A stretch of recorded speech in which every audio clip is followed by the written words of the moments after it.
Hello and welcome everybody. Welcome to the stream. My name is Kismet and we're ready to get going for another day of fun. Today is No Man's Sky, and then later on today we're going to be doing some Outer Worlds. It was pretty awesome. Having some fun with that Gorgon DLC, Pearls of Gorgon.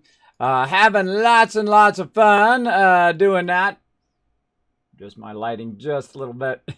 I'm such a perfectionist, I tell you. What can I say?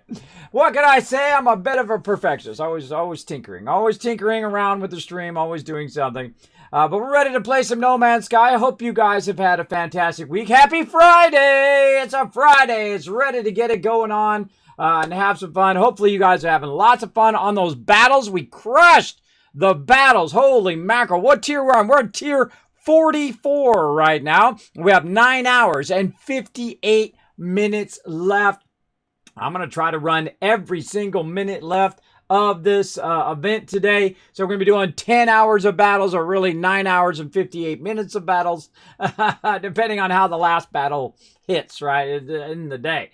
So we're going to get into all of that. I'm super pumped. I'm ready to go. Hopefully you guys are ready to do some battles. You're ready for some No Man's Sky and Outer Worlds as well. And thanks everybody for those offline follows, by the way, or when I was doing battles, all those follows. I appreciate all of that as well. I'm ready to go. Hey, it's Ben. What's up? How you doing, Bandor? I hope things are going well. You look, you found your calling. Yeah, I really am enjoying being, streaming and doing stuff. I really enjoy doing this. It's got me out of the bed every day. It's taken me 6 years to really improve my health, get to the point at which I am right now. Where I can do battles, I can work on videos behind the scenes, I can do some IRL stuff, and I'm in like a normal schedule right now, in a day schedule, where I'm streaming during the day and then taking care of the family, doing what I need, and then going to sleep at nighttime. It's taken me 6 years. Every day, bro. Every day it's a struggle. Every time it makes me feel like I want to switch back to that nighttime schedule, but I got to take care of the kids, got to get the kids up, got to get the kids to school, got to help them after school, and so on and so forth. Got to take care of that IRL, bro. I'm a busy guy. But hey, band, guess what we're going to be doing? We're going to be playing some New World. So make sure to come join us for that. That game looks awesome. I feel like it's finally kind of fired up my MMO vibe again. I'm ready to get it going. I'm calling in the entire guild. That's right, everybody. Calling everybody up, including all my Teamwork Tycoons here on the stream for some epic New World action. So make sure to come and join us for that. That's going to be really, really fun. So make sure to join us when that comes out. It's coming out spring of 2021, they say. And of course by Amazon Studios. So they're actually doing a pretty good job on that one. I enjoy everything about it so far. The world is lush. You can have, there's no classes, so you can mix and match different styles of gameplay. Very, very cool. So we'll get into that for sure. Thank you, Bandar. Looking well. Well, thank you. Thank you. A lot of hard work has gone into it. I'm upright. So see, when you get to my age, when you're 50 years old, being upright is a blessing. There's a lot of just day by day doing one thing and doing the next thing and doing the next thing, so you can do the other thing that you want to do, right? Now I wrote down some names too: Roscoe, Lenora, and Hagen. Last time, I see that over here.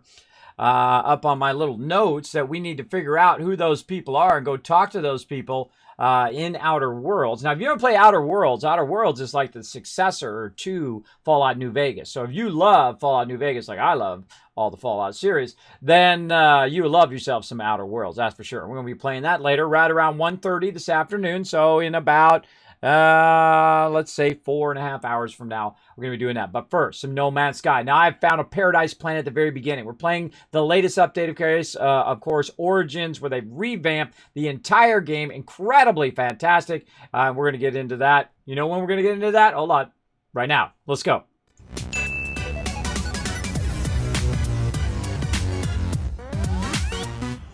Boom. That's the best time to get into it. When we're ready to rock.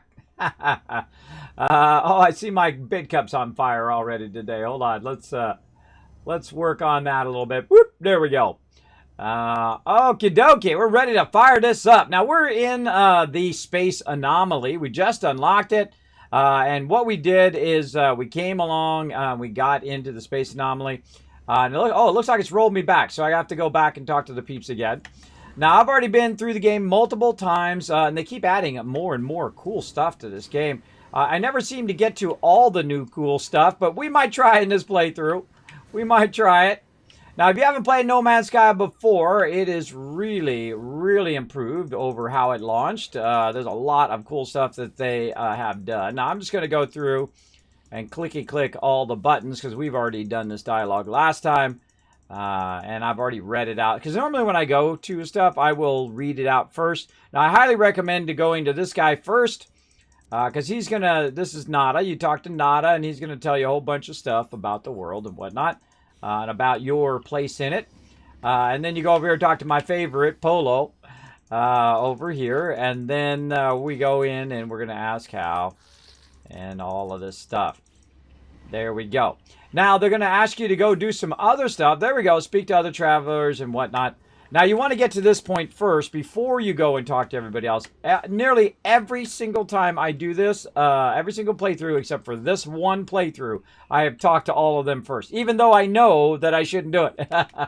But in the moment, I always forget. So this time, we're going to do it in order for once. How about that? All right. And then you talk to these guys. You bring them what you found out about the universe, and you give them some data about the planets that you've done, and then he'll give you some nanitites. See, that's nice. And then we got to learn some new technology blueprints, but we should go talk to some of these peeps over here too. Let's go talk to them. Hello, hello. I don't think I've ever finished this quest, by the way. I don't think I've ever finished this quest like on the first try. Let's see if we get it on the first try. All right, and talk. Purchase upgrades. What you got? Let's see, any S classes. Now, I don't buy any upgrade ever. Ooh, there's like a cyclotron upgrade. Ooh, cool. I don't buy any upgrades ever unless they're S classes because this is not worth my time, I find. But such is how it goes. And then we talked to Cronus over here. Now, do we have anything? Present carbon nanotubes. So you can give him certain stuff if you have it on you. And then he will reward you if he likes it, but if he doesn't, he's just like, whatever. Where's this? Hey, Nikki in the chat. I'll look into it. I bet you're finding all the hidden locations. I am not. You know how I am with games. I don't like to rush ahead on games. By the way, check out the Discord, Bandor. Go over the Discord. Ban, by the way, Bandor, a longtime member of the guild, man. Long-time member. Go on to the Discord, bro. I got all this information on the Discord. You can check it out. There's a whole section for New World, all the links, what it's all about, our current roster that we're building up and whatnot. Make sure to sign up for the roster, and I'll add you to the roster. I'm going to be working on a bunch of New World stuff this weekend, getting that ready. And I talked to them, and they're going to send me some stuff for New World as well. So pretty cool. Pretty cool. Now, again, I've read through this before. I just click through this stuff when you've already done it before, and I've read it out on stream. And then I just ask them about all the peeps and whatnot along the way. Now, to speed this up, by the way, you press your left mouse button, and it'll speed that up, and you can ask them about different things and whatnot. You can iterate on it. You can try one or the other. Now, it wants me to buy some technology blueprints, so we're going to go do that. Right over here. Now, sometimes the technology blueprints don't kick in. So, here's our upgrade. Let's get that first. Now, there's two upgrades. There's one on the space station and one on the anomaly. And that's per system, by the way. Very important. Per system to know you can do that. So that's 10,000. By the way, I just started this playthrough. I've got 3 million already. That's the standard space tycoon, bro. I go right to getting the dollar bills. I'm going to show you how to do it as well. If you missed it in my last one where we started off, I showed you how to get a fantastic start in the game, how to get millions of credits right at the very beginning. It's not that difficult if you know some good game mechanics and some good tricks to get that going. Now, in the very beginning, what I do is I go cheapest each time, right? So general cheapest, technology cheapest. Now, I've got some extra technology slots, so there's no reason for me to add technology right now. So I'm going to go cargo or exosuit general. Now, cargo slots over here are 5,000 as well. And then when it gets past 5,000 or past 100,000, I will actually start to get those through drop pods. But What's going to give us more space? General or cargo? Actually, we should go cargo because that's going to give us double the amount of space of our exosuit. Kind of misspoke there. So what I want to do is, of course, add as much possible space as I can. Now, that is in the survival mode that it does that, right? Where you have, say you can hold 250 on your character, you can hold 500 in the cargo. But in normal mode, which is the mode I'm in right now, actually both of them are the same. It's 10,000 in general and 10,000 in cargo. So what actually stacks better in cargo than it does in general in the normal mode? And that is things like this: navigation data, your salvage data, rusted metal, not so much. That's just a resource. Microprocessors stack more in your cargo. So you're probably better off to start with these ones, because watch what happens with salvage data. If I take salvage data and I put it in here, look, it becomes 2 stacks instead of just 1. So you can save yourself more inventory space by putting these items into your cargo. I know it seems a little anti-intuitive, but that is the smart move, is to put your actual stuff that you build into there. And of course, also take something like your warp cell, put it on your starship and whatnot. And look at these little upgrades and stuff we can do today. Ooh, and a bowcaster module. We'll get all of that stuff installed and ready to rock at some point. But we've got our basics going. That is our, of course, we always want to start with sodium. That helps us against the elements. Oxygen, carbon, of course, and then, of course, our ferrite dust right over here. And then, of course, pure ferrite, magnetized ferrite. We want to start with that. Now, you notice this rusted metal. Now, most people just like, it's junk. I throw it away. But no. No, no, no, no, no. Do not throw that away. That 66 rusted metal right there is actually double that. So let's round it up to 70. So 70 rusted metal is 140 ferrite dust. So that's 140 ferrite dust that you don't have to collect sitting right there. All you got to do is just throw it in your thing and convert it. Definitely one of the best parts of the beginning of the game if you get your rusted metal squared away. We're going to try to do that today. We're going to try to get our oxygen, rusted metal, and copper all squared away today and get that going. Okay, so we got our upgrades. Now we're going to talk to this person over here, Exosuit Research. We're going to go ahead. Turn that up a little bit. There we go. Research exosuit upgrades. Let's see, what can we get? Now, one of my very first upgrades that I go for is either the oxygen upgrade, right? Which is a good one, but I need a quantum computer. Don't have one. Crystal solid, don't have it. You need to look at what the requirements are. Rocket boots equips the jetpack with advanced jump capability, allows the user to take huge leaps with ease. That's completely useless. Never unlock that one. The neural simulator here is jetpack tanks and android propellant reserves, allowing the user to both fly and sprint longer. So fly and sprint longer. And then over here, efficient water jets. So yeah, it actually works. Your jetpack actually works as a water jet underground. So it's a jetpack above, and then it's a water jet underground. So very cool, but you need living pearls for that one. The easiest one is this one because it's chromatic metal and condensed carbon. That stuff's fairly easy. This is from copper, and that's from carbon. So that's probably our easiest one right there. So let's go ahead and unlock that one. That's usually one of the very first ones I unlock, and that's going to give me, my jetpack's going to last longer. It's going to allow me to fly and then also run longer. I highly recommend getting that one right away. All right, browse a huge array of base parts. All right, let's do that next. Let's browse those parts. We can get our cylindrical room, which is one of my favorites in the game, cubic room. We have a bunch of other parts in here too. I've never used the nutrient thing ever, but we'll try to get into it. We've got our storage unlocked there. We can do our appearance. We can do landing pads. How many do we got? Wow, we got 26. Look at us go up there. We got a message module, which I rarely ever use. Trade terminal is good.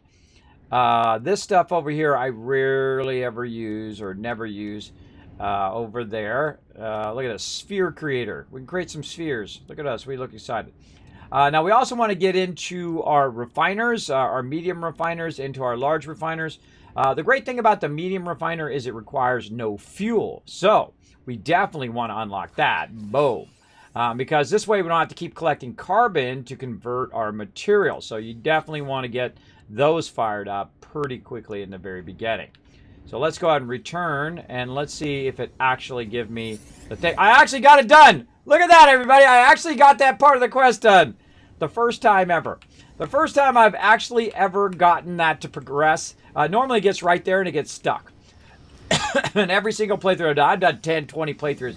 I don't know how many playthroughs, and I can tell you it gets stuck there every single time. Yeah, we didn't get stuck there for once. All right, let's get going on here. Ask what to do. He's going to give us some thing to go out and look around the thing. Ask for help with exploration. He's going to tell us all about that. And then he's going to say do research missions. And then I got no milestone data. So there we go. Now here's the thing. Here's a great little tip. Don't ask him to tell you where the black holes are. Don't ask him to tell you where the atlas is. Don't ask him to do anything, because this way it won't keep switching your map all the time, which it has a tendency to do. That's really annoying when it's switching your map all the time, for sure. But let's go back over here and let's get one more base item to get us started, and that is the cylindrical room. I'm going to go ahead and get that as well, because we already got our salvage data, so now we can just go and buy all sorts of cool stuff here in the thing. Now, of course, you're going to buy the room. Make sure you get the door, too, because otherwise you can't get in the room without the door. A very vital part of any room is the way to get into the room. I have actually done that before. I have actually bought the cylindrical room and not did the door. I know, scary, right? Scary, scary. Hey, Jammer, how you doing this morning, man? Thanks for coming in. I am pumped. It's Friday, everybody. It's Friday. Time to play some games and have some fun. Get settled in, everybody. Hit that follow button. Get hyped. Get ready to go. We're going to get into it. Now, what else could I use right at the very beginning of the game that would be really awesome? Now, I could get into my this, but we're going to get into that later. I have never done any of this, by the way. We're going to get into that at some point. Again, I like to leave stuff for me to come back and do. Maybe it'll be this playthrough, or maybe it'll be never. We'll see. We've also got this right here, which I certainly want to get into, and we're going to work on this real heavy today, where we go in and work on our mineral extractors and all of this. So if we want to unlock all of these, we want to, of course, start with our mineral extractor. Now this is the tough point. This is kind of like a decision point. What would I want more? A landing pad, or would I want my extractors more? Now, I love the industrial extraction of the game, but I haven't unlocked the sensor yet that does allow me to do that. So there's no reason for me to do this yet, because I can't even search for the stuff, or maybe I have unlocked it. I can't remember. But I have to have the sensor that allows me to do this before I unlock this. So we can always go collect a bunch of salvage data. And here's the thing. I'm on a paradise planet, so it's collecting salvage data for days. It's so easy. I'm going to show you how. But first, we're going to go landing pad this time, I feel. Get that landing pad unlocked, because that's something easy that we can make, because it only takes an ion battery, and I have one on me already. Metal plating, microprocessors, which I already have all of that stuff. All right, awesome. All that stuff added to the repertoire. Oh, look out! I hear something going on. Let's see. Insane Paco Taco just got the Kismet tank supporting the stream, getting us one step closer to that full skin. Thank you so much for that, and thank you also for the reminder. It's time for some Stream Raiders. Let's go. Let's go. Let's fire it up. I almost forgot again. I forgot. See, if I turn it on when I first start the stream, then I remember, but otherwise, sometimes I forget. And I have a bad memory, everybody. I'm sorry. It's not on purpose. I have a real bad memory due to sleep apnea. But that's okay. He has reminded me and showed off that Kismet love right here. Now, again, if you enjoy these battles that I'm doing all day, every day, I appreciate you guys coming in and showing off those yellow fedoras, showing off those Wasteland Tycoons and little baby Norberts here, supporting the stream and getting it going. So thank you so much for that. Appreciate it. Paco Taco, hopefully you've been rolling in the loot. Let's get it fired up. Now, you want to come join me for some Stream Raiders, a little side game that we play? Click that link right there in the chat. We had over 360 units placed the other day. That's right, a new record battle going on, and we're going to steamroll the rest of this event. We're going to be doing it all day, 10 hours long. Let's go, everybody. Join us right over here. It's going to be super fun. It is free to play. It's on mobile. So if you're watching me on mobile right now, here's what you do. StreamRaiders.com in your web browser, just click the link right over there. You download it or load it up or whatever you got to do over there, depending on whether you're an Android or whether you're an iOS. It's for both platforms, or if you're on your tablet or whatever you're on. And then go ahead and find me, your captain, Kismet, and I'll give you access to the battle board, just like everybody over here. We're going to get fired up. We're going to go ahead and put down a bunch of units. We're going to earn a bunch of loot. We're going to level up everybody's units and get them going. Because I'm trying to shoot for 2 of every single unit at max level. So we're going to try to get that unlocked. That's going to take a long time, but that's okay. I like big goals. I set a big goal about 5+ years ago to be a partner streamer. Look at what happened right up there. Purple check mark, baby. It took me about 2 years, actually, to become partnered. I've been partnered for 3 years now, and I enjoy every moment of hanging out with all of you. So let's go ahead and get into it. Come on. Let's go. Gets me out of the bed every day, making me stronger every day. That's right. You're making me stronger every day by inspiring me every day. Let's go to it. Let's go to it. Hopefully I do the same for you. Inspire you a little bit in your day to get up and do what you want to do. Get out there, take care of that IRL. And maybe bring you a little moment of joy or two as I go off the rails at some point, because that's why most people watch my stream. Because something's going off the rails. For sure. That's a guarantee. Guarantee. That's going to happen. All right, let's go. Boom. Return into space.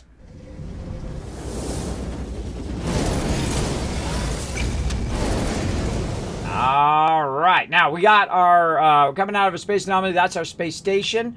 I think we're in. Oh, here we go. We got our communicator going on. Now this is the main storyline. He's going to keep coming up and talking to me and whatnot.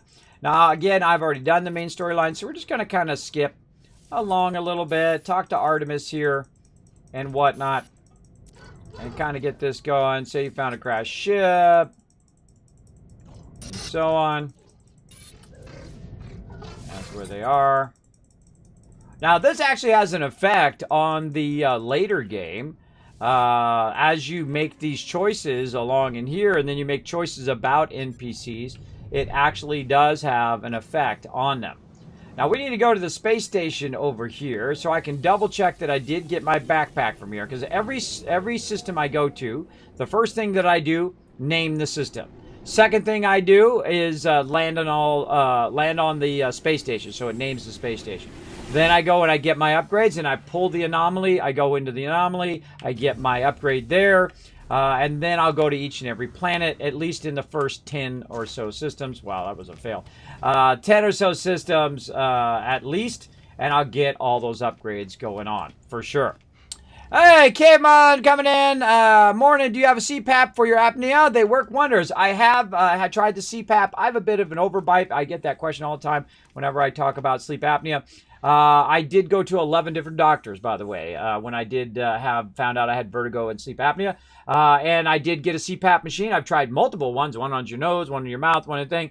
But I have a pretty significant overbite, so it makes me feel like I'm going to suffocate and die. It doesn't work for me, but I do know a lot of people it does work for, so I don't want to discourage you from going to your doctor, taking a sleep test, and seeing if you can get it under control for you. But it doesn't work for me. I got another thing that works really great for me. It's called a mandible device. What you do is you go to your dentist, and your dentist is basically like those Invisalign things, except for in the front, it holds your jaw forward so you don't suffocate when you're sleeping. I know, serious stuff, right? Because when I go to bed every night, I may not wake up tomorrow. That's my day-to-day. So, I think I care about all that other BS in life anymore? No, I'm just going to have some fun, play some games, bring people moments of joy. That's my goal. Not to be the biggest streamer in the world and have all the clout and all the fame and all the fortune and all of that. I've had fame, I've had fortune in my small way. And I can tell you, if you're not enough without it, you're not going to be enough with it. I can tell you, you got to be good here every day, right inside here, inside the you. Because you're your own toughest critic anyway in life. But yeah, so I use a mandible device, and it works great for me. And again, if you're not able to use the CPAP, I highly recommend talking to your sleep neurologist about doing that. Those are my two best doctors, by the way, my general doctor and my neurologist. Those are the only 2 out of 11, so that means 9 terrible doctors and 2 good ones. Doctors are like auto mechanics. You find some good ones and then a whole lot of bad ones, sadly. And that's the way it is in a lot of professions. sadly, that you'll find a few good ones and then not so many. Like I had to have my tree trimmed the other day, right? And I've called people and they don't get back to me, they don't follow up, they don't do what they do. And then I got these other guys, and holy mackerel, they are on the ball. And then I went around and told all my neighbors. Now all my neighbors want their trees trimmed as well. I do the same thing with, when I had my fence replaced, I had a water heater replaced. This is how I like to interact with people. Hey, you, I need you to do this service for me. I need you to put the water heater in. Okay, get the water heater, put it in, fix my water heater. And then I want you to show up, get it done, and disappear. That's it. That's the interaction that I want. And I tell people up front, that's what I'm looking for. If you can come in, get it done, and it's over with, that's what I want. I don't want it to go on and on. And people are like, yeah, I'm on it. And then when they do, hey, I just shout their names from the rooftops, right? It's like a good game, right? If they come out and they come out with a sucky game, I'm not going to play it. That's it. I don't care. They can pay me $1 million. I ain't playing it because you know what? I don't want to play it. I don't answer to nobody. I don't have to do anything I don't want to do. That's the great thing about being my age, right? Is that I learned that I don't answer to anyone. I can do whatever. If I want to play the game, I'll play it. And hey, if they want to sponsor me the game, cool. They want to give me some stuff, which I'm just going to give to you guys, awesome. But I'm not required to do anything for anybody ever. Not even the wife. Even though I've been with her 27 years, she knows that when I decide I'm not doing it, I'm not doing it. But it's very rare. Very rare that we don't say, okay, we're going to work on this together, right? Because we work together on stuff, not against each other. Me and my wife never fight. We never argue about anything because we're not against each other. You know, the world sometimes against you, but especially with your spouse. Your spouse you should never be fighting with your spouse. You're a team, right? You're together. That's what you're to do, right? Your job is to solve a problem. That's the problem. May be money. That problem may be the rent. The problem may be your car got in an accident or whatever it is, right? It's not you're fighting against each other trying to be right. You're just trying to solve a problem, and whatever that problem is, that's the problem to be solved. Of course, tip for all you guys out there: don't solve all your ladies' problems unless she actually asks you to solve the problem. Sometimes she just wants to tell you about the problem and for you to shut up. Just a little life lesson, everybody. She just wants to feel better that somebody's listening to her. So sometimes you just listen, and then if she wants you to solve the problem, she'll let you know. But if she doesn't let you know, most of the time she doesn't. She'll solve it. Don't worry. She's strong. She's a strong, independent woman. She can take care of it on her own if she needs to. My wife's very much that way. My wife is very much a strong woman. You got to be a strong man to be with a strong woman. I tell you, you got to step it up. You got to bring home that bacon. You got to take care of them kids. You got to change those diapers. You got to do what you got to do every single day. Be strong, right? You want to be with a strong woman? You got to step it up. I'm telling you, that's what you got to do. That's the way it works. All right. So yes, I have tried the CPAP. So there we go. Both my parents have CPAPs. Unfortunately, they don't work for you. Glad to hear you've managed it something else. Yes, I have managed it with a mandible device. Works awesome. My wife will break out tools, saws. She won't tell me. Yeah, that's it, right? Hey, that's the way I'm raising my daughters. My daughters will be independent, right? I'm teaching them about computers, how to change, spark plugs and stuff like that in the car, get oil changes, and how to be smart about that, right? And of course, doing all the girly stuff too. The wife does all the girly stuff. I do the, learning about real life stuff, right? Like how to make a mower work, how to, batteries work, how to, mow your lawn, how to take care of the dishes, how to do all of that stuff as well, and how to get up and be a responsible adult, be on time, take care of yourself, be respectful of other people, those kind of things that you should be imparting to your kids. Now, your kids are going to be who they are. Right? They are going to be who they are. So go into it knowing that they are going to be uniquely them. They are not going to be you, and your fantasies and your achievements that you want to achieve in your life, like be a football star or a baseball star, should not be through your children.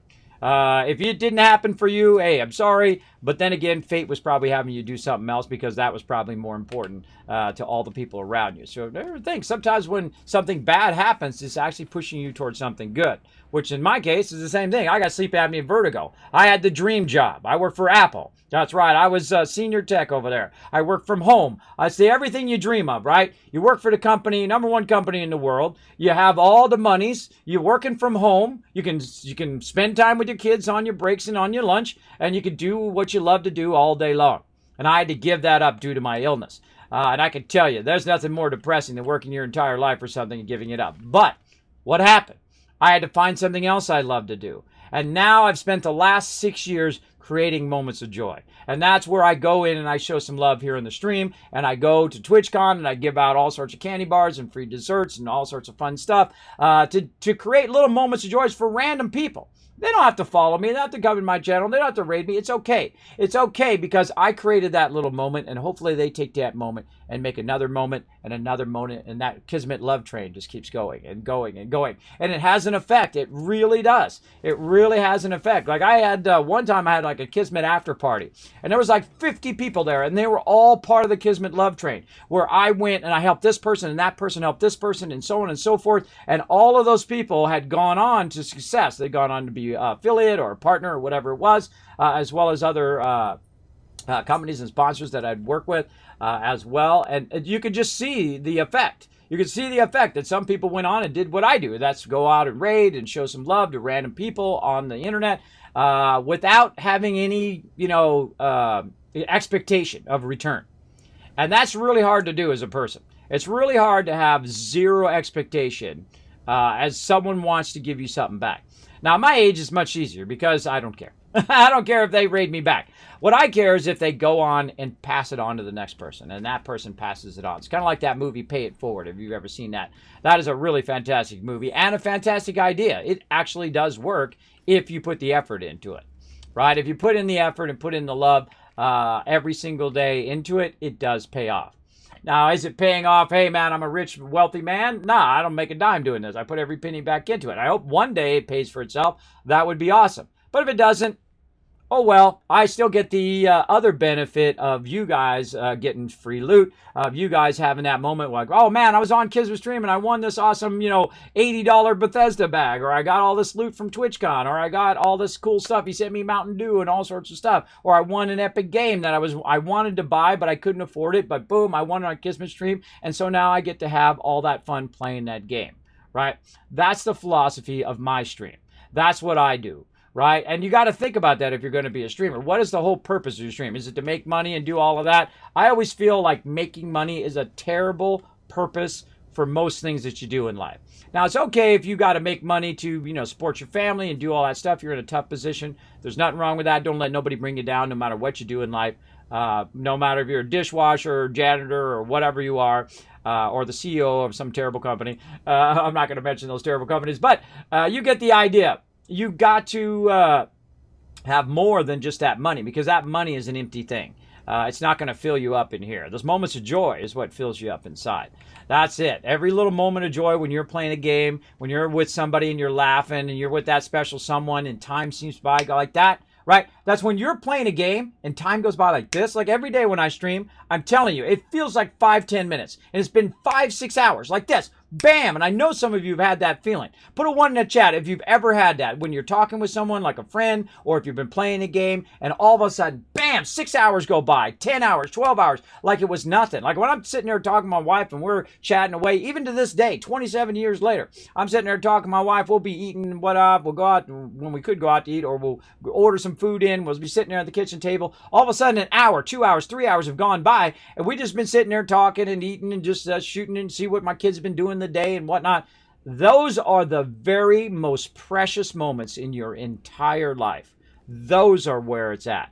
Not making money and having a special thing and a big house and a big car and all of that stuff. I can tell you, I've had a car ordered from the factory for me. That's right. It was made just for me because I was young and dumb and I spent a lot of money doing that. I thought that was important. It's not. Who cares? It's just a car. It sits in my driveway now. It's been sitting there. It's 25 years old. It's just a car. It sits in the driveway. Big deal. I got a car with my name on it, right? I had it specially made for me, right? Big deal, right?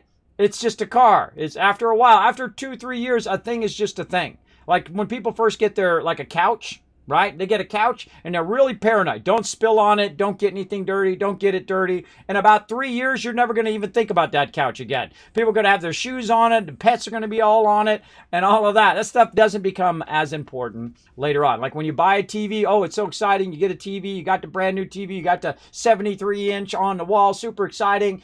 And about, 3 months, 6 months, maybe even that early, you're not thinking about that TV anymore. What are you thinking about? You're thinking about the next thing, right? And the next thing. Some people just thinking about getting food today. Yeah, that's what they're thinking about. That's what me and my wife are thinking about, feeding my kids today. For sure. For sure. She just does stuff. Yeah. Oh, yeah. St. Paco knows what I'm talking about. He knows what I'm talking about. He knows that feeling, just like whoosh, time going by. Now, sometimes I do take a moment, like I just did, and we talk a little bit, a little kids talk, and then we'll get back to the game. It's okay. If you don't like my kids talk, here's what you do. You get up, get a sandwich, get something to drink, come back. I'll be on to the game right after that. Because I feel like that's part of what I do here as a streamer, is to inspire people to go do what they love to do, to focus on what's most important in their life. Because it's a tough time. We got to look out for each other right now.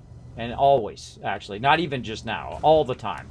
Every minute of every day. Even when we're not in a crisis situation in the world, right? We need to be thinking about each other because that's when you level up as a human being. That level 1 human being. Level 0 only cares about themselves. No one else, nothing else. And I was that level 0 human being when I was in my early teens.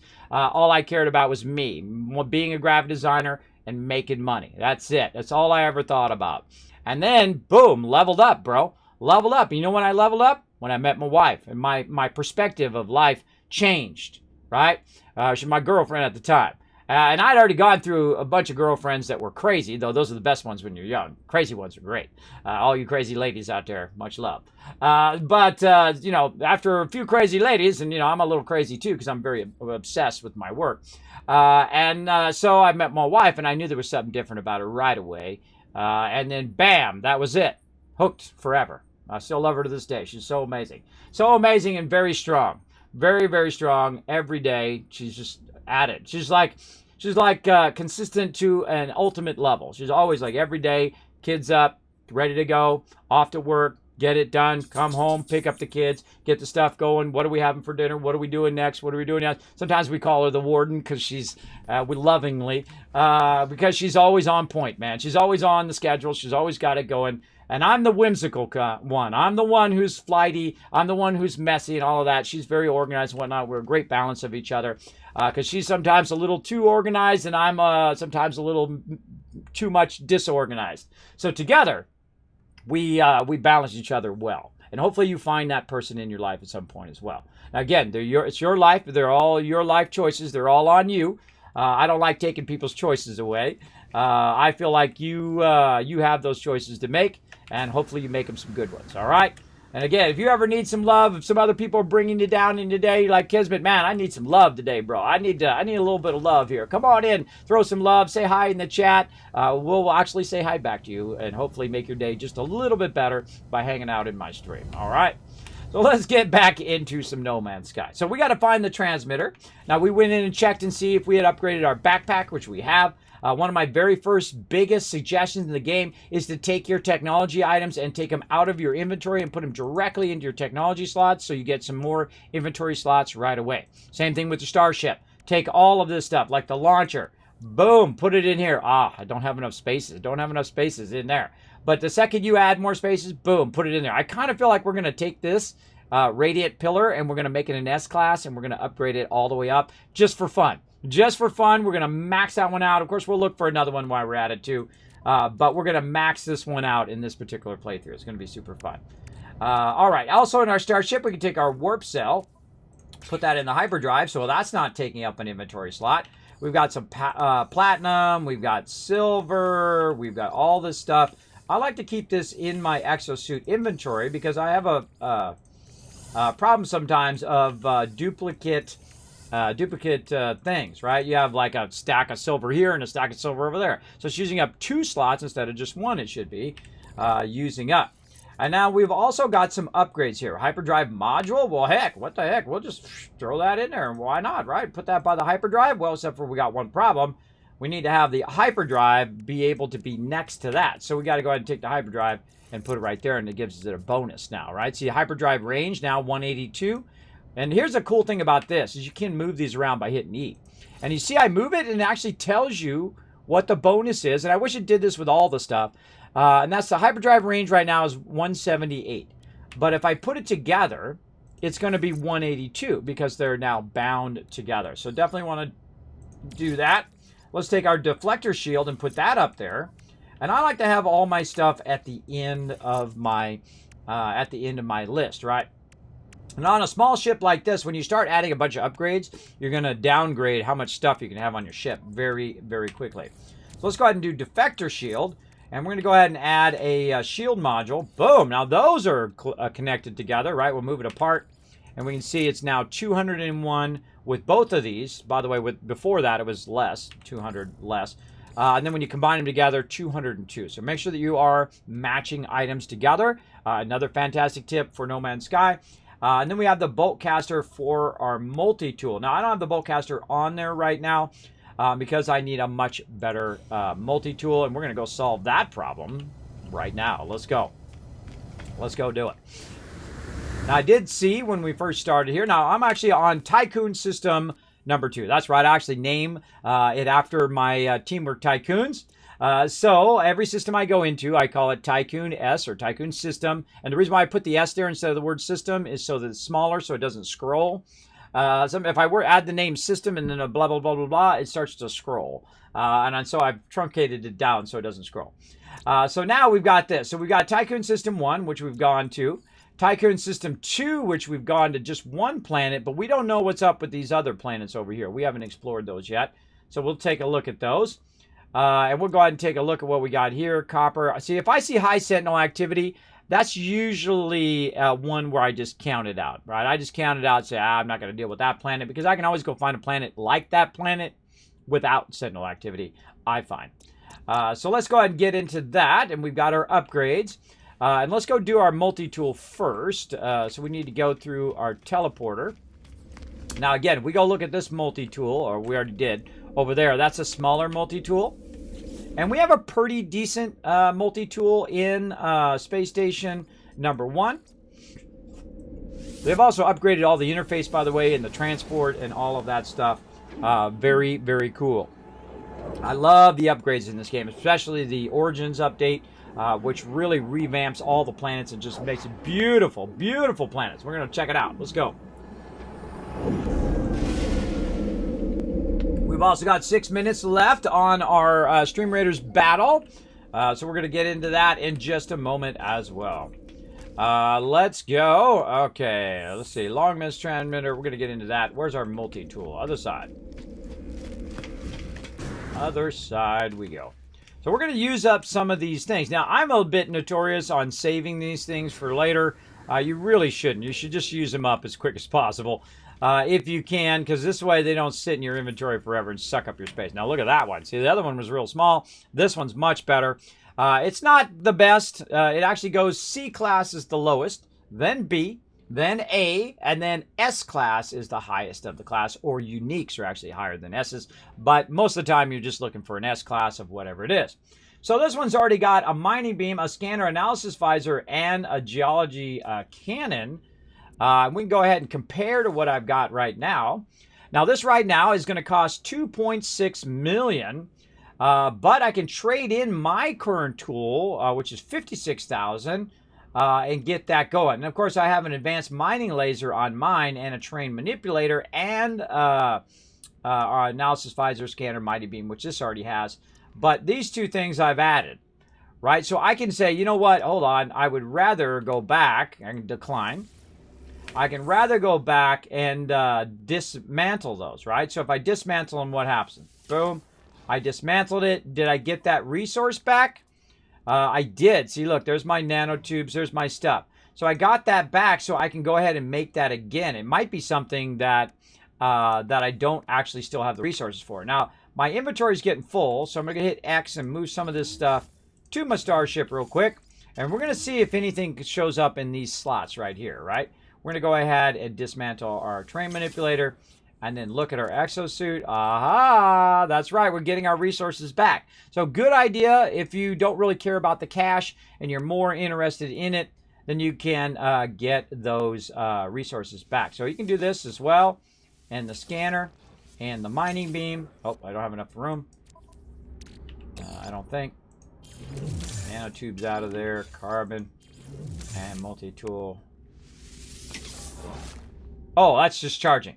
Yeah, apparently you can't dismantle that. But you can dismantle everything else except for the last item, the mining beam.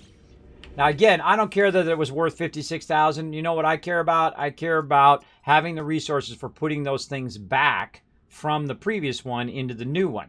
So I'm going to compare those. And you're going to see the price of it's still the same, 56,000. And we're going to go ahead and exchange it. So we're going to save about 50 grand. I have 2.9 million. And this is why I made this money, is to get this multi-tool. So I have lots of slots in my multi-tool. And this is going to last me a while. This is 22 slots at the very beginning of the game. Very, very useful. I feel like your multi-tool is your first big upgrade that you should be doing in the game. And there we go. All right. Awesome. And now we're going to go in and, of course, add our advanced mining in again. So we're going to do this. Look at this stuff. We didn't get this stuff back, right? Because this game is not like Satisfactory. It doesn't give you everything back. It gives you a portion of that item back. But, hey, it's a little less thing that we need to do, right? Less carbon nanotubes that we need to make and whatnot. But we need to get some wiring looms and hermetic seals. Now, we just used up a lot of our cash, and we've got about 400,000 left. And again, we already did this. Yep. We have about 400,000 left. So now let's run back over this side. And we're going to go ahead and upgrade that multi-tool. Multi-tool is the first kind of beeline that I do.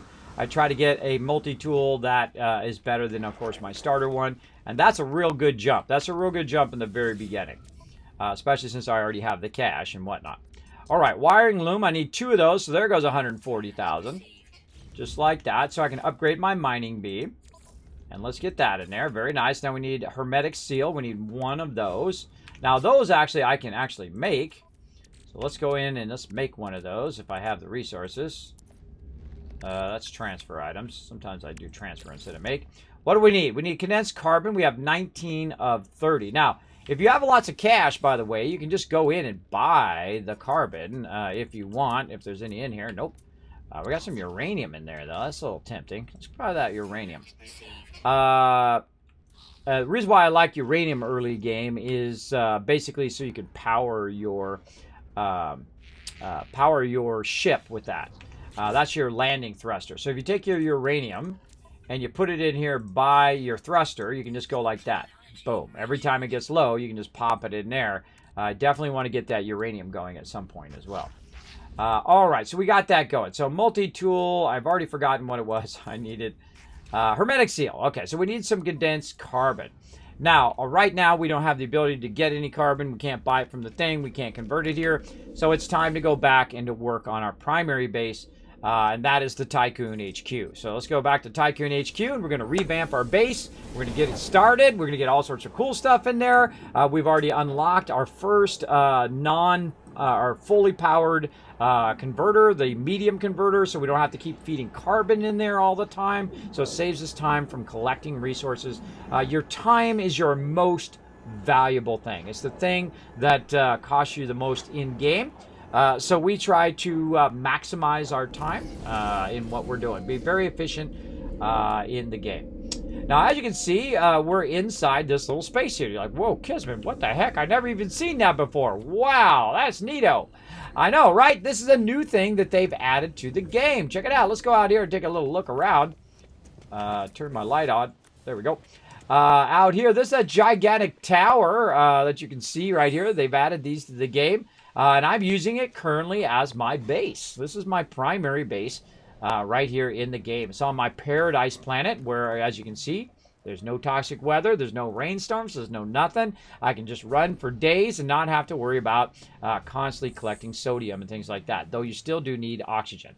I've also got a built-in galactic trade terminal, so there's no reason for me to unlock the trade terminal for now because I've got it as part of my base. I've also got a bunch of NPCs I can talk to over here. To buy stuff that I might need. So really fantastic place for your base.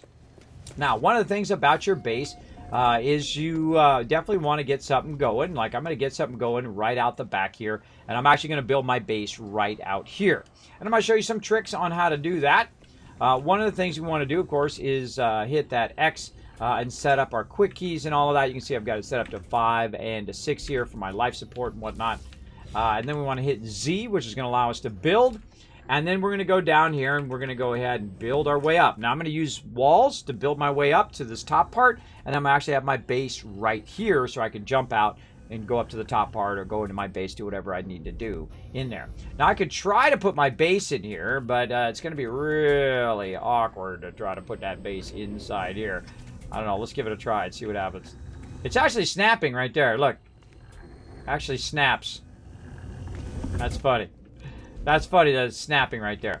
So it's actually snapping right there. But I actually want it right outside here, and we're going to work on that in just a second. First, we're going to go ahead and do our battle. Let's see those battle emotes in the chat, everybody. If you are a subscriber, you've got my battle emotes, or if you unlock enough caps in the... or channel points in there, you can unlock your battle emote as well, by the way. Did you know if you have a bunch of channel points, you can unlock emotes in my channel by just hanging out? You don't even have to be a subscriber. You can unlock them. Plus, I have a whole bunch of them you get for free with Frankerface and with Better TTV. That's right, for free, even if you're not a subscriber, because I show love to my subscribers and my non-subscribers. I appreciate each and every one of you. Let's go. Let's get into it. Oh, gosh, we're going to roll over these guys. Let's get them. Let's get them. Oh, no, Norbert got owned. Norbert got owned, but that's okay. I believe in you guys. I believe you can make it happen. There we go. Newtuck. We got Gino. We got Insane Paco Taco coming in with the epics. One more to go. Actually, two more to go. Yeah, one down here at the bottom, too. There's one right there. You're going to have to run all the way over there. Sometimes these battles take a while. Now, this is a little side thing we play called Stream Raiders. Basically, we do it every 30 minutes or so. Very, very fun. Highly recommend coming and joining us. It is a free-to-play game. Very, very fun. All right, let's go. Let's go. Oh, no. No. Oh, Peep's taking a hit. Taking a hit for the team, but that's a big W. Everybody benefits from the win. Let's see, in Spain, Paco Taco getting 20 gold. Great way to start it. Susimi also getting a Paladin scroll. And Limo, I'm going to call you. Oh, wait, that's right. You told me to call you Limo. I remembered. Whoa, see? Look, my memory's getting at least 1% better. Congrats to Limo coming in at 14 assists overall MVP. Nice job. All right, let's get you guys some gold. Then we're going to do a really big gold one and try to get that fired up. Now, I'm working on my other ones here when I'm not working on Norbert. I've already got these guys all at maximum. In fact, 2 maximum level tanks, as you can see. 2 level 30 tanks there and a level 30 Paladin. But we're going to go ahead and keep leveling our other ones. We're going to get our Centurion out. Now, my job is just to kill the bad guys while you guys grab all the sweet loot because the chests don't do me any good. Those are all for you. You come and get it. Come grab that loot. Go ahead and gather around the yellow fedora, and we're going to, boom, fire our way out and get you guys some loot. All right. Again, find that link right there in the chat. Come and join us. Appreciate everybody coming in. Now, if you are enjoying the stream, consider hitting that follow button right down there or over there or wherever it is on your screen and become part of the Teamwork Tycoons in here. All right. Now, one of my favorite things in the game is this fly camera. You hit C like cat, and you can fly outside. Look at how lushly beautiful this planet is. Look at this. Look at this lushness. Look at this upgrade. Look at the weird animals that go underground now, right? And they got worms and stuff that go around. Very cool stuff, and a whole bunch of stuff we haven't even seen yet, which we're going to see along our journey here as we go. But what I'm going to do is I'm going to go ahead and see where I'm at. I'm way up there, and I want to go ahead and bring my ability to build all the way up there to the top. Now, you might notice also down here that I have my storage area down here. We're going to unlock some more storage areas. We're going to work with our base computer. We're going to do all of that stuff. I wish I could move my base computer, kind of like you can in Fallout 76, where you can pick up your camp thing after you put it down, and you can move it wherever you want it to go. I wish we could do that with our base computer. Just pick it up and move it into a different spot in our base. That would be nice after we establish where our base is. All right, so we're going to go ahead and just start by randomly putting one of these down, and then we're just going to go ahead and build our way up. And then we run out of resources. What we're going to do is just hold down Control, take the ones out of the bottom, and then work our way up again. See, so it's kind of like swapping them back and forth. Now, that's going to show us how close we are. We're really far away. So we're going to go ahead and take that out and say, okay, that was too far away. Let's try to do it way over here. Now, it would be cool if you could go ahead and build it from up here, which you can kind of do. You can go ahead and try to put a foundation down, but it's pretty tricky to get that to work. Walls do work, but I find that foundations are a little trickier. Now, we can put it down there and try to build from that, but I highly recommend taking it and then rotating it around. You can do what's known as a snap rotate, where it rotates at 90 degrees, which I absolutely love. And then you can go ahead and try to run that out. But the fence is kind of in our way there, right? So we can't put that down. We could try to put it right here on the edge, like this. But then that's going to be just a little bit in, right? Because what we really want is we want it to be actually in, basically up against that and then running down. So we can try to do that. That doesn't work. So you're going to find that it does make it a little bit more difficult because of that. Because you can't run it down, because you're going to run into obstructions, it's going to make it a lot harder to do that. But we can kind of eyeball it a little bit. And let's say right about there. And then we'll just keep building it up. Take this one out. Take these out. And now, what does that tell us? Well, first it tells us we're a little too close, right? So we got to go out just a little bit. And then also tells us we're a little bit left if we want to line it up in the center, right?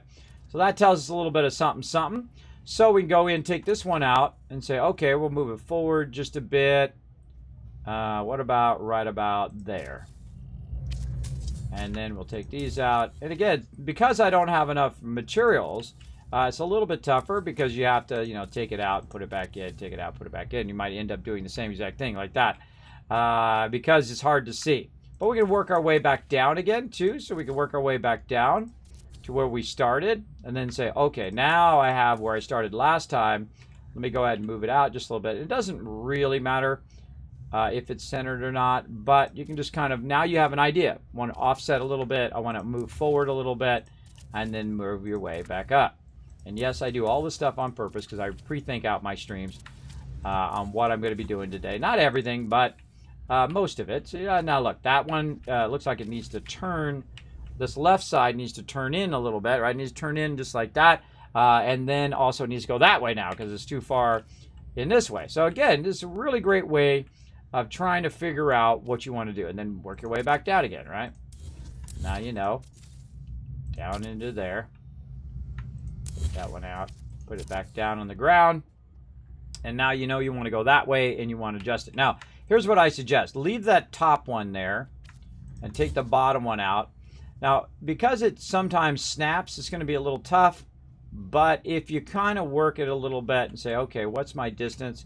It actually does let you fine tune it, as you can see. I can either snap it or I can kind of move away and then fine tune it. I find that going at an angle usually works a little bit better. All right, see how I can work it out of there like that. It gives me a general idea of what I want. And then I'm using A and D to fine tune where I want it to be, right? So I can kind of use D a little bit. And let's say, and again, it doesn't really need to be perfect because I'm actually going to be taking these walls out, but you get the general idea. All right, let's see if we got it that time.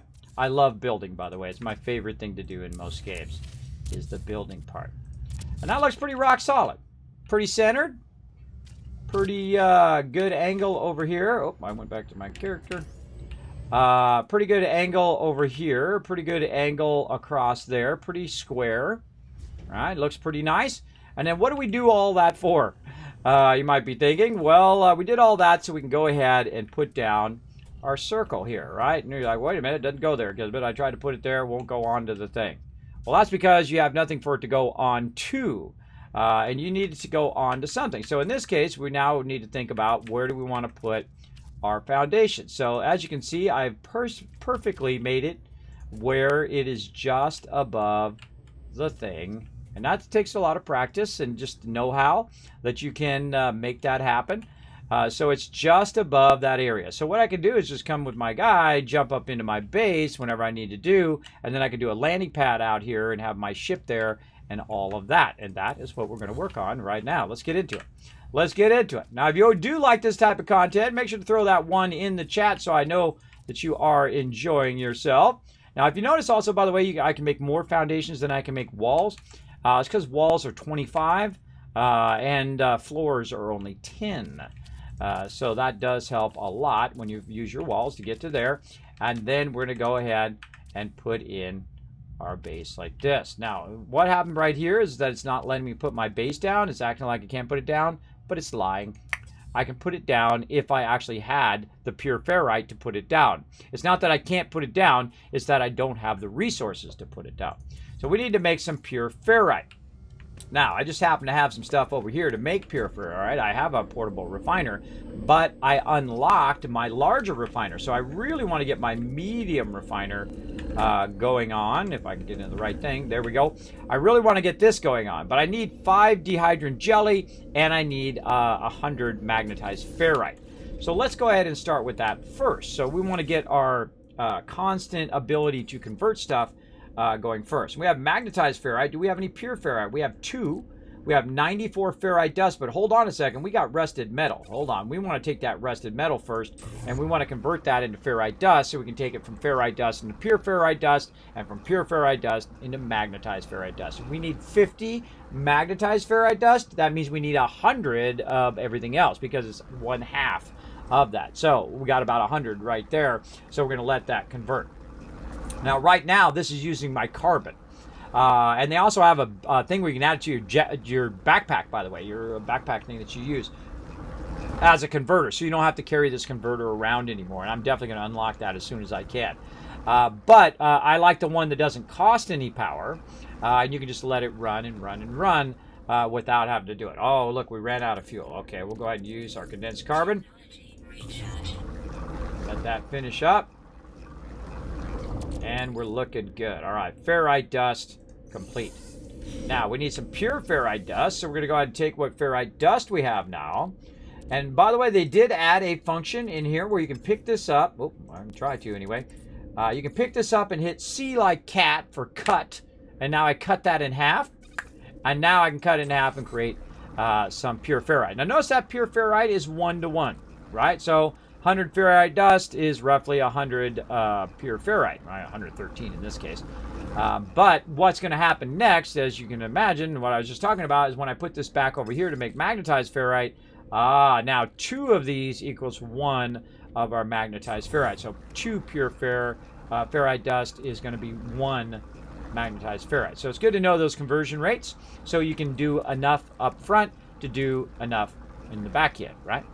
Lots of ones. All right, cool. Your t-shirt looks cool. It looks dope. Well, thank you. But now this is the Kismet Cosmos t-shirt. You can actually buy this t-shirt. It comes in a range of different colors. You can actually find the link right down below the stream. If you want to help to support the stream and have an epic Kismet t-shirt, go for it.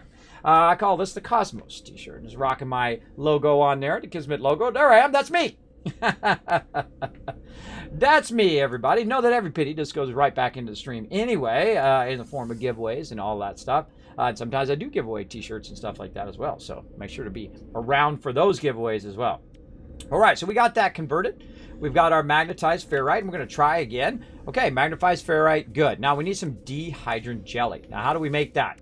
Well, we go into our exosuit, and we go right in here, and we can see it right here. Now, there's some options over here, A and D. A and D allow you to go up or down in your build mode. Oh, hello, everybody, from the homepage, by the way. I can see that my numbers just surged. That means I'm getting love from Twitch from the homepage. Welcome, everybody. Welcome. My name is Kismet. They call me the Wasteland Tycoon. I'm a partner streamer here on Twitch. I'm 50 years old. That's right. I'm the OG, the original gamer from back in the day. Before most of you were born. Not all of you, but most of you were born. I've been playing games my entire life. I absolutely love it. And you know what else I love to do? Talking to you and having a good time here in the stream, bringing little moments of joy. So settle in. Hit the follow button. Come in. I got tons of awesome people, tons of amazing people in the chat. Feel free to say hello. I'll actually say hi back to you, and so will the people in the chat. I know, right? You go into someone's stream, and they actually interact with you, and they appreciate you being there. You're in the right stream for that, so settle in. All right, let's get in here. Now, so we use the A and D, so we don't have to just make it. I can make one of them, and then I can hold down E, and I can go ahead and do that. Bam! Thank you so much for the follow, Valheed. I appreciate you dropping the Dragon Hammer, crushing that follow button, and becoming part of the Teamwork Tycoons here in the Kismet channel. Welcome. All right, right there, dehydrogen jelly. So we can put it down there. We can hold down E. I can make another one. But you know what's even faster? And that's clicking on it. Don't click again, and then just roll over it. And then hit D, and now it's going to go up to 2 of those it's going to make, if I had enough resources. And then you can make 3, 4, 5, 50, 100, as many as you want to do right in there all at one time. But right now, as always, you're always just a little short on everything that you do. Now, I've got some dehydrogen jelly also in my spaceship. I'm going to combine that, and I need one more. Now, what I need is I need some more dehydrogen. I'm off by about 20 dehydrogen. Now, what makes dehydrogen? Right? What can you convert into dehydrogen? Now, I don't like looking stuff up on the internet. Here's what I like to do. I like to experiment because that's part of the fun of playing a game. So if I take tritium and I put it in there, hey, I can make some dehydrogen. How do I know that? Because I experimented with it and I tried everything and I put everything in there and combined the two and whatnot. Now, it also tells you when you discover something new, it's going to also tell you a bit on how to make that thing in the game itself. So let's put some of that in there. It's going to tell you right up here in your guide right here. So if you say you're getting around, you made some discoveries, you did some stuff, and then you're like, okay, I learned all the stuff. Now I'm going to go to my milestones. Okay, I learned all of that stuff. I learned all the log. Let's go to the catalog. Oh, hold on. We got the catalog. What's the catalog telling me? Oh, the catalog's telling me a bit about each of these resources. Now, when you get into your more advanced resources, right, when you get past this, you get into your crafted stuff, it'll actually tell you what it is that makes that particular thing, right? You want to make some microprocessors, you're going to need chromatic metal, carbon nanotubes, and also the recipe to make that thing, right? Hermetic seals, we need a bunch of condensed carbon. We need to get back to that in a minute. We got to work on our multi-tool, and so on. So it's going to tell you. So when you discover something like irisite, say you go and you get that, well, guess what? Now you know how to make that thing because you found it in the world and it told you what the recipe is now in here. I feel like this is the thing that I learned the last. I learned this last in the game. You want to learn this first. In fact, I feel like at the very beginning, it should take you on a tour of this interface and tell you, look, this is where you know how to make the thing. It'll tell you right here in your crafted products under catalog. So big Kismet tip for you right there. You can also do another awesome thing, and I saw this on my buddy's stream, Second Class Elitist, a fantastic streamer, a good friend of mine as well, that you can actually search for that item. So say you want to search for something like, oh God, I need some phosphorus. Well, right down there, it says locate substance. This is kind of under my interface there, but it says locate substance. So I can click on that and it will actually tell me on a local planet that's nearby where I can find the phosphorus. So another fantastic Kismet tip, courtesy of Second Class Elitist, who I saw him do that on his stream. And I'm like, dope! I wish I'd known that early on too, because that is awesome. So when you're looking for a certain type of thing, boom, you come in here, you say locate it, it's going to tell you where it's at, help you on some of them. Now, it doesn't work for everything, but it does work for a lot of different elements that you are looking for. So some really great, fantastic tips to get you started on all of that. So let's get into it. We're going to continue on what we're doing here, and we're trying to get some dehydrogen jelly going. We're 4 of 5. We're going to try to make some. Oh boy, we're only 32 of 40. So how can I get more? Well, the first thing I would do is I'd look on my starship and see if there's any more tritium on there. That's the first thing I would do is, there's no more tritium on there. Bummer. Is there anyone on there? Hold on a second. Maybe there's a dehydrogen jelly. If you have lots of cash like I do, maybe there's a dehydrogen jelly in the auction hall.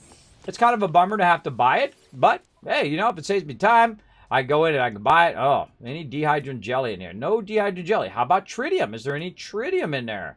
Not seeing any tritium. Well, how about some the dehydrogen itself? Is there any dehydrogen itself? Oh, no luck on that either. Now, there are some items that become other items that become other items that become other items that you need.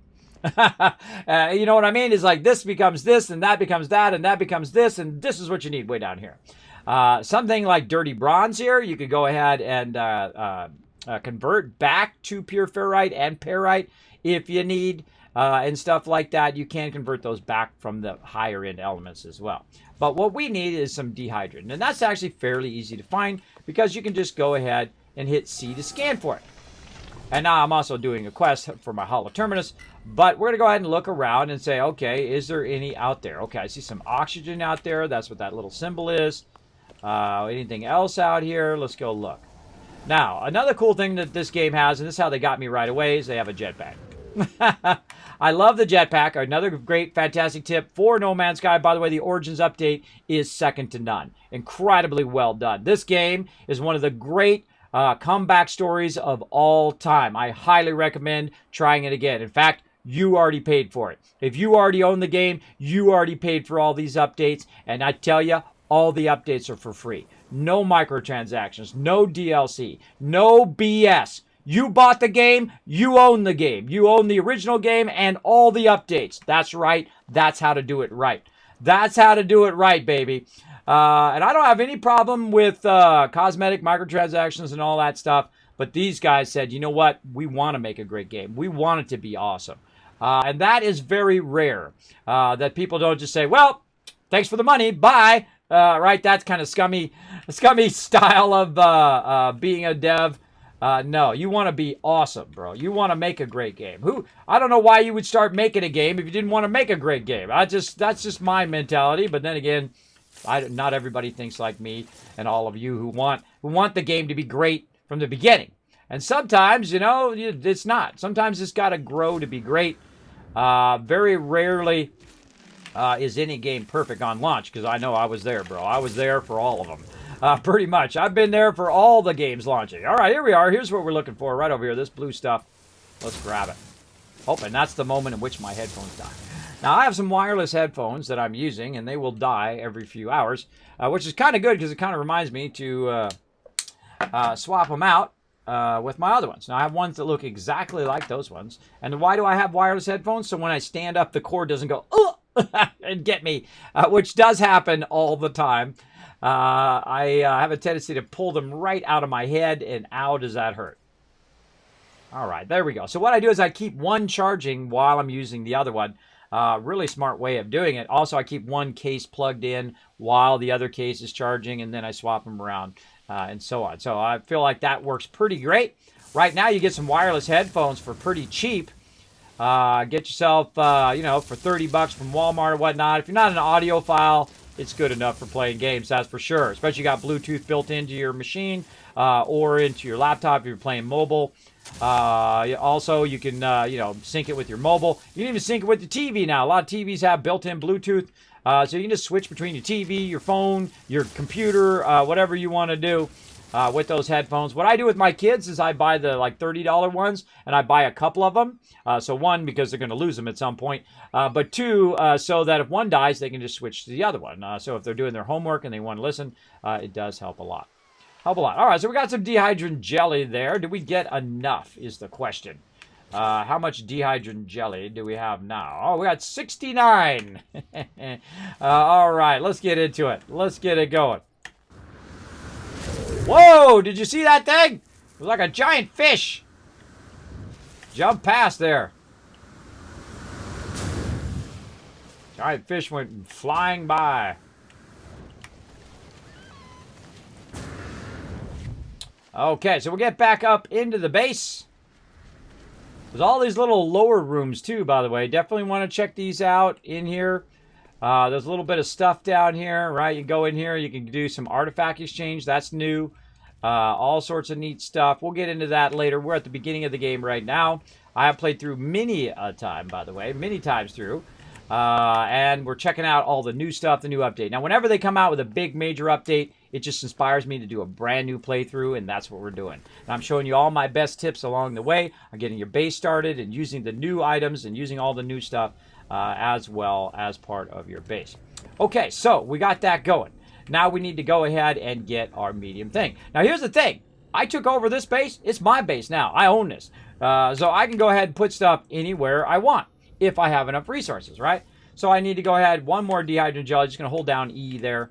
I am on the PC, by the way, but I do own a PS4 Pro, an Xbox One X, as well as a Switch. So I own all the platforms because I like to have the ability to play all the games. I don't care what platform you're on. In fact, I think 2021 should be the year of cross-platform. I think we should all be able to play whatever game we want with whoever we want and not be walled off against all of our friends who might be on PS4 or might be on Switch or whatever. We should be able to play together. And guess what games got that? No Man's Sky. That's right. No matter who you are, no matter where your console you're playing on, or desktop or whatever, or your laptop, you can play with everybody. And so big love to No Man's Sky for that as well, because we can all play together, which is amazing. Amazing! So that is definitely it. We need to play with the people we want to play with. And I was hoping some of that cloud gaming would do that, but sadly, they suck as well. So let's open it up, everybody. Let's open it up for everybody to play together.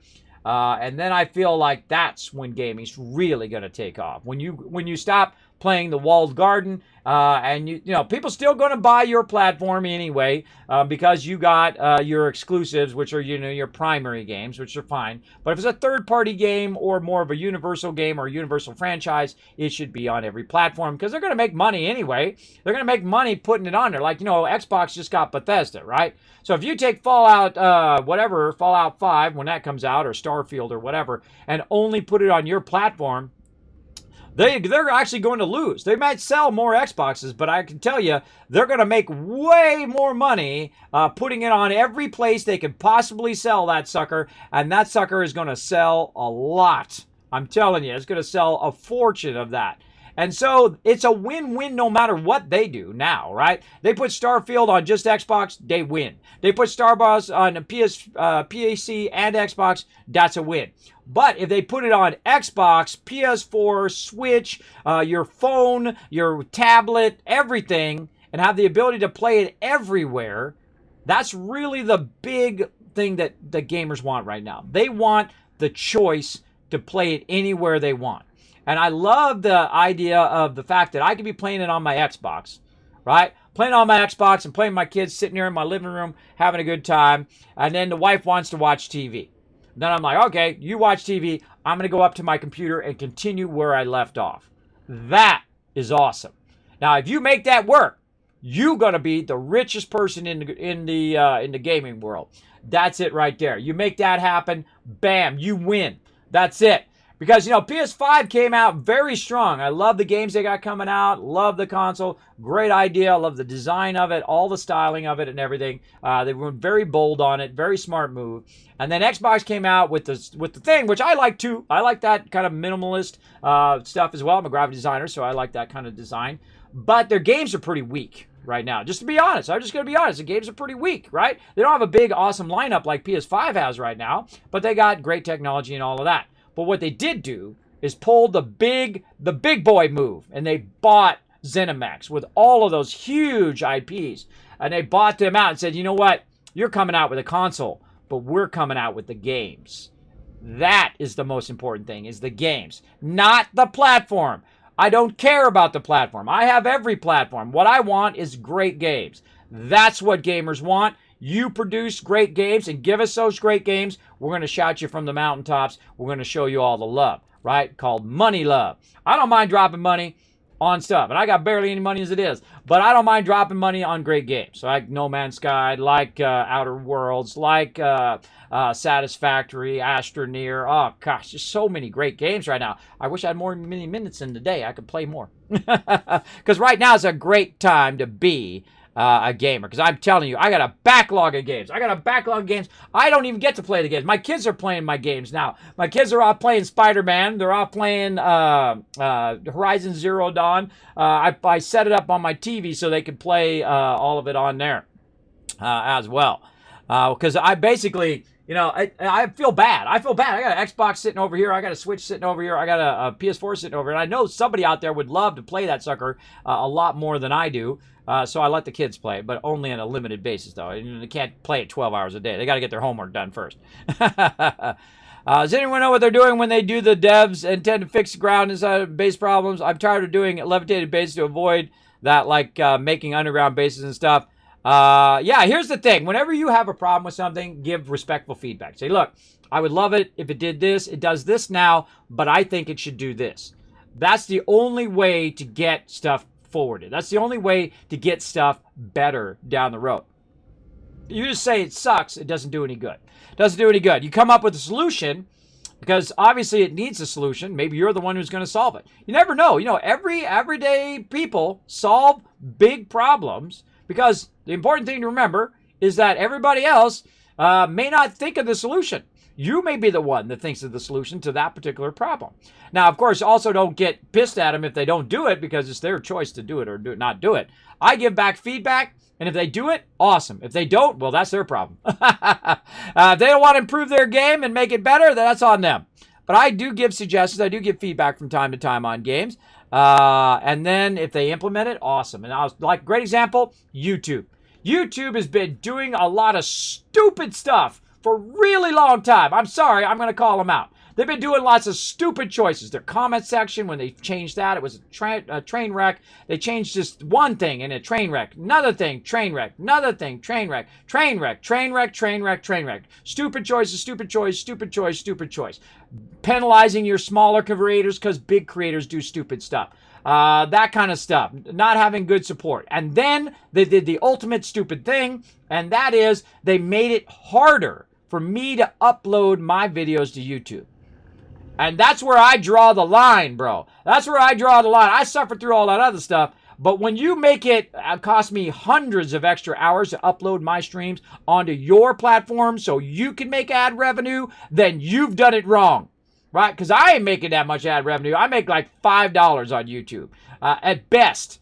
At best, $5 to $10 over there. I'm just going to tell you what I make. $5, $10. That's it. I'm not a gigantic YouTuber. I don't make, I'm no PewDiePie or whatever. I don't make nothing over there. In fact, I am operating at such a loss on YouTube, it's astounding. If you think about it, I spend hundreds of hours uploading and processing and queuing that up to make $5, right? And then who's making all the money? YouTube's making the money. They're making the money on that advertising. That's who's making the money on your content. So if they're going to make it harder for me to upload, I stopped uploading. I tweeted out to the CEO of Google and of YouTube saying, your people don't know what they're doing. They have never worked in production like me. I am 30 years in production. I've done hundreds of thousands of projects. I'm talking millions of dollars worth of projects. I'm talking big stuff. Posters, billboards, ad rolls out. I'm talking all the stuff you see, all the design that you see in the store, like cereal boxes, all of that. T-shirts, comic books. I've done it all. I'm 100% achievement unlocked in IRL, in real life, not just in game. Right? In graphic design. I've worked for some of the top companies in the world. Been very, very lucky. Not bragging, just inspiring you guys to go to it. Right? So I'm telling them, they don't know production. In production, you do not add steps, you remove steps. You make it better. Otherwise, don't touch it. If you are going to add steps in production and it doesn't benefit anybody, it actually comes at a negative cost and a negative cost of time, you are failing at what you're doing. And so that's what I told them.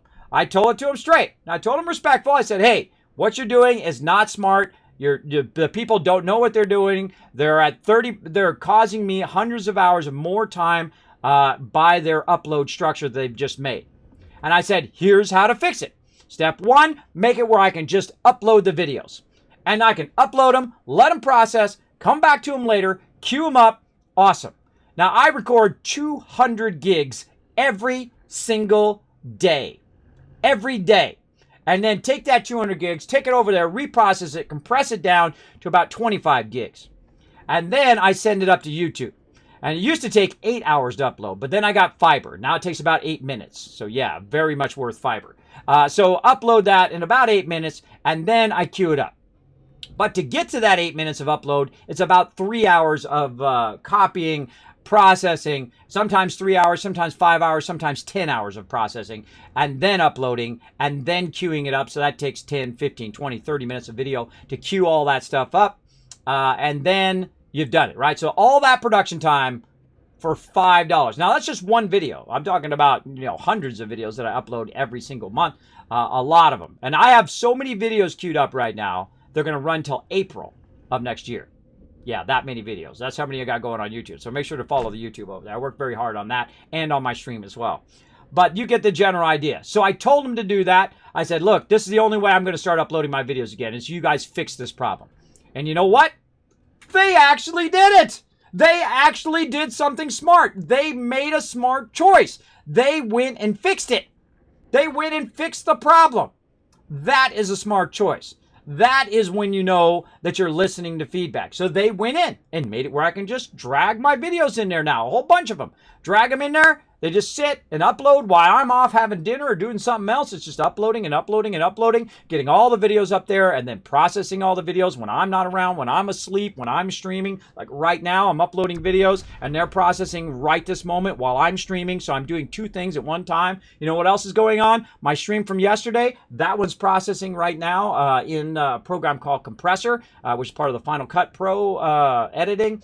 Which I'm a high-end designer, so I use Final Cut Pro, I use Premiere, I use every tool that I possibly can, and of course the entire Adobe suite, like Photoshop and Illustrator and all of those, because I was there when those began, at the beginning, 1.0, version 1.0, 30 years ago, when they first started up. I got some skills, bro. Just try to flex a little bit, but not too much. And so I got that stuff running. So I'm doing multiple things at the same time. I'm streaming to you guys. We're going to run a battle here in a second. I got Compressor running over there for my stream from yesterday. I got stuff to uploading to YouTube, and I have ones rolling out on YouTube every single day. One or two videos every single day for all of you. Right, so you can catch up on the back streams, or if you want to see how I got started in No Man's Sky, or how I got started in one of my playthroughs, or you want to see one of my guides, or unboxings of all the other cool stuff that people send me, like they'll send me, green screen, I'll unbox it and I'll show it to you guys what it is. I got another unboxing to do over here. I got a bunch of unboxings to do down here. And then when I unbox this stuff down here, I'm going to give it to you. That's right, I'm going to give it away on stream as well. So hit the follow button, so you might be here to win that epic loot. So, that's kind of the best type of feedback. The best type of feedback is, look, this is the problem, and this is the solution. If you don't have a solution to the problem, then it's irrelevant feedback. It's irrelevant feedback because they don't know how to solve it. Maybe you're the one who knows. You could be the one who knows how to solve that problem, and just give them that positive feedback. If you're too negative, then they're just going to be like, nah, that person's being negative, and not even bother reading it. That's what a lot of people do. Like, if I get people coming in, they're being disrespectful, they gone. Like that. I don't mess around, bro. I don't mess around. I just like, later. Yo, what's up, Hustle? Thanks for hanging out. I didn't know that, and sometimes go crazy looking for stuff. I know, right? I know. Now you got it. Just stop being greedy. Exactly, Hustle. Stop being so greedy and make great games, and you'll make money anyway. And there's nothing wrong with a company making money. It's the way you make money. If you're going to be a scumbag about it, don't do that. Don't be a scumbag about making money. Battle time! Yeah, there we go. Another win. That's a little side game we play called Stream Reddit, because this is the mega stream. We do a lot of stuff here in the mega stream. We play multiple games at the same time. People, this all the peeps in the chat. Look at them all over here. Look at them all over here on this side winning some epic loot. Grant some rewards. Let's see. Susimi, Afford, Jimbo, and Paco Taco. All get some love. Ooh, you guys get 50 gold each. Nice. New Tack coming in MVP with the 10 kills. All right, let's keep it going. Speaking of gold, let's go ahead and hit this hard one. Now, we're going to need to pull out your top guys, your epics, your legendary. I'm going to pull Norbert out. Norbert's going to lend you a hand. You're like, who's Norbert at Kismet? Hold on, I'll show you here in just a second. There he is. He's my little baby dragon. He loves to come in, and he loves to dance. So not only am I a graphic designer, but also a 3D animator, as you can see. I love doing that stuff. I wish I had more time in the day to do all the things that I love to do, but I try to focus. I try to focus as best I can so I can push forward on a lot of these projects. Hey, it's the wonderful Jessamy in the chat, everybody. Show us some love. You read that name of Stream Riders and it sounded like my name. I was like, wait, I'm not playing. What? Hey, all. Hey, Jessamy. Yeah, well, hey, hello anyway.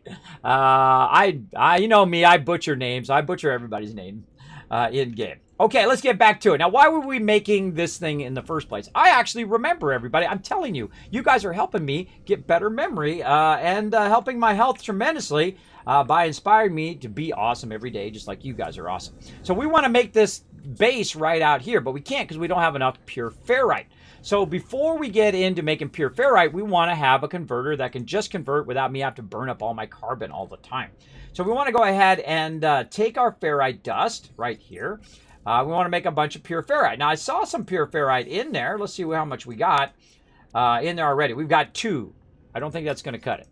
I don't think that's going to cut it. So let's go ahead and take our ferrite dust and convert away. Now, again, we can go ahead and look and see how much we need. We need 250. Now, we need a lot of ferrite dust. So we got to get that going. Now, we also need some other stuff that we're working on. Our multi-tool over here. We are working on a hermetic seal. To make our hermetic seal over here, we've got to go in and click on that and say, oh boy, we need some condensed carbon. So we got some carbon laying around maybe, Nope, no carbon. All right, well, then that means we got to get out of the base and we got to go to work. What is that all about? What's that timer for? I set a timer for something. I don't remember what it was. But Pi is reporting a bug. I'm not qualified enough to propose a solution that seems to be encoding lines at the same time. I've never been a negative review or raging subreddit. Yeah, I never hit the dislike, ever. If I dislike it, I just don't hit like. That's the way it is. I feel like a dislike button is irrelevant. If someone doesn't like it, they'll just not hit the like button. I feel like you only really need a like button. That's it. Because the way you say you don't like something is you don't buy that game or you don't hit the like button. That's how I do it. There you go. Let's see. Coding lines, negative review. I love what Hello Games did and was just wondering if they talked about a bug where I couldn't find an answer. Didn't want to sound negative. Hey, if you've got a problem, the best thing to do is reach out to the community. I feel like the community is going to know the solution to the problem faster and better than the actual devs do, because the devs are busy working. They're trying to make the next thing, and they already know what the next thing is. They got Origins out now, but if they don't know, then that business is in trouble. But I can tell you, these guys are on point, bro. They are on point. They are already working on the next thing that we're going to get after the beginning of the year. I can tell you already. They're working on the next epic thing on top of the awesome Origins update that we got right now. Look how lush this is, everybody. Look at this. Oh, so beautiful. They did such a fantastic job on it. Look at it. There it goes. See that thing? It went underground. Looks like a little fish hiding underground. Now, I need to get some carbon. So let's zap some stuff here. And we're going to get an upgrade for our thing so we get our more advanced stuff here, too. There we go. Very nice. Let's get this carbon. Now, we can get the base carbon, which is what we're getting right now. Or we can look for something like this over here. Now, this is dihydrogen crystals, which we could use that as well. But we don't have our upgrade on our new one we just got. So while we're over here, though, we can also hit some dihydrogen crystals. Watch out you don't accidentally hit those mobs or you don't accidentally hit the ships running around, because I've done that. Not good. Not good. That stuff will aggro on you. Now, if you notice, I'm on a paradise planet. You notice any weather? You notice any sentinels? This is the rarest of all the planets that you're going to find. The ultimate. The ultimate. And guess what? This is in my very first system. This has only happened to me once before. And I played maybe 10, 20 times through. I can't remember how many. It's a lot. A bunch of times through. And I can tell you it's only happened to me one other time where I found a paradise planet where it doesn't have any weather. And this is the one, and no sentinels. Or at least very low sentinel activity.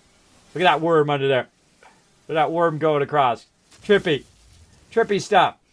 So this is the ultimate planet. And the reason why is because you can just run for days. If you have enough oxygen, you can just go and go and go and collect all sorts of stuff. Collect carbon, collect all the stuff you need as well. Look at these trippy little wormies running on. Look at that. Look at that guy over there. Uh-oh. I shot him. He's angry.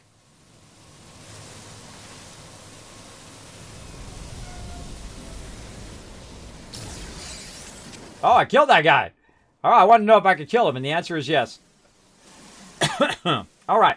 So we're also collecting some carbon. Now, later on, we're going to get into some industrial mining today. We're going to get into some serious how to make billions of dollars, trillions of dollars into the game. I'm going to show you a bit of that as well. My last playthrough, I was making about $500 million every time I logged in, and I didn't have to do nothing. I logged out, and when I log back in again, $500 million. That's right, every time. I'm going to show you how to do that along the way. Now, they have updated and changed a little bit, and we're going to mess around with those new mechanics and figure out what got changed and how to do kind of the same thing we did before. We'll take a look at it. But let's see, how are we doing on carbon? Holy mackerel, we got 1,000 carbon. All right, we're looking good. Let's go. Now, one of the things I also suggest is to program your first person and third person into a key, like I have it on my mouse, where I can just press the 2 button, and it will do it. You can do that right in the menu, by the way. You go right into here, into Utilities, and right here, Toggle Camera View. And so I can switch back and forth. Now, when I'm fighting something, I typically am in first person. And then when I'm running around, because it's more cinematic, I'll be in third person. Or when I'm flying around or whatever it is. Now, by the way, when you get into this enclosed area up here, you're going to notice that my oxygen over here stops going down. See, it stops going down right there. Because it doesn't have an effect when I'm running around inside here at all. So I basically saved myself some oxygen. But while we're thinking about it, let's go in and hit the 6 button. Sometimes this doesn't fire up. There are still some funky bugs in here, like right there. See how you can see I have it programmed for 6, but it doesn't work. But then when I hit it again, I can go in and reprogram it. It doesn't like retain it from session to session.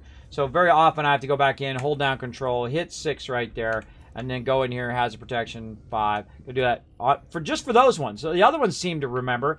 It just happens to be the hazard protection and whatnot. Now when I press 6, it will allow me to do it, right? And I like to have those on command keys because sometimes those run really low, and you're like, oh God, I'm gonna die. Got the oxygen. All right, I'm good. All right, let's go ahead and put our carbon in here and make a bunch of condensed carbon. Now, again, remember, C like cat to split it now. Get our pure ferrite dust out of there and run. Now, we don't have to sit there and watch it. We can go do something else and think about the next thing that we want to do. But we want to go ahead and also make some pure ferrite dust. Let's see how much pure ferrite... actually, we just see right there when we go ahead and make it. We're at 115 of 250. All right. Now, at this point, I am just going to go ahead and try to press the right buttons. There we go. And take that out. Now, also, when you're building, good idea to go first person. It gets a bit awkward if you don't. Awkward. So I'm going to take that portable refiner out, and then I'm going to take the portable refiner. I should have 2 of them. Let me get rid of one of them. And take that portable refiner, and I'm going to put it on my spaceship in case I do need it when I'm out and about. But I don't need it on me. Also, I have another research unit. I'm going to take that out. That was from my original base. I had an original base, and then I had this new base where I'm at right now. And again, thanks for coming in, everybody. My name is Kismet. Welcome to the stream. I can see a bunch of peeps coming in from the homepage. Welcome to the stream. Feel free to hit that follow button, hang out. We're going to have some fun playing some No Man's Sky. I play a lot of different games, space games, RPG games, MMOs, and whatnot. I'm the leader and founder of one of the longest running gaming guilds. Almost 18 years. That's right, 18 years this February with over 800 members. The Kismet BP. BP stands for Blood Pledge, by the way. If you remember the game Lineage from way back in the day, that's what we started our name. That's when I started the guild way long ago. And yes, they still going strong. Right now, my team is playing mostly Elder Scrolls Online, but of course in just about every MMO right now as well. I don't have time for MMOs right now, but I am getting fired up for New World. I think I might get back in the MMO love when we get New World fired up. All right, let's get that into the exosuit. And now we're ready, finally, to get that going on. We got that condensed carbon. Let's go ahead and make our hermetic seal. Multi-tool. I'm amazed I'm even remembering this stuff today. Man, I'm on point on my memory today. I feel pretty good about my memory. There we go. Advanced labor going in. Advanced laser going in. I'm putting the labor in each and every day. Now that we have a bigger multi-tool, by the way, too, we can put in our bolt caster. I'm going to come back to that in a minute. We also want to put in, obviously, our shaper, so we'll go ahead and just put that over here. Terrain manipulator, we'll come back to that. We got a carbon nanotube, we'll put that in there. More dehydrogen jelly we need. What else do we got? We got a pulse splitter. What the heck? Let's throw it in there. That's the nice thing about having a large multi-tool at the very beginning of the game is you can just go in, put all that stuff in there and go with it. Now, am I going to upgrade it? No.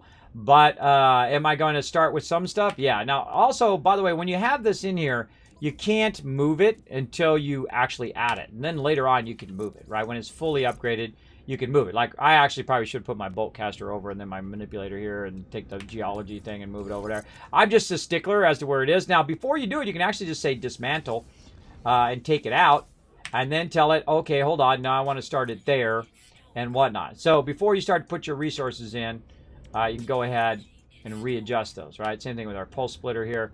Now, I actually want the bolt caster to be over one more because we're going to put something right there. So we're going to go ahead and put in our bolt caster.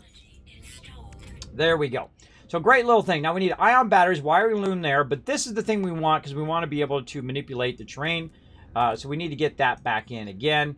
We're out of dehydrant. Just you're constantly going to be out of something all the time. So we're going to scan again. We're going to look around. Is there any around us here? Again, more oxygen out that way. Don't see any.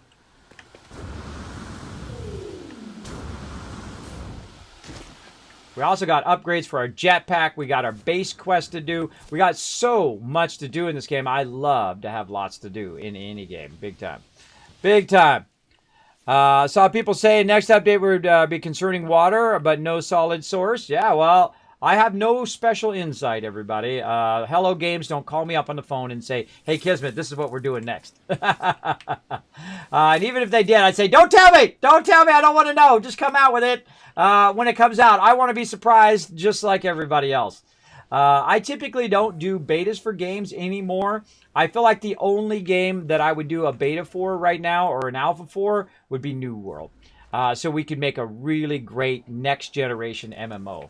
I feel like that's the only one I would take my time because I only have a very limited amount of time to give feedback. But as somebody who has a lot of experience in being a guild leader, me for 18 years now, coming up this February, that would be, I think, some valuable feedback.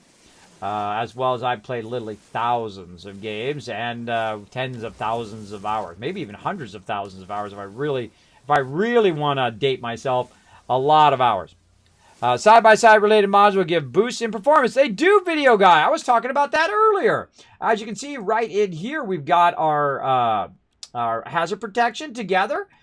We put our starship stuff together earlier, including our armor right here and our hyperdrive right over there. You are correct.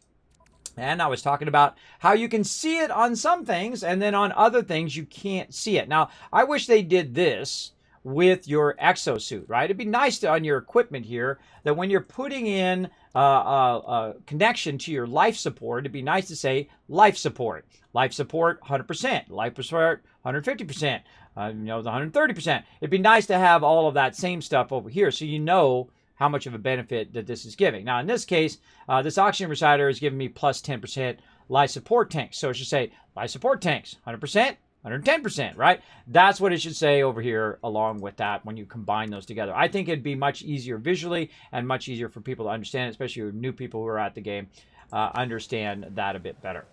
That's just my take on it. Hopefully they do add that at some point. Maybe in the next update. We don't know. We don't know. Out of curiosity, did you or your guild make and try an Atlas back when it came out? I did. Not only did we play Atlas, but I did a cluster server for Atlas. Very fun game. I do enjoy the sailing and all of that part and the exploration and all of that, but it very much reminds me of, oh gosh, what's that game? What's the game that's like Atlas? Very big game with dinosaurs. I played it many times and I can't remember the name of it. See, that's probably sleep apnea. You can remember some things and other things you can't. Ark. There we go. Thank you for that help in the chat. We played Ark many a time. Now, Ark is a very different game than most games. And the reason why is it's hardcore, bro. It's hardcore. It is brutal. So you start as a level 1. And normally, when you're playing like World of Warcraft, you start in level 1, the no-B zone, and you're fighting all the low-level mobs, and you're getting your pelts, and you're upgrading your armor, and you're doing all your stuff. Whoa, this guy went right by me. And all of that. And then you progress into the next area, and the next area, and the next area. Ark is not like that, and neither is Atlas. You come in there, and bam, a level 100 mob come up and eat your face. Just like that. You're going to die over and over and over and over. And if that's your thing, which that's my type of thing, then that's what it is. And the same thing with Atlas. Atlas is the same way. You go in there, high-level mobs will just come in and just eat your face. Because Atlas is basically like Ark. It's made by the same peeps. And then they made it more of a piratey style game. but it's basically the same mechanics as Ark. So keep that in mind. If you don't like dying a lot, I suggest maybe go in with your friends first. Go in with your friends first and then go from there. But we did create a cluster server. We played it. We made big ships. We sailed on the ships. We had all this fun. I did all of this stuff. It was very, very fun to play. Big time. But, like most games, with Ark and things like that, there's people who are really exceptionally good at the game, who've played hundreds of hours at it. And one of the biggest problems I find with those types of games, it can happen with 7 Days to Die, it can happen with any kind of group game that you do, like even Astroneer and things like that, or Satisfactory. You have that one person who's the know-it-all and the everything person. Watch out for that person. That person makes other people in the team feel less valuable. I don't like to be the know-it-all. I don't like to be the everything person because I know how that has an effect on other people. I like everybody to feel important in the group. I like them to have a role in the group, right? To feel important as you go along, meaning that one person's doing the food, the other person's doing the ammo, the other person's doing this. If you have one person, and this happens all the time in Ark, well, here, I'll make you all the best stuff, and I'm going to tame all the best animals, and I'm going to do the building, and I'm going to do the ammo, and I'm going to do the armor, and I'm going to do everything. And same thing in Atlas. I'm going to build all the ships, and I'm going to do the ammo, and I'm going to do the armor, and I'm going to do the base, and I'm going to do this and that, and I know everything, and I'm the best guy, and I have the highest level, and da-da-da-da-da. You got to watch out for people like that because it makes everybody else feel less valuable to the group. If you just give me all the high-level stuff, like you just come in the game right now and give me all the high-level stuff, what's the point of me playing the game, right? I want to learn about the stuff. I want to learn how to craft and go and whatever. And if that's your thing, more power to you. If you want to do that, you want to have someone just give you all the stuff. But the whole point of a game is the journey between the beginning and the end. It's the middle part. Not just going straight to the end. Straight to the end is no fun to me. That's the end of the game. That's like death. That's like, you're born and then you instantly die. No, thanks. That's like the death of a game to me when I feel like I don't need to play it anymore. When I've done everything that can be done. I have all the best stuff and I've done all the things. And I always leave a little bit for me to do. Like there's some stuff that I haven't done, like the underwater stuff I haven't done yet. And I get to the point where I'm up high level, I'm making billions of dollars, and I think, okay, I'm just about ready to do the underwater stuff. I'm like, ooh, new update. Time to do a new playthrough, which is what exactly we're doing right now. Because this way I get to see the beginning of it. I get to see all the new stuff from the beginning player's point of view, from the very beginning of the game. I feel like it's vitally important, especially if you're a leader of other peeps, to get that view of each different class in the beginning of the game and how each thing has strengths and weaknesses and what the changes are, so you understand those game mechanics to work with other people. Very important. Very important to make people feel valuable. There we go. I killed myself a couple times in No Man's Sky with that geology cannon. Oh, yeah. Look out. I rarely ever use it. I love the taming mechanics, except how time-consuming they were. Yeah, you can actually crank them up if you have your own private server. That's what we did on ours. Because that taming thing is forever. I don't have 16 hours to sit there and wait for a mob to tame. That's not gonna happen, bro. Not gonna happen. I got other things to do. So you can crank it up if you have your own private server. If you want to get your own private server, it's the only time it's okay to drop a name. You can drop my name, Kismet, right there in the chat. Saving money is making money, everybody. That's my goal here in the channel, is to save you guys money. Feel free to click that link right over there. It's like, Kismet, what do you get if I go click the link? I don't get nothing. I already got a server. I'm fine. I'm good. But if you want to get an awesome server, a mega server like we've got, you can go ahead and go over there and try to get awesome prices on all their servers. So if you want to get 7 Days to Die, Minecraft, Ark, all that stuff, go over there, show them some love, click that link, get it going on. And I do the same thing with games, by the way. When I see like Satisfactory's on sale or a Fallout or some game that I love that I've played on stream, not random games that I've never played or random games I've never seen before, but things that I think are appropriate for my audience, I go ahead, find those deals, and I throw them on the Discord. Tons of awesome deals on there right now, by the way. Fallout, you get Fallout 76 for like 15 bucks. You get Satisfactory, 20% off. All of that stuff on there. Let me throw the Discord in the chat for you as well. Tons of awesome things over there, including guides, a whole section on New World that we're setting up. You want to join us for New World, go in there, sign up for the roster. All of that stuff in there. I mean, we got a lot of stuff going in this stream. I am on a whole nother level, everybody. I'm up here. I'm up here on the Dragon Dance level. Let's do it. Hold on. We'll see. What do you think about those biddies today? What do you think about those biddies, Norbert? Tell us all about it. What do you think about them? He likes the biddies. He likes them. Thank you for that biddy love today, everybody. Thank you so much. Appreciate it. Let's get into it. Let's do it. Okay. Let's see. We got Starship. We got that. We got our thing going. We're doing our multi-tool. We got our advanced mining beam, so we can do the advanced stuff now. Terrain manipulator, dehydrogen jelly is what we're looking for. Let's go.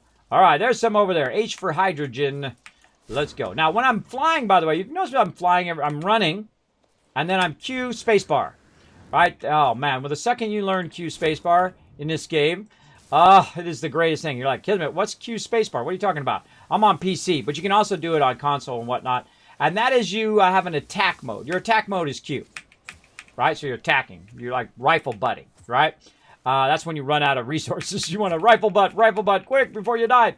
But you can also use it to jump forward. So if you hit Q and then spacebar, which is your jetpack, you can jump forward, and it works really, really well. So if you're trying to get away from stuff that's trying to attack you, oh god, that stuff's after me, later! So you can attack forward and then run away. Another excellent Kismet tip in No Man's Sky. Get into it. Get into it, master it. It does take a little bit of practice. But look at that. Oh, man, look at all the dihydrogen jelly. Okay, now my weapon has gone out. Now, here's the cool thing about this game is it does realize sometimes what you want to do. Let's also restart that one. It does remember what the last thing is that ran out most of the time. And when you hit X, it'll actually kind of steer you toward that thing as well. Oh, look out. More love coming through. Johnzo coming in, getting that Kismet Musketeer. Thank you for supporting the channel. Appreciate it big time. One step closer to getting that Norbert unlocked. I mean, not Norbert. Getting another Norbert unlocked. Getting another full skin unlocked in Stream Raiders. We're going to do another battle here in about 7 minutes. Now, we got 10 hours left, or maybe about 9 hours left of battles today. Or actually, 8 hours now. What is it? We're 2 hours in. We're 2 hours in. Let's go look. How many hours? 8 hours and 8 minutes of battles. Now, whenever there's an event, what I do is I go above and beyond here in the stream. That's right, I create a super long bonus stream just for all of you so you guys can get some epic loot during the events. So not only do I stream during the day, but I also run battles after my primary stream as a bonus stream. Doesn't replace any of my other streams. So if you come in and say, Kismet, you're just running battles. No, I wouldn't be here anyway. Right, so keep that in mind. I do above and beyond here in the stream. I work 7 days a week here in the stream. Yes, I do. And I run battles typically when there is an event. Now, sometimes I run it for 8 hours. So I start when I'm streaming, run my stream, and then run a few hours of battles after. Or I might run it for 10 hours, 12 hours, or 12 to 13 hours like I've been doing all week this week so you guys can get the loot. So settle in. Settle in, everybody. We're going to get it going. Oh, this update. Look at this. Look at how lush it is. It's so fantastically done. Oh, I'm glad there's at least one game developer out there who's actually kicking butt, right? Who's one out there who's just like, you know what? Screw it. We're not going to add no microtransactions. We're not going to add any of that crap. We're not going to charge for DLC. We're going to go make an amazing game. A game that makes you want to get up in the morning and say, you know what? I'm going to play some No Man's Sky today. And that's exactly what we're doing. That's exactly what we're doing today. Let's get into it. All right, again, we got to get our dehydrogen jelly. We got that done. Now, by the way, since I went and collected the dehydrogen over here, I don't have to run all the way back to my base to make it, by the way. I can just go ahead and make it right here. And then I can go ahead and upgrade my terrain tool right here. Oh, very nice. If it's something that I don't have to run back for. All right, there we go. Put those in there. Terrain manipulator, good. Now, I rarely ever use the Voltcaster or the pulse splitter. There's no real reason for me to waste my resources this early level on that. Let's go ahead and see if we can do any ionized batteries. Let's go back to our exosuit here. How are we looking on our ionized batteries? Are we unlocked that yet? We have. We need a little bit of ferrite dust. Oh, that's easy. That's easy. We've got some right here in these rocks. Look at my new Voltcaster. Cool. Very, very cool. I mean, my new multi-tool is what I meant to say. Sometimes I switch words. Just fill in the correct words yourself, everybody. I have sleep apnea, so it does happen. Oh, I forgot to ease up. Now, you got to ease up a bit when you're firing. And as, of course, you add more stuff you add to your multi-tool, the more you upgrade it, the longer that little white line up there lasts. That little white line is how hot your thing is getting. Now, watch the change of the color of the blue beam there. The longer I hold it, see now it's turning red. So you want to ease up and then shoot some more so that you're at that. See, the numbers are changing. They're getting higher and higher and higher. as we're extracting, and then it gets to a max point where it actually will overheat and then go back down. So you want to ease up on the throttle right when you get about there. You're still doing max damage, but you're also not resetting your multi-tool. Very awesome. What's up, Nick A? Showing some love. Night Talk's coming in, showing that hype as well. Punch jump for the win. Exactly, Valheim. That is for the win every time. In some games, I know how everything we need to do, and I'm pretty good at everything, but I purposely let other people do the things that they're better at than me, like in Minecraft. Oh, brilliant idea. I'm so bad at redstone, so I always let other people handle it. That's it, right? You got to know your strengths and weaknesses. Now, the great thing about working together with other people, they got strengths and weaknesses now. You can balance them out, they can balance you out, and then the end product is way better. How do I know? 30 years as a graphic designer. I've worked with some of the top people in the world in their fields. I'm telling you, that is the best way. If you've got people who are all great at the same thing, you get nothing done. You've got to have a good balance between all of the peeps who are great at raising each other up, right? When I worked for Apple, I felt like at every moment that I was, one, lucky to work there, and two, because of all the awesome people, and two, that other people were so great that they rose me up to another level, that I became better at what I did because they were so good at what they did. And hopefully I did that back for them. That's the ultimate. And if you've never had a job like that, I hope your next one is that job. Or maybe the one after your next one. I don't know. That you have a job where you appreciate working there. You feel like you're doing something that you want to do in your life, and that you got people around you who are not bringing you down but raising you up. Hopefully you have that experience in your life or have had that in the past.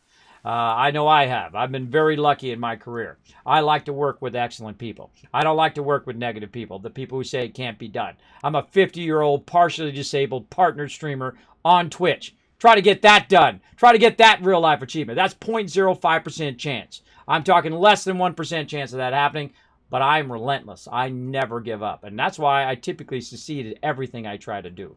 But I do fail from time to time. Sometimes I fail at doing some stuff. It does happen. You're going to have some failures that lead to your success later on. It's going to happen quite often. Sometimes I'll get an animation going, and I'll get it all set, and I'll get it all set up, and I'll get it done for the stream or whatnot. I get distracted. I got other things to do. I never get it done. Those are sometimes failures, or I get it to a point where I think it's good, and then I let it run, and I come back to it, and I don't like it. Failure. And I say, I don't like that. Let's make it better. Right? So that failure, the first round, it's not really a failure. It's a step to success is what most of it is. And then you go and you make it better. And that's the way I like to do it. And I'm a bit nitpicky on the stream here too. So that's why it takes me so long to do all this extra stuff, because I want it to be great. I want it to be awesome. But a lot of things I'll do is I'll start it and then iterate on it, right? Start it, make it better, make it better. And I'm just going to chat while we're grabbing ferrite dust and all this stuff. Let's grab a bunch of ferrite dust. Let's really get this fired up. Eased up a little too late on that one. Let go of it right as it overheated. Oh, that's pure ferrite over there. Boom. All right, nice. All right, I think that's good. Okay, what else we need to do? We can do our force field over here. We make some ion batteries. Which is what we're trying to make here. Oh, we gotta go to exosuit. We're gonna make some ion batteries right over here. Oh, bam, bam, and then put those into our shield. Now, how often do I use my shield? 1%. 1% time of the time do I use my personal shield. But what that is this, right? So something's shooting at you, you can block that shot. I find that very few people ever use that shield in game. Don't even know it's there. Even though it's like one of the starter things that tell you how to get started in the game. I find that kind of funny myself. There we go. Hey, Dova Killin! How am I doing? I am doing awesome. I hope you're doing good as well. I like working with effective people too. That is a bonus of being in the military. There's always great, competent people working as a team. True, Van Heim. Thank you also for your service as well. My family, military family. My wife's military family. My mother-in-law, by the way, my wife's mom, is an E9 in the Navy. That's right, Master Chief. You got a mother-in-law who's a Master Chief. You don't mess around with the Master Chief, bro. You don't mess around. That's why my wife is a strong woman as well, because her mom's a strong woman as well. So don't mess around with a strong lady. Show them the love, everybody. Show them the love. There we go. All right, up we go. We're ready to do a battle, too. 166 units placed. All right, while I'm running back up into my base, let's go ahead and get this battle going on. Oh, I feel like this is going to be a good one. Look at that. Holy mackerel. Let's do it.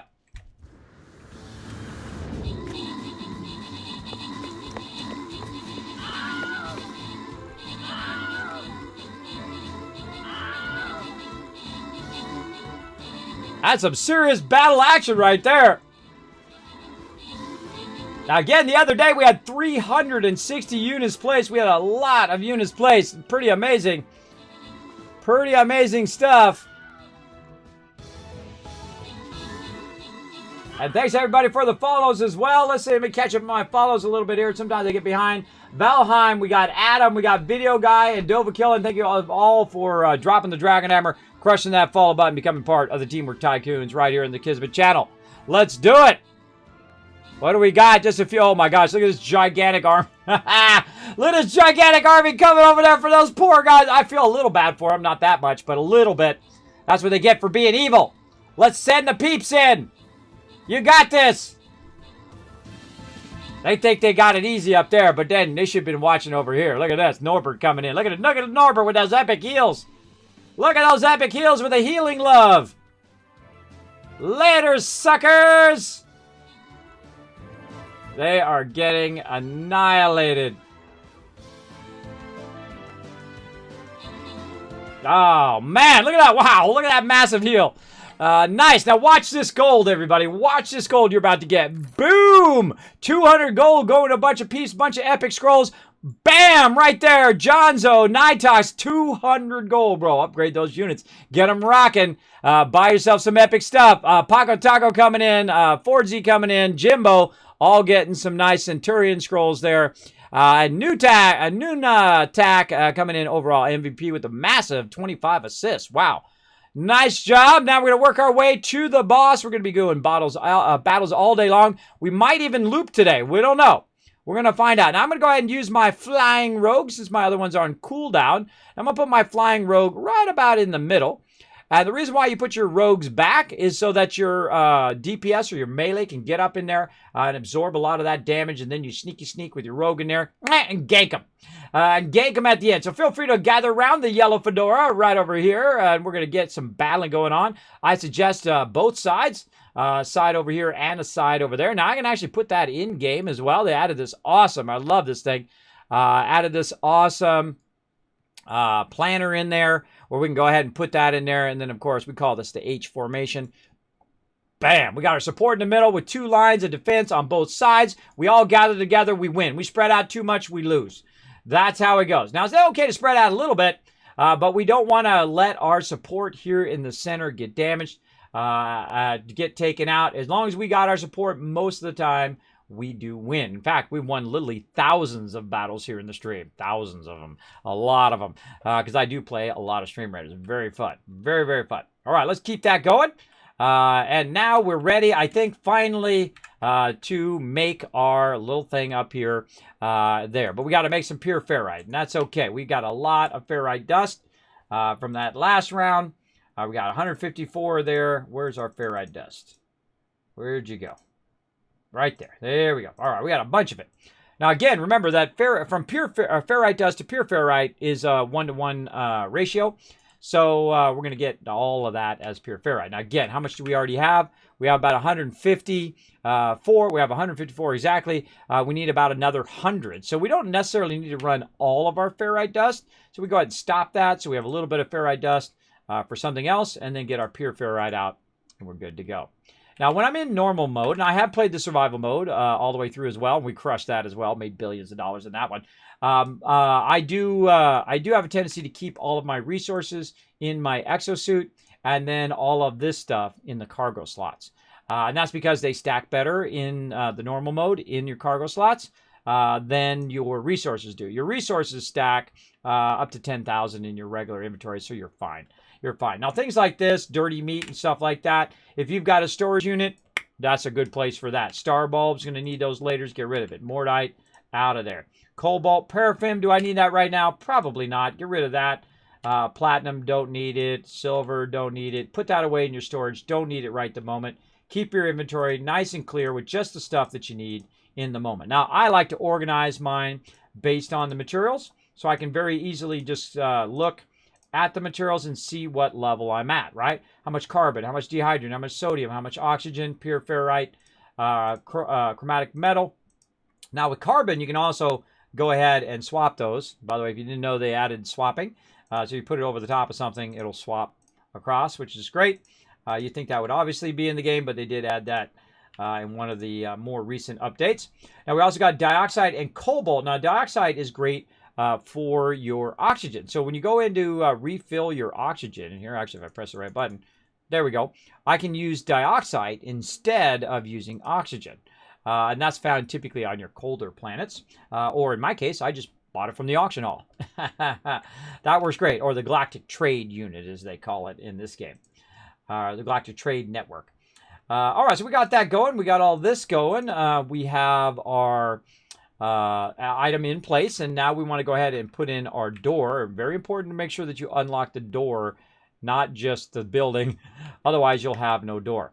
Now, my biggest tip for the door is never attach anything right here unless you want your door to close. When you attach power, it actually closes the door, not opens the door. But you can add a switch and whatnot to turn it on and off. But do not attach it to the door itself. Now, inside here, we want to go ahead and now convert our little house here into a little production area. So we're going to take that out by holding down Control. We're going to take this out. We're going to take that out. We're going to take all of these out. Now, the one thing I don't want to take out, obviously, is my base computer, or I will lose my base. But if I did, I would just get all the stuff back anyway onto my character. So we're going to go ahead and move this in here, and we're just going to remake all of that stuff, because I just literally just picked it up so I could move it over here. Now, you can put this stuff in the center. I highly recommend not doing that. I don't like the stuff in the center. You can easily just put it over here on the side as well. Now, I'm going to put this one, let's say over here. Now, notice how I moved past the center so that it wouldn't snap to the center. I'm not a big fan of stuff in the center. Now, also what I can do is go to first person, so make this a lot easier to see what I'm doing. Otherwise, that stuff has a tendency to be in the way. Now, I'm going to go ahead and put this right here in the center because I like to come through here. And again, you can put it wherever you want in your base. Now, one of the benefits of unlocking this round area is the fact that I can now snap stuff to it. A great example is my research area. I can go ahead and put that down, but notice it doesn't snap, right? But there are some things that do snap, like a great example is this snaps to the center. And then we have some other items that we can use to snap those in. Notice this doesn't snap and so on. But we definitely want to unlock some of those things that can snap. Now, one of those things is going to be our power right here, our biofuel reactor. You can see that it acts as a little bit, oh, there we go, acts as a thing. Now, you got to aim toward the circle. See, it's acting a little weird right now. Let me back up. You want to aim toward that circle, and that circle's telling you, okay, boom, that's the thing that I want to put it on. So we're going to go ahead and put our biofuel reactor, and I'm going to actually put it right over here, right next to it. And then the next thing I want to put there is a battery. So we have a backup battery. Now, I don't have enough magnetized ferrite right now, but luckily I do have a converter that never uses any power. So I can go in and say, you know what, let's convert some of this pure ferrite into magnetized ferrite. Oh, I turn my sound back on too. What's the best uses for platinum? Is it refining into nanotites? Yes, late game. Early game, no. Early game, you want to use it for other things.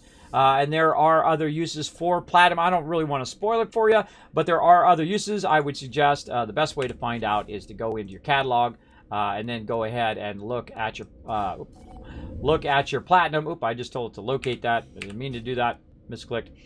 I'll go in and look at your platinum here, and it says it's extremely valuable, occasionally found in underground planetary deposits, universally prized for its hardness and versatility. But it doesn't really tell you what you can use. But you go into crafted products here, and you can slide along here and see what titanium is used for, right? And it's not, sometimes you don't have all this unlocked, so you can't really see what it is.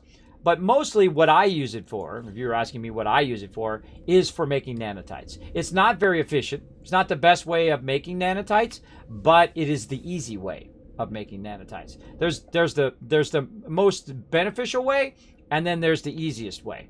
I typically go from the easiest way because it's the most efficient way, right? I like the most efficient way. Not the way that gives me the most return, but costs me a lot of time up front, right? I like to have the upfront part automated, and then I come in, grab a bunch of platinum, boom, drop it in there, bada bing, bada boom. I got a bunch of nanotites, and you'll see me do that. I'll literally make thousands of them, thousands and thousands in the later game.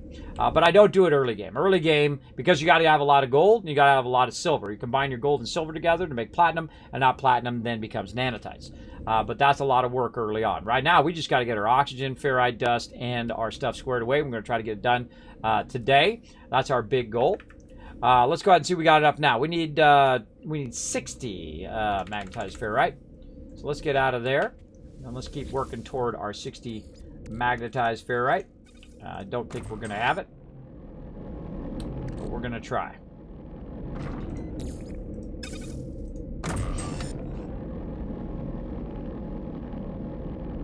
Oh, all right. Oops, forgot to take it out of there.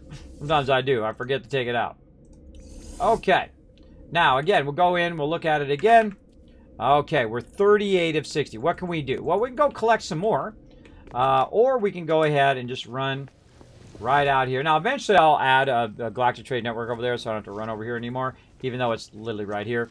But it's good to have one of these nearby where you can access it and say, you know what, screw it. I don't want to go collect it. I'm just going to buy it.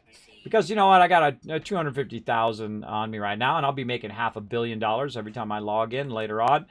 But right now we're going to do that. How about rusted metal? Well, there's a little ferrite dust right there too. As well. Anything else we could go ahead and just grab out of there because we don't want to do it? How about microprocessors? We probably use a few of those later on, but we'll come back to it. Over here we go. And first thing we're going to do is go ahead and convert that rusted metal, which most people think is junk. I think it's the most precious thing at the early game ever, because it becomes ferrite dust at a 2 to 1 or 1 to 2. So one rusted metal becomes 2 ferrite dust. It's actually one of my favorite elements now. The junk rusted metal, now my favorite, because this basically saves me so much time running around shooting all of the ferrite dust rocks to get ferrite dust. I just get a bunch of rusted metal, convert that, and then convert it again and convert it again. Now, it'd be great if there was some sort of assembly line in this game where you could set up a ferrite dust, very much like Satisfactory, set up ferrite dust to become pure ferrite and then magnetized ferrite at the end automatically, where you just set it up and let the whole conveyor run. But that's more of a Satisfactory thing, apparently. But you never know. They might add it at some point. You never know. All right, now we got lots of pure ferrite dust. And again, we're trying to get our battery in here. And these are usually the first things that I make in here. Still not there. Still not there because we didn't convert it. I just thought of me. I didn't convert it into magnetized ferrite. It's still pure ferrite. There we go. 44 more. We're going to get it. There we go. Sorry I couldn't catch any screams lately. I was busy with stuff. Hey, always take care of that real life stuff, Skullhead. Always take care of it, bro. That's no problem. Never have to apologize for taking care of your IRL stuff. I appreciate you being in the stream, though. Hope you're having a great Friday. It is an awesome Friday. We're starting off pretty amazing. I'm late game, and I have like 4 stacks of platinum waiting in storage. Yeah, nanites it is. Yeah, used it up. It ain't do you no good sitting in your storage, by the way. Just like if you have billions of dollars on your character, it doesn't do you no good as cash. It only does you any good if you use it, right? Just like in real life. If you make $1 billion in your life and you never spent 1 penny of it your entire life and then you die, guess what?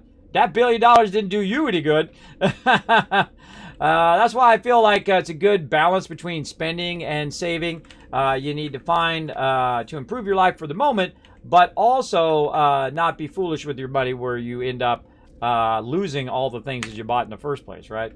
Yeah, don't do that.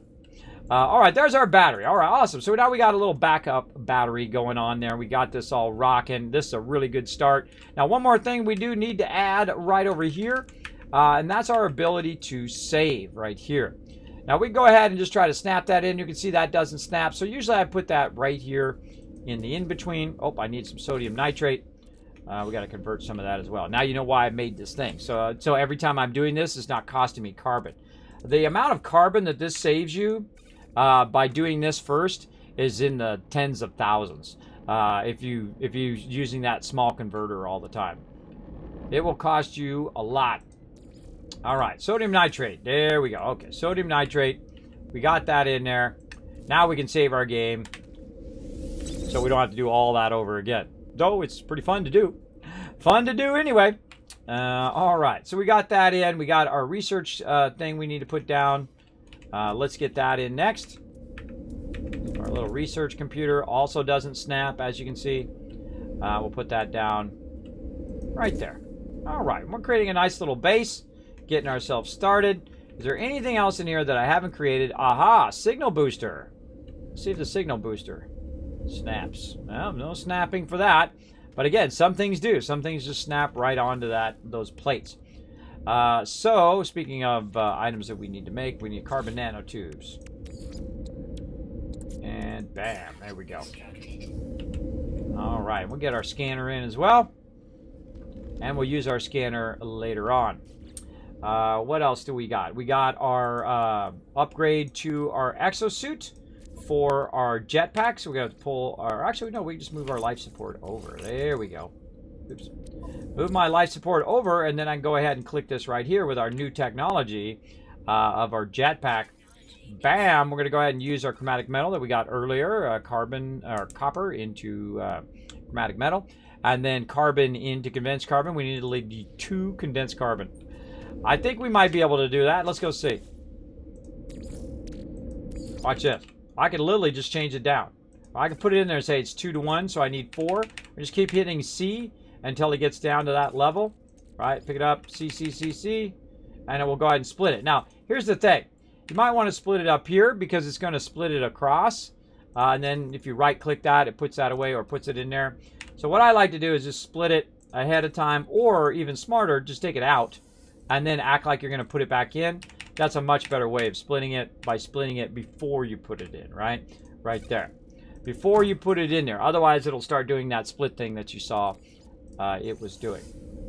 Alrighty, let's do it. What are we doing? We're upgrading our jetpack over here. Now we're going to be able to jetpack longer and run further.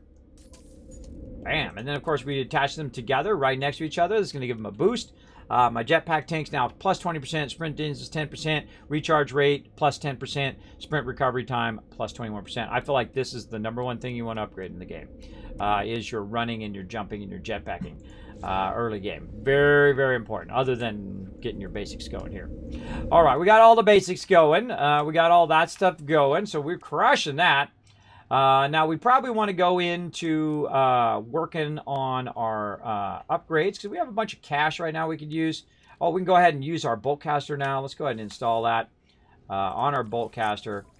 I guess we could go ahead and upgrade this. We need 3 carbon nanotubes. I guess we'll just add it because it's going to get this quest done. There's a quest for doing this at the very beginning, so we'll get that done.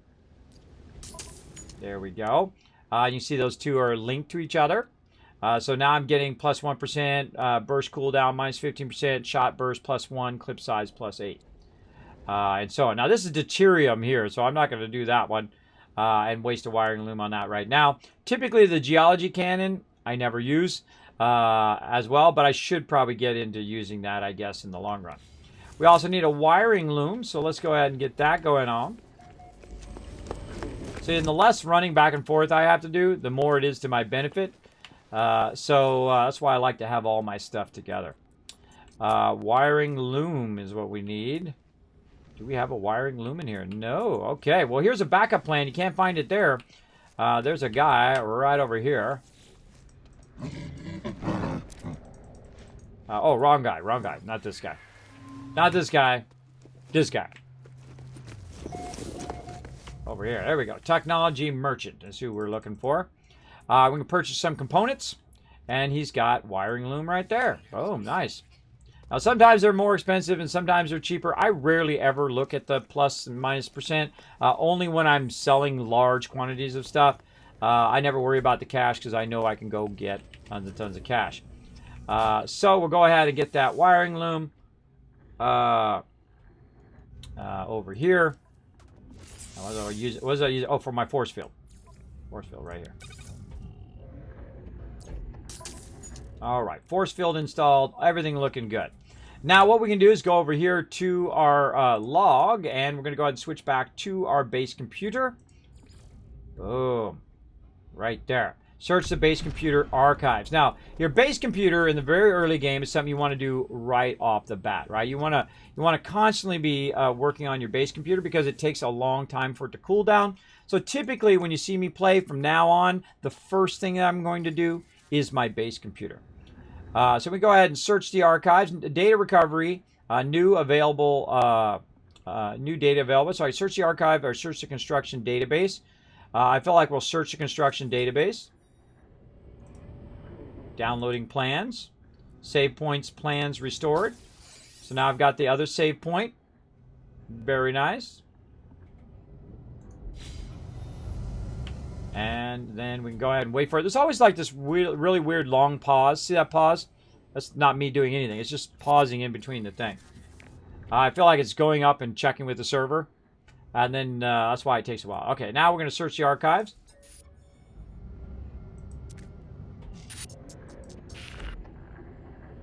All right, readable, retrieve archive, begin defragmentation of text, and leave. And now what it does is it gives you some other quests. Projectile weapons like bowcasts require ammunition. Craft ammunition in your inventory. So we'll go ahead and click that. Oh, not enough ferrite dust. Oh, what a surprise. And locate trade center. See, now it says local trade center. It's now found a local trade center for me to find.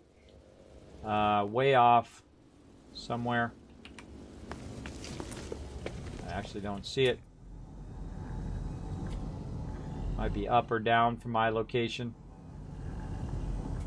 Usually it gives you it up in the radar up there. Must be behind something. But let's go ahead and make some ammunition, because that's what, see, this thing is flashing. That's what it's doing. It's telling you, hey, you got some sort of quest that has to do with that thing. Construct a save point, right? That's what it's telling me right now. Do that thing. So if we go in and say, okay, we want to make a save point now. But I already got a save point up there, but now I've got a new one. Because I want to progress my quest, I'm going to go ahead and make a save point. And again, we'll roll it over there, see if it snaps. Doesn't look like it did, so I need some metal plating, which I believe was on my starship. Oh, we used it up. Let's get that back onto us.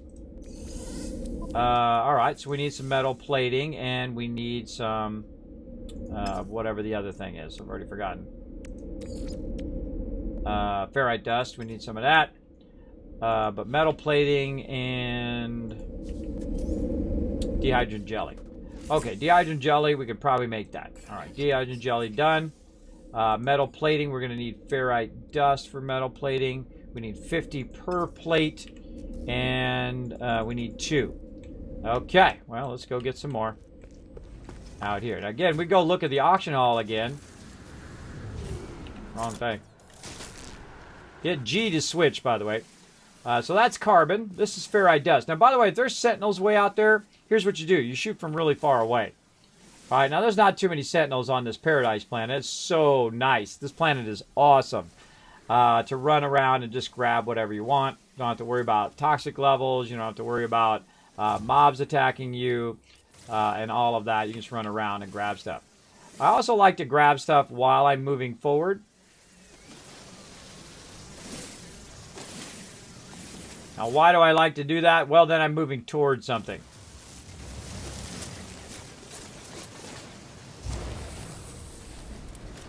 Gotta ease up.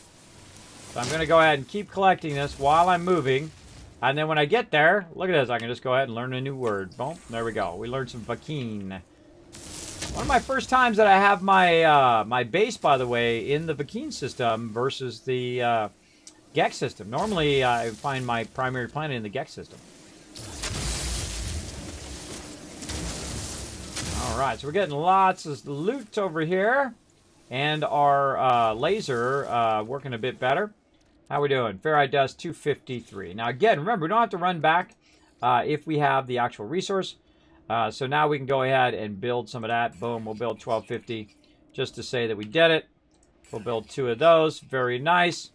And now we need to go back to our base. Now, one of the things that it can be annoying in this game is that it can be switching back and forth between quests. Keep that in mind. You need to be on the quest a lot of times so that you can finish that particular quest while you're doing something. Otherwise, you might do it and then it doesn't register that you did the thing that you need to do. So good to keep that in mind as well. Hold down R, by the way, put your weapon away so it's not in your way. Just like in most games.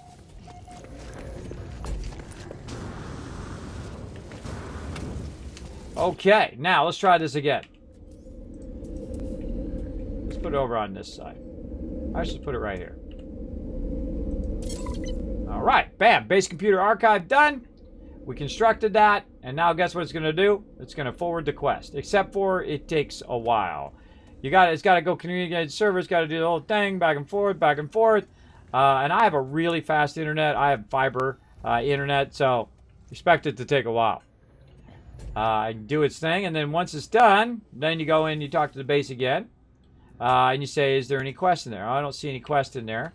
Let me go see if it switched me off my base quest. Nope.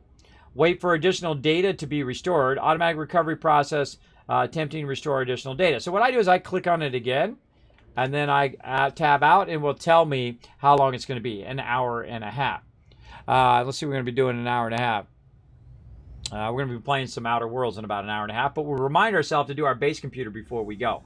Hey, Siri, set a timer for 1 hour and 30 minutes.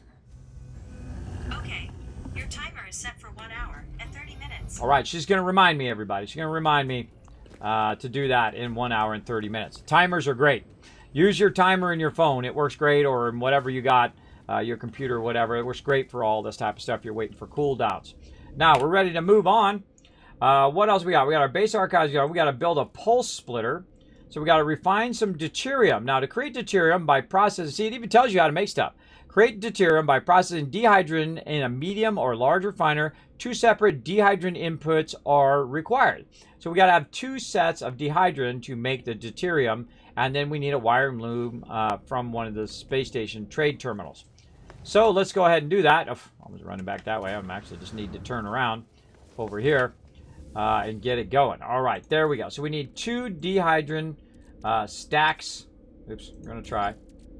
Get that out of there. Hit C. There we go. 1 there. And then the other dihydrogen stack we'll put here. There we go. Oh, wait a minute. Hold on. It said to do dihydrogen in there. Right? Hold on. Let's go look at the quest again. Let's look at it again. Deuterium. Deuterium is processed by dihydrogen in a medium or large refiner. 2 separate dihydrogen inputs are required. So what I did is I did exactly what it told me to do. But sometimes it's a little confusing. So we can go look for dihydrogen. Now again, I wish there was a search function in here. But to go look for dihydrogen in here, or to look up on crafted products, is sometimes tough because it's also not in alphabetical order. Again, these are the things that need to be worked on. So we'll just look through and see if we can find it. Now, if we haven't already discovered it, then it's not going to show up in here. But if you keep looking through, you'll look through and say, okay, don't see it, and so on. And what I suggest to do is just start from the first one and start scanning across. Okay, circuit boards, thermal, superconductor, pump, portable quantum, frostwort. Okay, nope. Okay, how about this first one here? How about this one? Do we see it here? There's dihydrogen jelly right there. By the way, it's interesting, it's a different color too. But yeah, not seeing it in there. If you don't see it in there, then most likely it's somewhere else. If you can't find it in that particular thing. So what you want to do is you want to then go back. If you can't find it in crafted, you want to go here to raw materials and then look for it. Oh, hold on. There it is right there at the very beginning of dihydrogen. You're like, Kismet, did you already know that? Yes, I did. Yes, I did. So Here's what it really says. Dihydrogen and tritium is what you need, not 2 things of dihydrogen, right? So this is the actual way of making it in here, not the way that it says. And sometimes it's wrong. That's games for you. Sometimes it's wrong, and you try to do the thing, and it's not right. We need tritium and dihydrogen. That's what we need in here. So we take that out, put that in there, and we'll take our tritium and we'll put it in there. Uh-oh. No tritium. I guess we're bumming. Oh, well, we give up. Never. Never give up. Never surrender. Let's do it, everybody. Let's go out here. Look, I like how it parks my ship in the thing. That's pretty funny. All right, we'll fix that here in a second. Off the side we go. Whee! Right there. Bring our ship down. We're going to ram right into that thing. Let's go. We out. Let's go.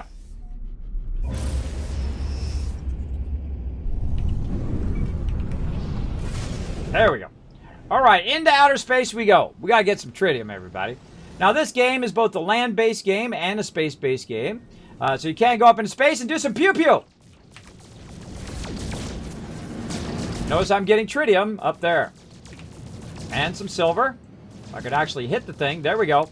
Now, one of the most annoying things about this game is the controls. I wish you could use your flight sticks with it.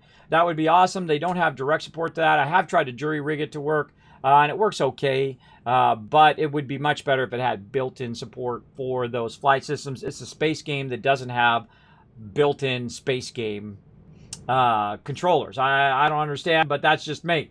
It's mainly made for console, and then we're just lucky we get it on PC, I kind of feel, because a lot of the interface and the controls and all that stuff is more console-based. But they have shown us a lot of love on PC by upgrading a lot of those controls for when it's on PC. The controls are more PC-focused. So what we can do is go into the control options. Now, one of the first things I would do is I would change your flight control options. I would change it to lock normal. Normally, it's on tethered normal right here. Let me show you the difference. When you're on tethered normal, you pull it and it goes, and then it slows and it doesn't. Now, at first, that seems awesome, but when you're in a space battle and you're turning really slow, you're going to die most of the time. It's really awkward to zero in on stuff, though you can say, I want to go right there, and just try to hold your, oh, well, hold on, I want to go right, wait, no, right there. I'm putting my cursor on it, right? So you have to adjust. They say you want to go right there, you have to adjust. You do a lot of rubber banding like that. I find my favorite mode is the other mode, is the locked normal. And that means it's locked in the center. And so when I move it, boom, it goes where I want it to go. Right there. If I stop, it slows down right there. Now, you end up doing a little bit rubber banding, but when I put the nose of my character on there, I'm good. Now, the only thing that you can't do, and that is it's not as easy to lead mobs when you're firing. It'd be nice to have an option to change modes, right? Like when you're flying around, you're in lock normal, and then when you're fighting mobs and you want to have the leading, you can do that. But I can still lead mobs. Oh, whoa, okay, I don't want to shoot that guy. I can still shoot off in the distance and lead them just by using the center of the thing. I like lock normal better. I think it's under raw materials. Yeah, I was leading them there, the Nitrox. So, no, again, let me lead them down the road, everybody. Let me lead them down the road. But I do appreciate the backup. All right, let's do this battle, everybody. It's time for another battle. Let's go. I do like to talk about certain things as I go through the game, and that's one of the things. Is the common problems that people run into, like they're going to go into... That's not really a spoiler, more a little bit of a backseat gaming, but I don't mind too much if you're just trying to help. But if it gets to be a problem, like Kismet go do this, Kismet go do that, then that's when it becomes a problem. I try to, not be too strict on it, but then also not make it where, it's like a spoiler every time. Oh, here we go. Speaking of space battle, we'll get into that in a second. All right, open Captain's chest. Let's see. Some people are going to get some scrolls. Nitrax, Taco, Adam, and Lawman. A Lawnman coming in. Oh, I'm getting shot at. Hold on, I got to fly a little bit. Do some bob and weave, bob and weave. All right, I'm going to fly into the meteors while we finish up this battle. Let's say open. Somebody was MVP. Sorry if I missed you. I'm under attack. I'm under attack, and I have to do multiple things at the same time. All right, let's say down here in the lower left. We're going to put Norbert down there, and we're good to go. Come and join us for some Stream Raiders, everybody. I'm getting shot at right now. I'm flying away. I'm getting shot at. I'm sitting around in space. All right, now somebody's shooting me right now, a bad guy. Now, I can switch my perspective also to first person like this, so I can kind of see where he's at. I flew around. He was shooting at me. I have no idea where he is now. Let's see. Where'd he go? He ran away? I think he ran away. What a chicken. He was shooting at me, and then he ran away, and then I was going to turn around and blast him, but he went away. That's fine. I'll go back to collecting some more tritium.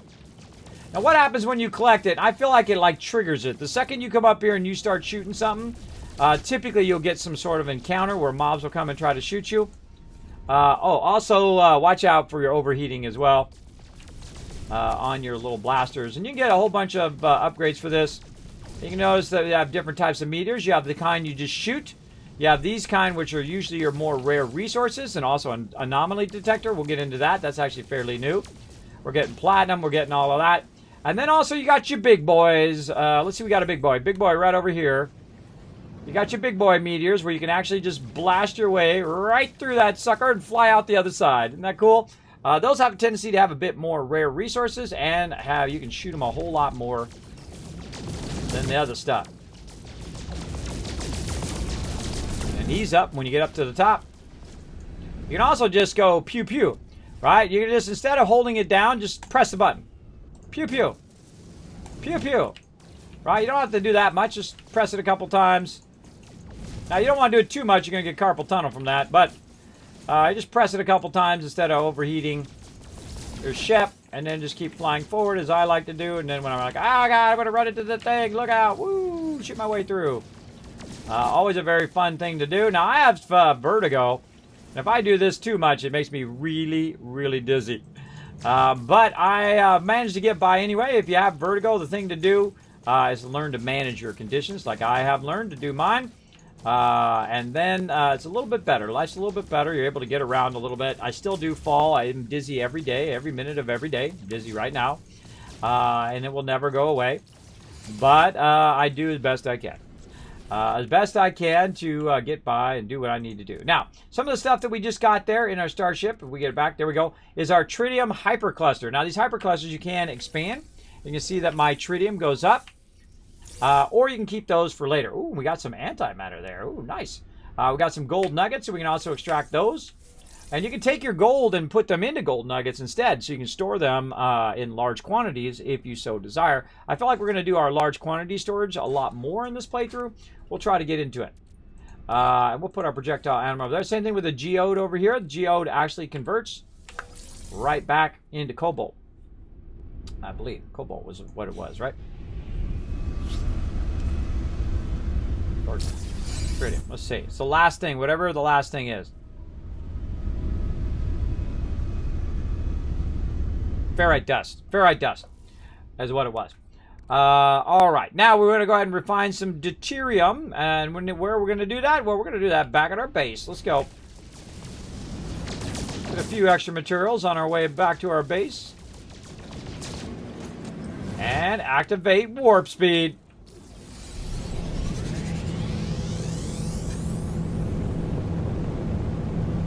Now, it just so happens my place where I took over here is also a landing pad. So that really helps a lot. So you can come in and land and get it going on. Spoilers! Yeah. I try to land in this front one. It's a little tough to land in that front one. Sometimes you'll bump it and back up and then you can get it. But pretty good. Eventually we'll have our own landing pad and we don't have to worry about it anymore. We can land next to our base instead of have to walk over here every time. You want eventually everything to be obviously centered around your base so you can utilize it much easier.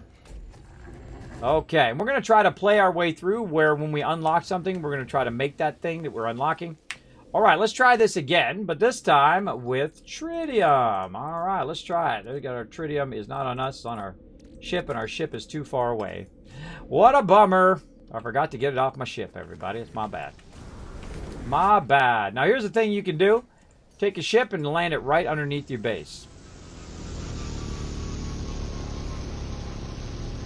instead of running all the way back down there. What I did is I pressed 3. I basically called my ship using this summon vehicles right here, which is summon radiant pillar right there. You see it's got a little 3 next to it. Maybe you can, maybe you can't. So I summoned that, and I told it to go right here. Now it's closer to me, so I can access my starship, and I can take that tritium off and put that on my character, just like that. Nice and easy. Now later you get a teleporter, so it's even further. You can have your ship further away from you. But for right now, we'll go ahead and do that. Now again, here we go with our tritium. We'll put our tritium in there. Aha! We figured it out. Look at us go with our smart stuff and smart brainy thingies that we did using our noggins. Using our noggins to figure it out. And again, all of that stuff that I just told you, all the how to figure out how to do stuff and do all that, I feel like that should be part of the beginning tutorial. Because it took me a long time to learn that on my own. Now, I could have looked it up on the internet. I could have done all of that. But I feel like that should be part of the tutorial. And that's why I give out those tips here on stream. Because it does make the game a lot less frustrating and a lot more understandable. Because it is a very big game. It's a very big game with deep mechanics and deep crafting and deep ship building and all of that stuff. And to understand where to go to find those answers is probably the most important thing in the game, I find. All right, deuterium, there it is. What were we making deuterium for? That's the hardest thing to remember. What were we making deuterium for? Does anybody remember in the chat? Well, let's see. First person to say in the chat, I'm going to give 1,000 kids caps. What was I making deuterium for? And while you're remembering that, I'm going to work on my landing pad over here. Metal plating and ion batteries. Do you remember? Do you remember? Didn't know there was going to be a quiz, did you? Didn't know there was going to be a quiz, and now you weren't paying attention. Ion batteries, that's what it was. Ion batteries. Irenium? What was I making deuterium for? What uses deuterium? You forgot. I know. I have that problem all the time. I forget what the heck I am doing and why I'm doing certain things. But in this case, for a very refreshing change, I remember. It was the multi-tool. We're working on the pulse splitter right over here. Right? Launch fuel. Good guess there, Zero Fuel. Good guess.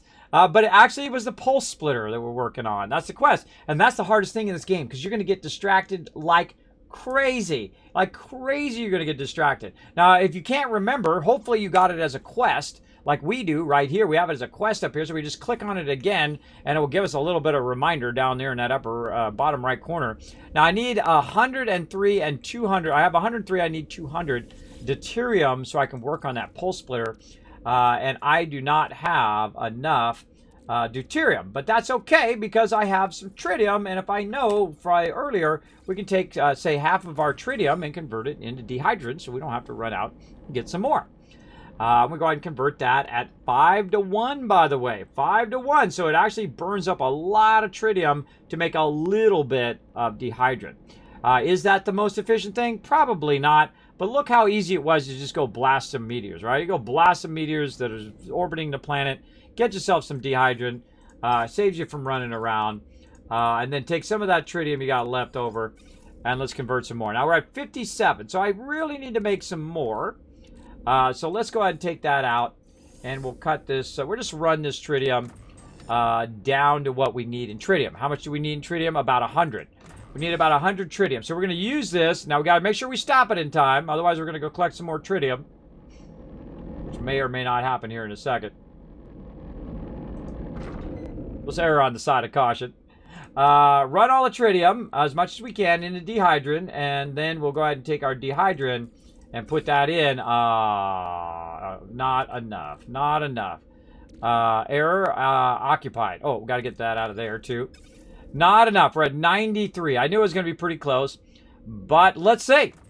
Let's go ahead and burn it up. Not doing us any good. Just sitting in our inventory. Just got in. Hi, kids. Zero cool. Good guess.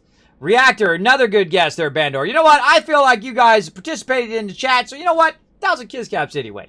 For all you guys in the chat who did participate. Appreciate it. Appreciate that participation in the chat. All right, there we go. 93. Oh, so close, bro. So close to get our multi-tool unlocked, but we need 4 more. That's always how it goes. Now, let's go ahead and check our sources so we don't have to run back up into space if we don't want to. Let's check our sources of all of those materials. First, we'll check over here. Do we have any tritium? Now, if you left and you came back, most often this resets. Look at that. Ferrite dust. Grab it. Boom. We got any tritium? No. Do we have any dihydrin jelly? No. Because you can actually buy the dihydrin jelly. I think someone asked that earlier. Where to get a ton of dihydrin? I meant to respond to that. Where would you advise getting large quantities of dihydrin? Look at that. See, I circled back to your question there, Capitano. Sometimes it's in there and it's got to circle back and come back out. So what I do is, I buy tons of dihydrin from the auction hall. When I have enough cash, I just start buying it from the auction hall so you can fund your freighters and your frigates later on. That's the best way, I find, is to get tons and tons of that. I've never found anything better than that yet, but then again, that's how I do it. And I find that that's usually more than enough because I'm going from space station to space station to space station and pulling those out of there, that dihydrin jelly. And that's what I'm looking for right now. I wish I had dihydrin jelly that I could make, then convert it into regular dihydrin. All right, so this is made of carbon and rocket fuel crystals. Now you can look at what stuff is made of, so you can take it apart and see if there's anything that you can make those materials out of, right? All of this, like bronze, pure ferrite, and ferrite. Metal plating would be ferrite dust. This would be dihydrin. Oh, so Starship launch fuel. Okay, well that is 44,000 each. Would that be worth my time to take one of those and do it? Well, you know what? Let's just see how much we get. Let's get one. And then we'll go ahead and take it, just for testing purposes. And then we'll go ahead and see how much dihydrin we have now. We don't have any. I think we just used it all up. Yeah, we used it all up. Any on the Starship? Nope. And so we'll go ahead and disassemble this, right? Okay, here we go. We're going to click it and disassemble. Oh, wait. No disassemble. No disassemble. Johnny 5 is alive. Craft more. Quick transfer. Move and stack. Discard. You can't disassemble it. You can't get the dihydrin back from that particular thing. Now, the next thing you're going to think is Kismet. Throw it in the converter. That's a smart thinking. Let's go try it. Again, this is how I love to play games. I like to try stuff like this. I'll buy one even though it's very expensive this early in the game and see what happens. Can I deconstruct it? No. Can I take it and put it in here? Let's take the tritium out. Can I take the thing out of here and put it in here? Request operation unavailable. What if I mix it with something else? Maybe oxygen or something. Nope. But there is some things you can do. Not necessarily that one, but there is some things and things you can deconstruct in the refiner. Like we were just talking about dihydrin jelly. You can put dihydrin jelly in there and convert it in your refiner instead of you doing it manually as well. So that didn't work, but that's okay. I never have a problem with that because I can always take this and I can use it for my launcher right over there. So no big deal. It actually served a purpose. But nothing there. So guess what? Out of the base we go. I don't mind getting out of the base. I have lots of fun. Ooh, what do we got over here? If you hold down F, by the way, you can look at it. There's an A-class right there. A-class fighter. What do we got over here? Booyah. C-class. Not what we're looking for. Low level. Junky stuff. But we're good. That fighter's not bad. That A fighter's not bad. Scanner's recharging. Let's get out here and let's run in this beautiful lush world that we got here. Look at this. Let's go look in this direction. Oh, look at this water down here. So this reminds me of Satisfactory. Every time I see water in Satisfactory, it makes me giddy. Why? Because it is part of the game. Part of the game mechanics. Woo, look at that. Look at that float. Ooh, that was a long float. Oh, yeah. It's a big boy. All right, let's scan it. Scan for some more. Get that scanner recharging.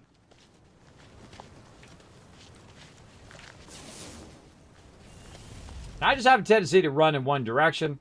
Look around while you're running. Oh, there's more up there.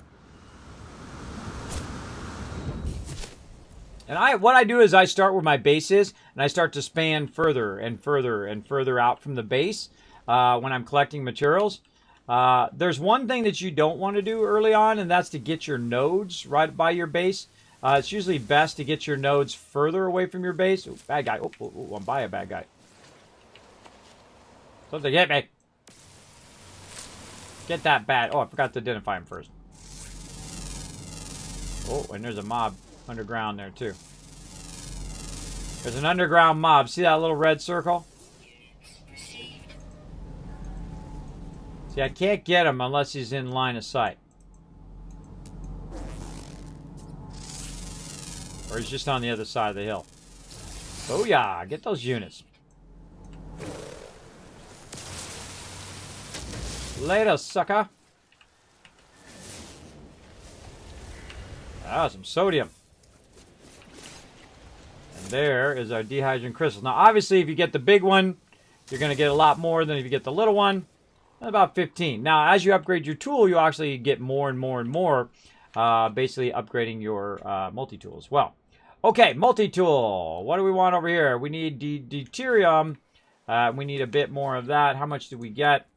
We got about 65. That might do it, but hey, you know what? Let's just take a little extra time and look for a little bit more. There's some more up here.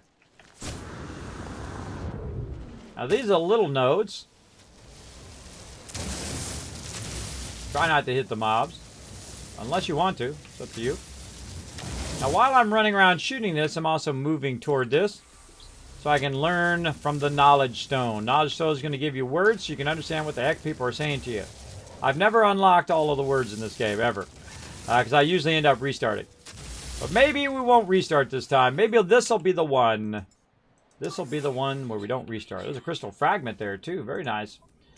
Crystal fragments also, if you go ahead and analyze those are going to give you some dehydrogen as well.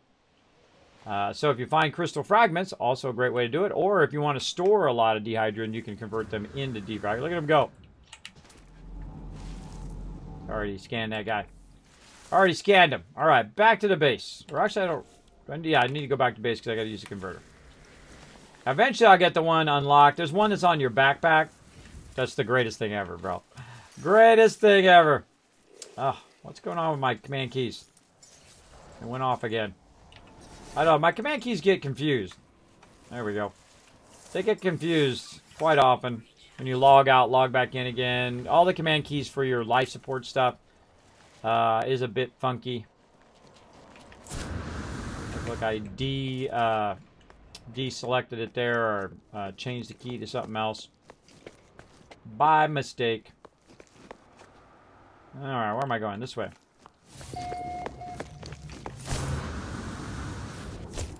Now, I don't really have to have my base up here, everybody. I'm just up here because my base computer is up here. I could take the base computer and move it to the bottom if I wanted to. Because eventually I'm not going to use that area. I only use that area in the very beginning. So I may retool the entire base. In fact, you can pretty much guarantee that I'm going to do it. Alright, let's try this again. Let's see. Tritium, we have 12 left. Dehydrogen, let's go ahead and put that in there. Where'd you go? Dehydrogen. Can't see it. There. Alright, how many can we do? 12. For deuterium. Oh, and I forgot to take it out. You always feel like you convert it and should automatically go into your inventory, but that's just me. Alright, once again, press the button. There we go, finally. That's why I never upgrade that, because it takes forever to go and grab all that early game. Later on, I'll have so much resource. It'd be so insane amount of resources that I won't have to worry about it. In fact, I could just keep buying out the auction hall over and over and over again to stock up on those resources. Now, the other thing is a wiring loom. Now, we left and come back again. So, in theory, it could have reset and added a wiring loom in there, but don't see it. More rusted metal there for ferrite dust. Let's go ahead and just snatch that up. And let's go talk to this person over here and see if they've got another wiring loom. Purchase components. Aha! They got another one. Nice. And we can go ahead and finish this one. Done. Nice. Okay, look, we actually did all of our upgrades ahead of time today. Look at that. We're actually doing stuff in the thing and the stuff. Awesome. All right, let's run back toward our ship. Another objective complete. And now we're going to check all of our stuff to see if we added all of our upgrades. So, first we're going to start with our exosuit. We're going to go ahead and look down here and say install technology. I don't see any. Here under technology, you can do the same thing, but the same thing is over there.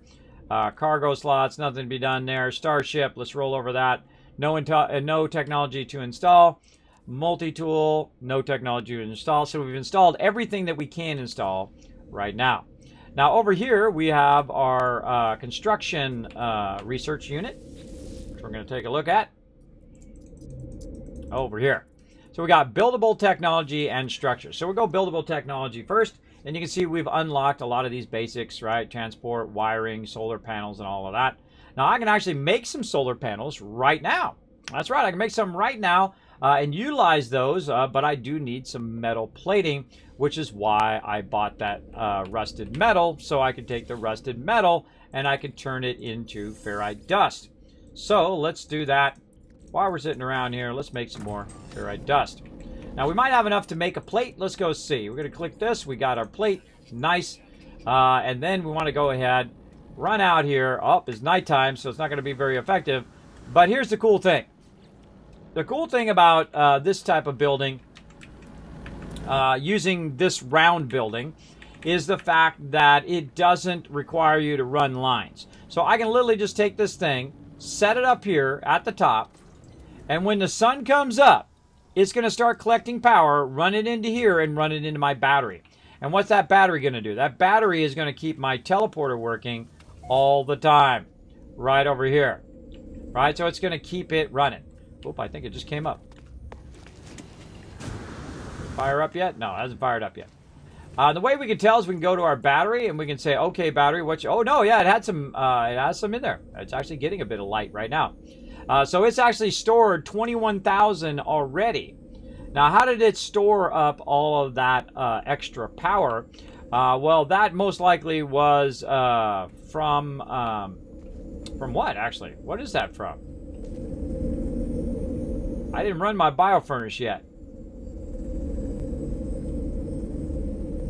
Huh.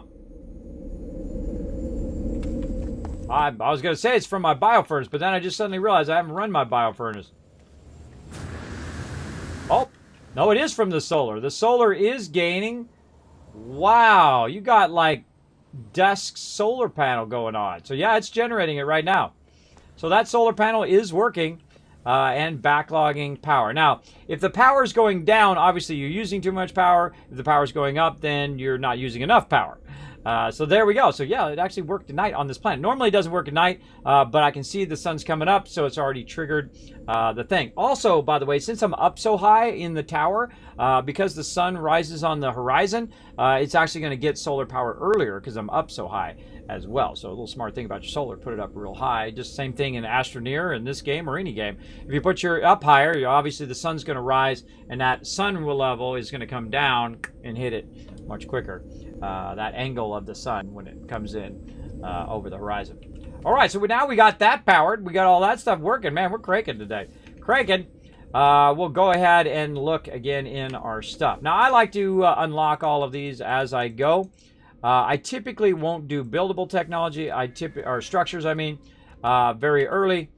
This stuff I do not unlock, but this base construction stuff, this stuff I work. But this is 5, and this one down here is another 5. Should we just unlock it to have it unlocked? Probably, just to have it done. So let's go ahead and look for some salvage data. Because right now we're waiting on our base computer anyway. We can kind of look around, see if there's any salvage data. Now, which way did we run before? Well, heck, if I remember. I think it was north. It could have been south. I don't know. But I feel like I'm going to go south and see what happens. So I'm literally just going to get my character and start running to the south.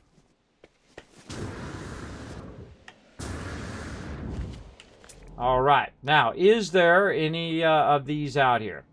I don't see any. No buried modules. We got some magnetized ferrite there. Paraffin deposit nearby. Knowledge stones. Over here, copper deposit. Ooh, fairly close. 600, not bad. And there's some buried technology in that direction. It's only about 300, so we'll go ahead and hit that one first. And then what I will do is I will then turn south and continue to run in the same direction. And I try to, you know, one time go north, and then one time go south, and one time go west, and one time go east. Or you can just keep running in this direction until you just get bored of doing it, because this planet is huge. I have never run in one direction and ever come around the other side of the planet, ever. And I've really tried, too. I've really tried. That literally would take you hours or maybe even days to get all the way around the planet just by running. Anybody in the chat ever done that? Put a 1 in the chat. Let me know how long it took you. If you've ever done that. If you've ever actually run all the way around to the other side of the planet. Ah, a little milestone. What do we got? What did we do? Oh, we learned 30 words. Look at us go. Now we're going to go ahead and dig in the ground here. We're going to switch when this thing's over. We're going to go ahead and switch to our terrain manipulator. This is also why I don't unlock the bolt caster and all that stuff as well, because it makes it annoying when I want to use my when I want to just switch between the two things. Whoa. When I want to just switch between the two things, I got to switch through all that other stuff instead. All right, what do we got down there? Maybe this way, maybe up here. Aha, there's another one way off there in the direction, kind of the way we want to go. Let's go. Now, if I run into some more knowledge stones along the way that are along my path, I will hit them, or anything else that I happen to run into along the way. Great. But if I don't, that's great too. Now, I'm also stopped on the storyline. I'm not doing the main storyline right now. I'm just running from spot to spot and picking up a bunch of this salvage data. And you want to kind of cycle back and forth between salvage data and nanotites in this game, because those are your upgrades, those are your recipes and whatnot.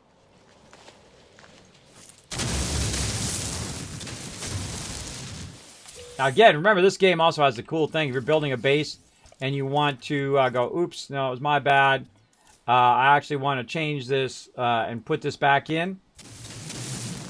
You can actually restore it. I think that's like the coolest thing, bro. I love that they added that. I don't use it very much, but when I do need it, it's there. Okay, we need another one. What do we got? Anything to the south. Right there. And I'm kind of running south. I'm not just running exactly south, but I'm just, you know, going in that direction and trying to find stuff as I'm running along. Oh, speaking of finding stuff. Deuterium.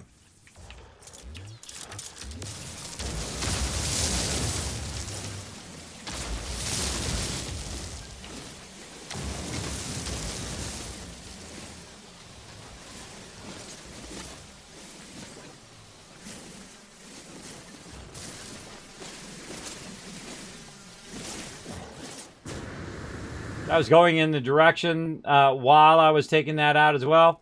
Now, this is a buried module, but there's a big cliff right here. What am I going to do? Well, hey, I got a miner. I'm going to make myself my own little path.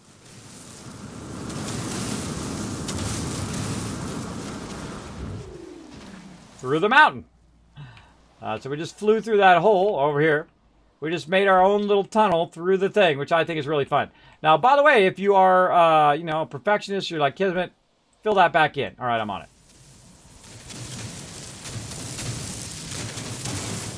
There we go. Never know what was there. There we go. Okay, now where are we at? Over there. Okay, let's keep going. Now, some mobs are aggro. I see some oxygen there. Let's grab that on the way. Some mobs are aggro and some mobs are not. On this particular planet, most of the mobs are not aggro. So I can go ahead and just run through here. What's up, buddy? How you doing today? Thanks for being awesome. Not attacking me.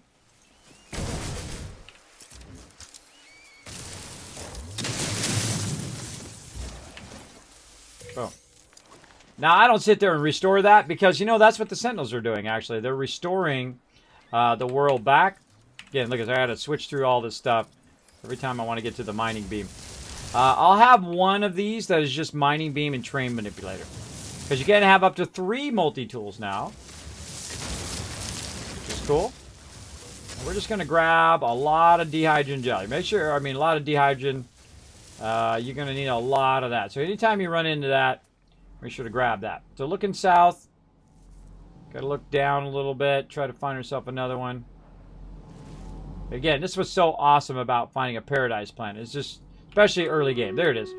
Especially early game because there's real no weather. The only thing that it really is an issue is my oxygen. And so I'll just pump my oxygen and I'm good. Another milestone.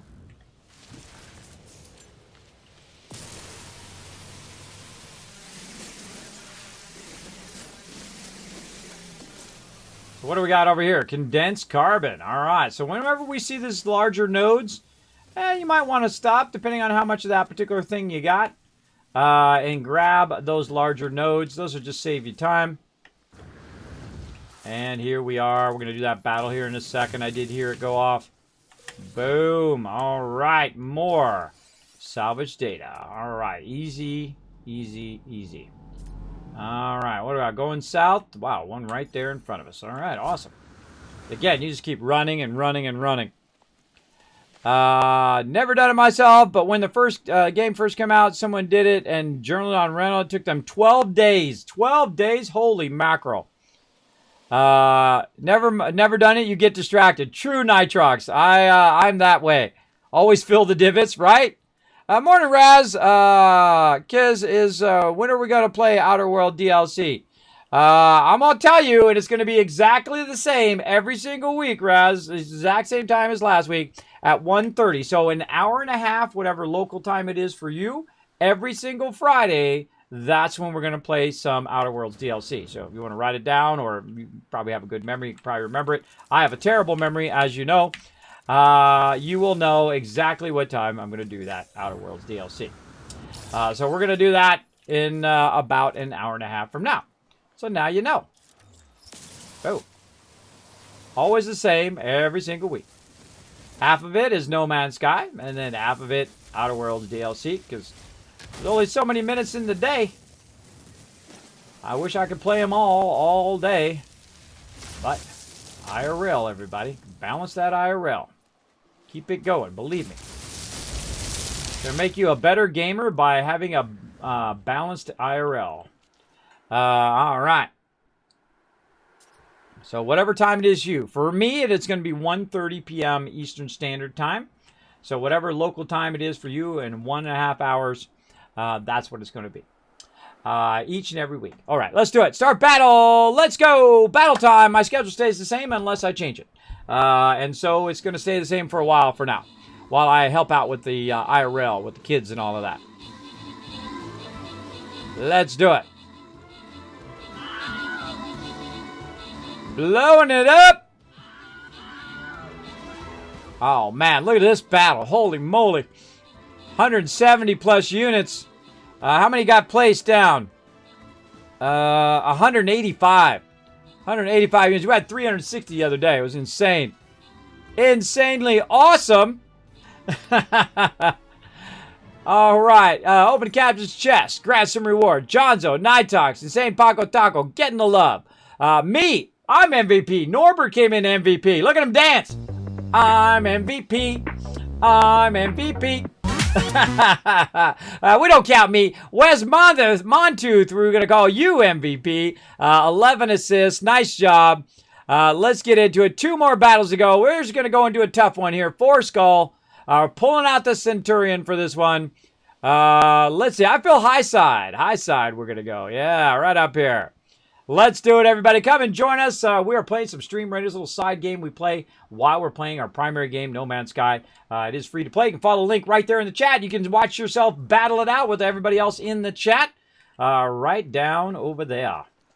All right. Now, here's one of my favorite things in the game is this thing right over here. Oopsie. Is this thing right here. I love this thing. You're like, Kismet, what is that thing? Well, hold on. First, we need to find out where we're going. We need to find out where the next thing is. Aha, right there in front of us. Let's get it. Then we're going to get this. We're going to hit Q and spacebar and hold down the spacebar. Hold it down. Until it starts to say this. Or not. There it is. Jetpack fading. Then get down by the ground. And then you're good. So you can see I jetpacked a really long time. It's like a jetpack surge. It allows you to jetpack for a really long way. Again, start working a lot on your dehydrogen crystals early on. You're going to need a lot of these. Big time.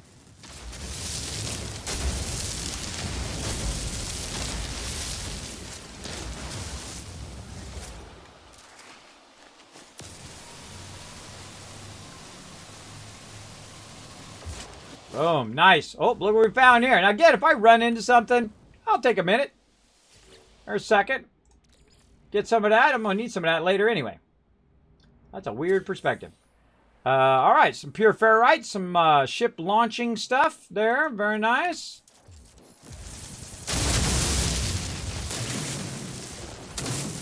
Sometimes you got to do a little bit of that to get around some of the items in the way, so you have to start working on the ground a little bit like that.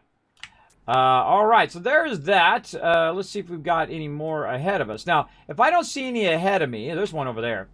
There's two over there. If I don't see any ahead of me, I will divert in a different direction, but then resume to go south if I don't see any further. So let's keep going. And again, this is why I upgrade my jetpack straight away. So I have more jetpack, my jetpack lasts longer, and then my running lasts longer. Because I switch between running and jetpack. In fact, the ultimate way to jetpack is to run first, then hit Q, and then spacebar. So shift, then Q, then spacebar. That's how you do it. Okay, we'll just shoot the stuff. I'm so used to not having that stuff on there that I just hit it once, thinking it's going to go from my terrain thing to my thing. Oh, we got a big one there. Again, if you run across it, zap it. Or grab those regular resources. That's going to save us time later. Now, as you can see how nice and wonderful it is to have a Paradise Planet. Paradise Planet is the bomb. Is the stuff. Is the jam. So you definitely want to score one of these at some point. Hopefully earlier game. But sometimes I've gone through the entire game and never found one. Never found one. It's just all about your luck. Especially one that doesn't have storms. This one doesn't have any storms, which is awesome. Well, more deuterium back there.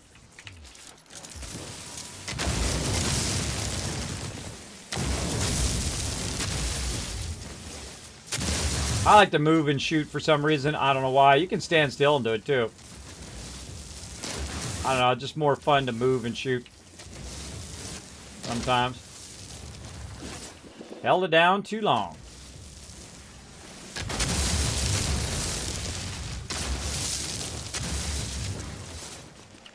All right, good enough. Moving on. Oh, look out for those baddies. We're out of there. All right, another one of these. Jetpack surge. Whoop. Where'd it go? Lost track of it for a second. There we go. Surge fading. Get down on the ground. There we go. Oh, look at this. And a buried cache in here, too. I wonder what else is down here. Make a mess. Yeah, see, sometimes other stuff down there. Make sure to check that, too. All right, what do we got on the horizon? Another one over there. And guess what we got right over here? Double surge.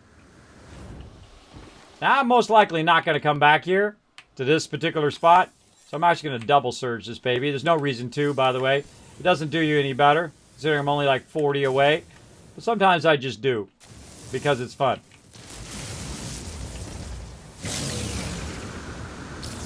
Just because it's fun.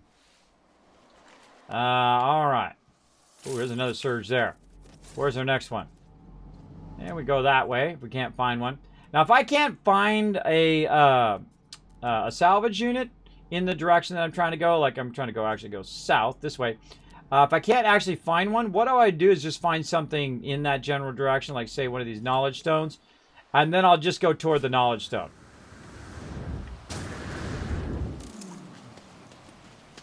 Also, I can see. You know what else would be great? If you had command keys to go to your different type of thing. If I could just press a button and go to the mining, and press a button, go to the train, that would be nice. That would be nice, like in a lot of other games. Hey, welcome back, Nikki. Hope you're having a good day. Welcome to the stream. See another one over here. Dang, 3 in a row.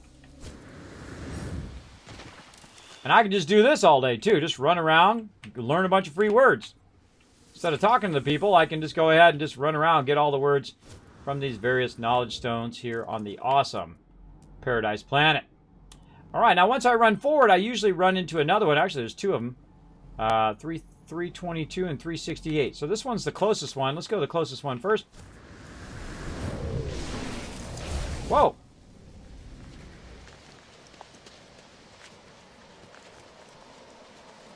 A random dude just landed. I don't think I've ever seen that before. Pathetic interloper. Make an offer on a ship. What kind of ship you got, bro? Yeah, C-class. Blah. It's a C-class. It's a surveyor. There's different types of ships. There's fighters, there's surveyors, there's shuttles, and there's cargo ships. Yeah, it's better than mine, but still not that great. Costs 455,000. If I exchange it in, I can exchange it for 0 units right now. Because my ship is actually worth more than his ship is. That's because I have my upgrades on there. Now, I actually usually use a cargo ship. I love being a space trucker where I run around and I trade goods and all that stuff. Except for I find in this game, I actually prefer to be the fighter, to be in a fighter, because the fighters turn faster and they actually are way more maneuverable than any other ship. But they don't go as far, hyper jumps and whatnot, as other ships can. Like the hyperdrive range on this, you can see is 110. Mine's 182, and that's just because I boosted it. But some ships have really high hyper range, where you can jump, instead of jumping between all the little planets, you can just go zoom straight across, which we're going to make a whole bunch of all of those just for funsies. Just for funsies at one point. But I don't need any of that. But he's got effective thrusters on his, too. Decline that. Thank you, bro. What do you got for trade, though? So this is a random trader that just happened to land by me while I was running around. Whoa, look at this. Black market modifications on this guy. I've never seen those either. Look at this. Suspicious hyperdrive module. So you don't know what level the upgrade is. Oh, that's tricky. That's tricky. So you don't really know. And so you got to roll the dice and see if it's better than what it is. That's tricky. Yeah, suspicious mining. We gotta try it, everybody. Even though it's gonna burn some of my nanotites, we definitely gotta try it. Let's do the mining beam module. Let's do that. All right, thanks, bro. Now in here, where is it? Yeah, suspicious. So let's install that for the mining beam. All right. Well, how much is it? Plus 30% heat dissipation, 2%. That's not bad. Now, it doesn't have a thing. It doesn't have an actual level like A or C, B, A or C, B, A or S. It's just like a random thing. You never know. Cool. Well, that's nice. Heat dispersion is plus 30% and fuel efficiency is better.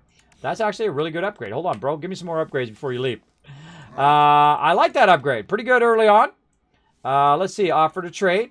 Now, of course, you want to compare it with an upgrade that you might have done in the other thing, but you can only put one of each type of upgrade in there. You can put your main upgrade and then 3 other upgrades with it around it from this guy. Let's say suspicious life support, hazardous, suspicious movement module, shield module. We already did mining. I say we do scanning module. Let's try that. And then let's go ahead and just go for it and say movement as well. All right, let's see what that's all about. And again, we got a nice multi-tool here, so we can use a lot of this. Okay, install. Hold down E to install. There we go. Analysis unit. Outlawed parallel analysis unit. Scan radius plus 7%. So I have an illegal outlaw parallel analysis. I've never seen this. This is something new. That is cool. I like it. I like now it's got that variety of buying the outlaw version of it. Species recorded, recovered item. Where did I get that from? I have no idea. Okay, suspicious movement module. Let's do this one. All right, this is a jetpack one. Oh, hold on. I can't put it in there. Banned uranium exhaust. Illegal movement system upgrade. I wonder if you get, like, bypass nearly every galactic standard for workmanship and safety. This upgrade module affects jetpack's initial boost power, sprint distance, and fuel efficiency. So it gives you initial boost. It boosts my jetpacks. It does my sprint distance more. And my fuel efficiency by going black market. Now, I got to take something out of here. And that's a bummer because I'm going to have to take at least 2 of these out of here to make this work. So we're going to go ahead and take this and we're going to put it here. We're going to take this and we're going to put it next to this. So these 2 are together. And then we've also got our ammo in there. We're then going to take our life support, move it down here, take this, move it up here, move that down there, and this over here, and now all of those are bound together. So this is giving me 20% more to my jetpack tanks, but this is giving me 117%. Holy moly! That is a huge boost compared to this one, which is a B, right? This is more like an S class right there. That is a pretty sweet upgrade. Yeah, let's test it out.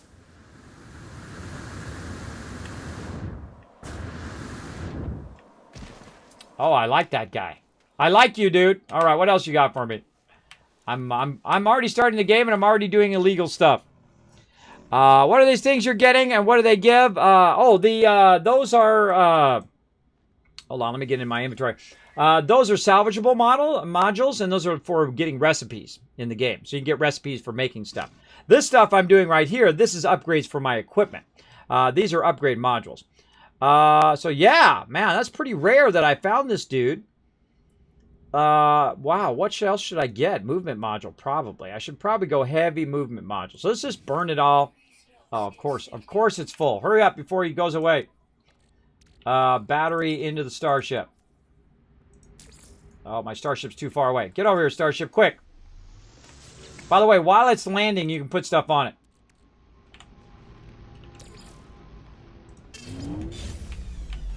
Don't go yet.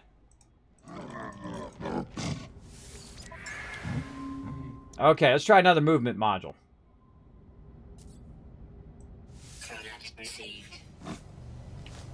All right. So, another one for our jetpack. We happen to have another space for it. Right here, install. What is it? Oh, that was even better! Holy mackerel, plus 149%. That was even better than the last one. Plus 43% on the sprint distance. Again, keep in mind, this one is your normal one. This is a B, then C, then S. And that was 117, and this one's 149 and plus 43. That's the jackpot, everybody. That's the jackpot one right there. Oh, my goodness.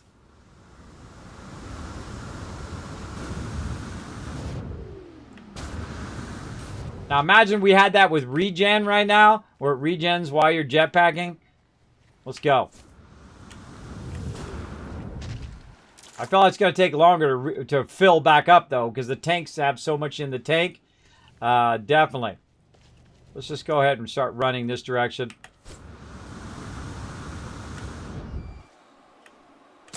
Oh, didn't have enough to stop myself from falling. By the way, that would have been a death in the survival mode. All right, let's keep going. So again, what we're collecting here is a bunch of salvageable materials so we can get recipes. And then this stuff over here is just random things that you can find, like rusted metal.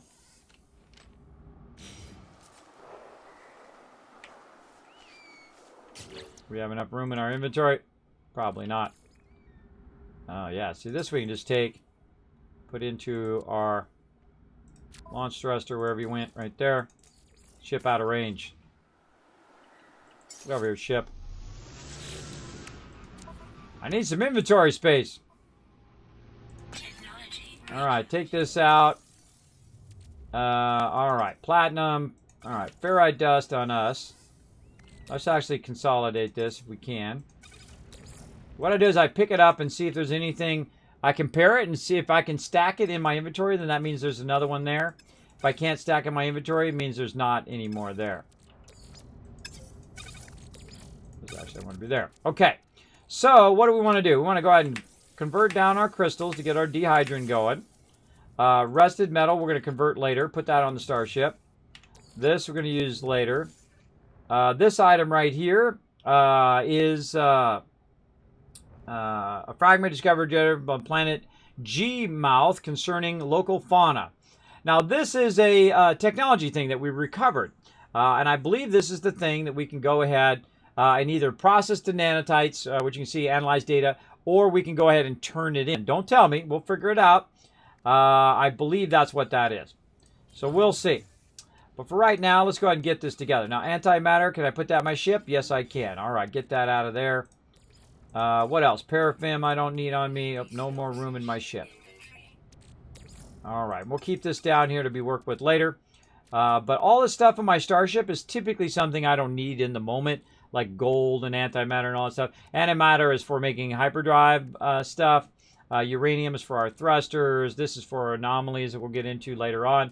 And so on. I don't need the batteries right now. I really just need the raw resources. And let's go ahead and see what's in here now. Vakine effigy. That's what's in there. All right. And we got our thing already, and we're ready to go look south and see if we see anything in the south direction. There's one over there. 290. Let's go that way. Now, you can do this forever. You can do this for endless hours. I usually give myself a limit to about, I don't know, 20, 30 of these or so along the way. God, my thing just keeps getting messed up. I'll just use X.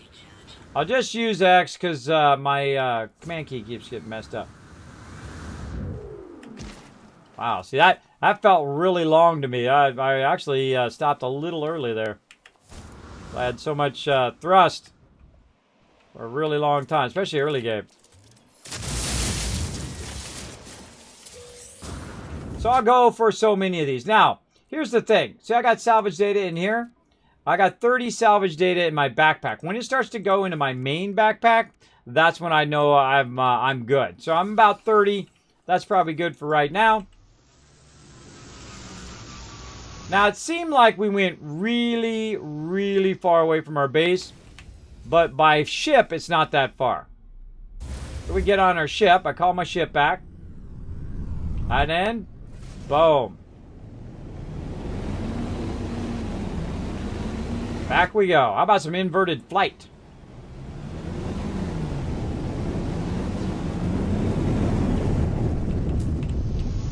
Skills. Look at those landing skills, everybody. All right. We got a bunch of stuff on that run. Nice stuff. All right. We're right up here. Whee! Whoa! Okay. Yeah, jumping all over the place. Running up here into our base. And, of course, I'll move this base eventually. But for right now, we'll just keep it up here by the base computer.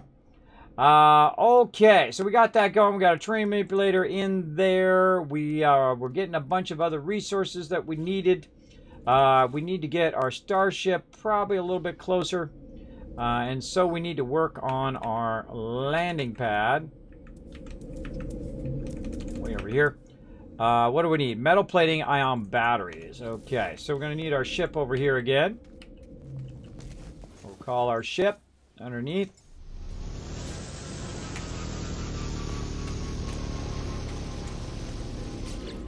And then we're going to go ahead and get this stuff back onto our character. And then every other item, we're going to go ahead and just put away into storage. Like this. Don't need that for right now. Don't need that. That we're going to keep. Antimatter, probably should keep that. Might just want to go ahead and convert that into antimatter. Just go ahead and get that done so we don't have it sitting there in our inventory. Put that in our hyperdrive, and then we don't have to worry about it. See, it just cleared all that stuff out of the inventory. Rusted metal, we'll go ahead and put it on our exosuit. And then we're going to go ahead and put our effigy away in there for later. This thing, we'll keep that for a minute. We'll go figure out if that thing is what I think it is. We'll test that out. Meanwhile, while we're doing that, again, notice how I'm trying to get many things going at the same time. We got some more ferrite dust that's been converted. Let's go ahead and throw some more rusted metal in there. Go to town. Let that run while we're doing something else. Now, back to working on our landing pad. We need 10 metal plates, so a lot of ferrite dust. So we're going to go ahead and click this. How many plates can we make? We can make 2 plates. 2 plates, we got to make 8 more. How much ferrite dust is 8 times 50? Hey, Siri, what's 50 times 8? 50 times 8 is 400. So we need 400 ferrite dust. All right, where can we find some ferrite dust? Well, maybe back here in the auction.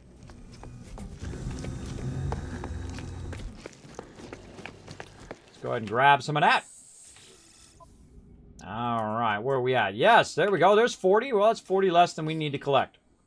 Anything else in there? Well, hey, wait a minute. We actually got the plates in there. We can just buy the plates, too. All right, so let's just go ahead and buy 10 plates. Now, here's the thing. You just saw me buy that ferrite dust. Now, it's actually sometimes cheaper to buy the plating than the actual ferrite dust itself. So if you buy 50 ferrite dust and it's worth more than one of these, like you can go in and see that. By the way, if you go in and out of here, the ferrite dust will come back again. Watch this. I go out. I go back in again. The ferrite dust will come back so you can compare the price. At least one of them will be in there. So it's 18 per ferrite dust. So if I figure out the cost, hey Siri, what's 50 times 18? 50 times 18 is 900. Is 900. So in this case, the actual cost of the ferrite dust is cheaper than getting the than actually getting the metal plating itself. But in this case, it's also at a minus 13 demand. And if we go look at the ferrite dust is at a plus 7%. So if the ferrite dust was at a minus 10%, it would actually be cheaper to get the other thing. You see what I mean? Do you want to figure out prices if you're that kind of nitpicky? Me, I just want the plates, and I don't care if it costs me lots of cash. I've got lots of cash. I'm going to go ahead and get those plates. And I don't have to convert the ferrite dust either. I just instantly get the plates, and I'm good. And you'll find that in the later game, when you start making lots of cash, that you'll just go and buy the stuff as opposed to going through and doing all of that. Now, I want to put this right here, except for it's really too close to the base. So we're going to try to put it on the outside here. And we can see that we aren't quite, don't have quite enough room. So we're going to go in and we're going to add a bit more room to our base. I can find... Huh. Where's my wood structure? Oh, it was off the side. It all of a sudden was gone. Boom. Now I need some carbon over here. Oh, it won't let me build. Interesting. Should let me build there. Apparently not. My base is in the way. That is a bummer. Now also, here's a great idea if you want to save some of your oxygen. Just go into here. Go into build mode. Hit C for the fly camera. And you out. If you're in like a stormy area or an area where you're getting radiated, it's best to go in your base when you are building. Yeah, will not let me build because this is being flattened on that edge. I should have built it out just a little bit further. Now, I'm never afraid of just tearing down my entire base and doing it again. So I got to make sure I got enough room in my inventory, which I don't. So I'm going to have to take some of this stuff. Deuterium, put that away. I'm not going to need that for a while. Paraffin, put it away. Silica, maybe put that away. Dehydrin, I'm definitely going to need that. Let's put these together. Oxygen. That there. Oxygen on this row. Pure ferrite. Put that there. Put this here. Put that there. Put that over there. There we go. I'm just organizing it based on my necessity of that particular thing. Now, when I take this out, all this stuff is going to drop onto my character when I take it out. So if I take out my refiner, boom, I just got that stuff back. Now, if your inventory's full, you got to watch out. Then you're going to lose all of that stuff. So watch out for that. Now, some of these items, like my save points, construction yards, search thingy, all that stuff is actually the item. The actual item will drop onto me. And so we'll go ahead and just take the actual item and move it over to our starship. For now, we'll just move whatever we can. Now, see metal plating? Metal plating is actually better in your inventory. So sometimes you want to go ahead and grab your processors out because you only got 2. Take your metal plating, put it in your, not storage container. That was my bad. Hold on, I gotta take it back out. Come on, you. Get that back out. So we'll take the 10 metal plating, and we'll go ahead and put that in storage. And that'll allow me to store 20 in my high capacity inventory instead of 10. So it's double the amount. And over here, once we use our salvage data, we'll be able to put that in there as well. So that just gave me a lot of room. All right, so let's do it again. Let's take out some of this stuff. And then we'll see all the resources filling back up again. Now, you don't have to do that, by the way. You can just take the whole thing out, and all that stuff that's usually connected to it will basically remove it. Take out the door and take out the item. There we go. Now it's going to allow us to build. And again, if I walk in here out of the area, it's not going to use any of my oxygen. Go into my fly camera. I love the fly camera in this game. I feel it's truly fantastic. And let's go ahead and extend our base just a bit. Like this. Now, we're going to go ahead and rebuild. Didn't mean to go back that far. We're going to rebuild our base again. Except for this time, faster and better. Now, I'm going to actually go ahead and put my base back a little bit like this. So that I can put the door on the front this time. And this is what I'm calling the front. Because I'm going to most likely come in from my spaceship and then walk this way. Right? I could put it on this side either, but I want it to be in between these two sides. So when I come out, I can go over that way. So I'm going to go ahead and go with that. And then we're going to go ahead and work with our landing pad right over here. Now, sometimes it does this where it connects right to the side of this, which is great. So we didn't really need to extend it on, but I prefer to have it right there off the side and have the ability to build out more stuff on the side. Now, what's a way I can get around this? What's a way I can get around it attaching to that? Because I don't really want it to attach to that. What I really wanted to do is attach out here beyond the thing. Well, what I can do is just act like I'm building an actual building there. So we're going to go in. We're going to go into our actual building. There we go. Nope. Down here. Structures.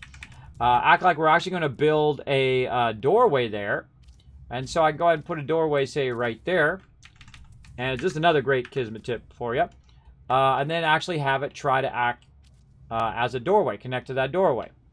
That's not working. Right? Try that. Right? And you want to try a bunch of stuff because that's part of the fun of figuring all this stuff out. Is getting it to kind of bend to your will of what you want to do. Now, I already know what to do to make it work, but again, I like to walk people down the road. So that didn't work. What else can we try? So we tried a doorway. Well, we got these circle ones. We can make another circle one like this, right? And put that there if we had the components to do it. Or we can just move this one out here like this and say, okay, we want it right there. And then we want to go ahead and do this. Oh, gotta select it. Connect it like that. But starship inside an object. What object is it inside? This starship right here is in the way. So we need to go, okay, hold on. We need to get our starship out of there. How can we get it out of there? Well, I hit 3. I'm going to put my starship there. It's now out of my way. God, I love this jetpack upgrade, bro. This jetpack upgrade early game is crazy. That's a lot of jetpacking right there, early game. We'll get to that battle here in just a second. Okay, now that we moved our ship away, let's do some more. Whoa, ship coming right across our face there. And then again, let's go ahead and do it again. Oh, wait, hold on. Now it's working. Oh, why is it working now? Well, it's working now because I had my spaceship in the way. And the reason why I do this stuff is I know that some of you are going to run into the same exact problem. And I had this problem quite often where I was like, why can't I build it? I don't understand it. I got the thing right there. Why can't I build it? Why can't I put the thing down? And that's because the spaceship was too close. So let's go ahead and put this back how I had it before. Like this. Over there. And then we'll put our door back on. Right there. And then we're going to go ahead and try this again, but with a doorway again. We're going to go ahead and put a doorway out here. Like this. And then we're going to go ahead and go back to our thing and see if it will attach to the doorway. You're welcome. You're welcome. That's right. I just made it so much easier for you to put a landing pad on your base without having to connect it to that thing. You don't have to, though you can if you want. What happens if I connect it to that? Let's go see. Let's take this out. Let's go ahead and take it and connect it to that. We've got to wait till that ship goes away first. Yeah, there's ship. See, it thinks the ship is in the way.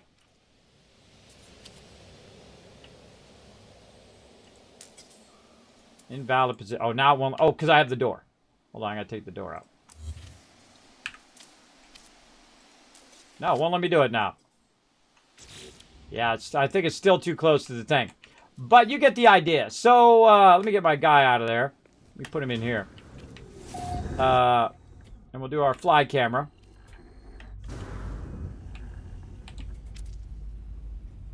See, that's too close that way. That's too close that way.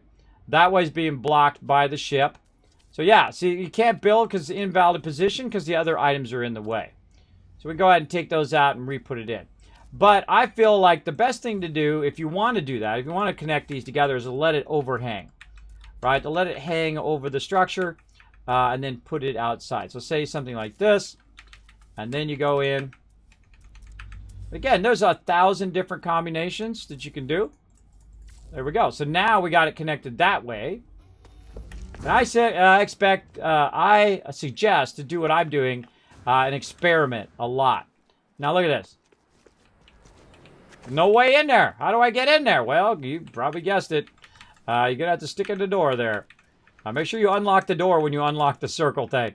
I have actually done it and forgotten the door. There we go. Now we got a door. So now we can come from our landing pad and go right into our base. But you know what else we need? We need a door on the other side, right? We need a door to go out in case we want to go out on this side. And boom. Now we got a nice thoroughfare. We can go either way. All of our stuff is connected right into our primary base. But if you wanted to use the other technique that I did with the wall or to put it off to the side and have the door where you can go either way, it's really up to you. But I'm just giving you a bunch of options. The bunch of options that you can choose from to make your base however you want. This is going to be how I choose my base. Now, here's the problem with the way I have it right now. Watch this. Or actually, here's the benefit of the way I've got it right now. Watch my ship lands. Which way is it going to face?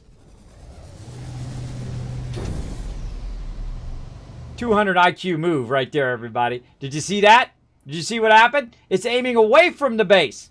That's right. So if you know that this is the backside, this is the backside of this platform, you know that when you get in your ship, you can take off without ramming into stuff.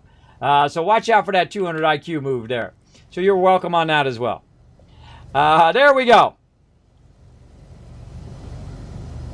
Oh, I thought you said a bad word, Rotisserie G. I'll go ahead and allow that.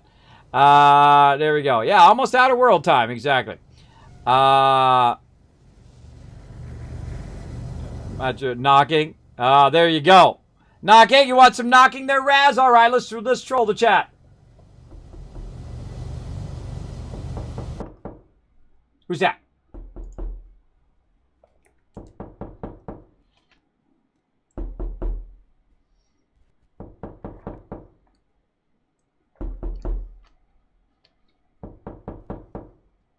I think somebody's at your door, everybody. There you go. There's some knocking for you, Raz. All right, let's do this battle, too, so we don't fall too behind on our battles. Know that I do get focused on what I'm doing. I always come back to the battles. Don't worry. Let's do it. 211 units placed. It's an all-out epic, out-of-this-world battle. Kiss your butt goodbye, bad guys, because we're going to crush it.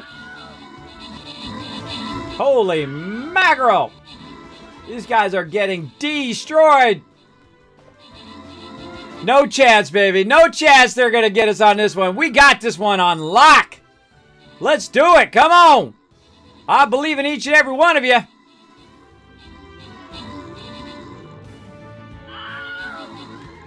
Look at that. Oh, God. We got a whole bunch of peeps coming over here. Just those peeps in the bottom right-hand corner. We got the rogues in there. Gonna get them. Oh, rogues are great for those little turrets. Nice job.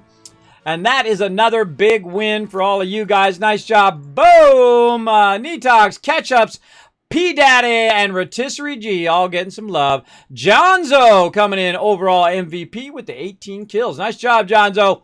Way to kick butt. All right, now we're going to go in for the big boss. Now make sure to get those legendaries and those epics ready to go. I'm going to pull in the legendary healer, Norbert himself. Now we got to watch out because we're going to get swarmed. Now we don't want them to get behind us. If we start here, they're going to get behind us. If we start up here, not so much. Not so much, but we're really far away from the boss. What do we got to do, though? On this one, though, we got to take this one out because it's going to heal this one. So I'm thinking upper left-hand corner. That's going to be our jam. I'm going to put him way up here, though, so we can really jam a lot of people in there. And then he's going to give you guys the massive AoE heals. Now, everybody gather around my little buddy Norbert right over here. He's going to lend you a hand right up here. Now, we get two spread out. We are going to get annihilated. Annihilated on this one. But if we stay together, maybe a couple groups, we'll run in there, wipe them out. I always like to take out the healer first. That's just me. You can go for the boss. If you have enough DPS on the boss, you can kill the boss. But I am old school, the Trinity, where you always take out the healer first. Right? Always take out the healer first, unless the other characters are weaker. If you got a weak tank, then you take out the tank first. If you got a weak DPS, you wipe out your DPSs. If they got a strong healer, those are hard to kill. But most of the time, you go for the healer first. Or at least you stun the healer, you get the healer out of the battle, and then you wipe out the other ones. You guys know what I'm talking about, all you PvPers in the chat. I know you're there. I know you're there in the chat.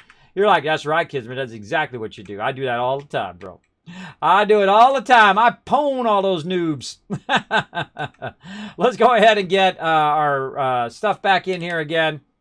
And I'm just going to kind of throw it around here again. I've already talked about this earlier.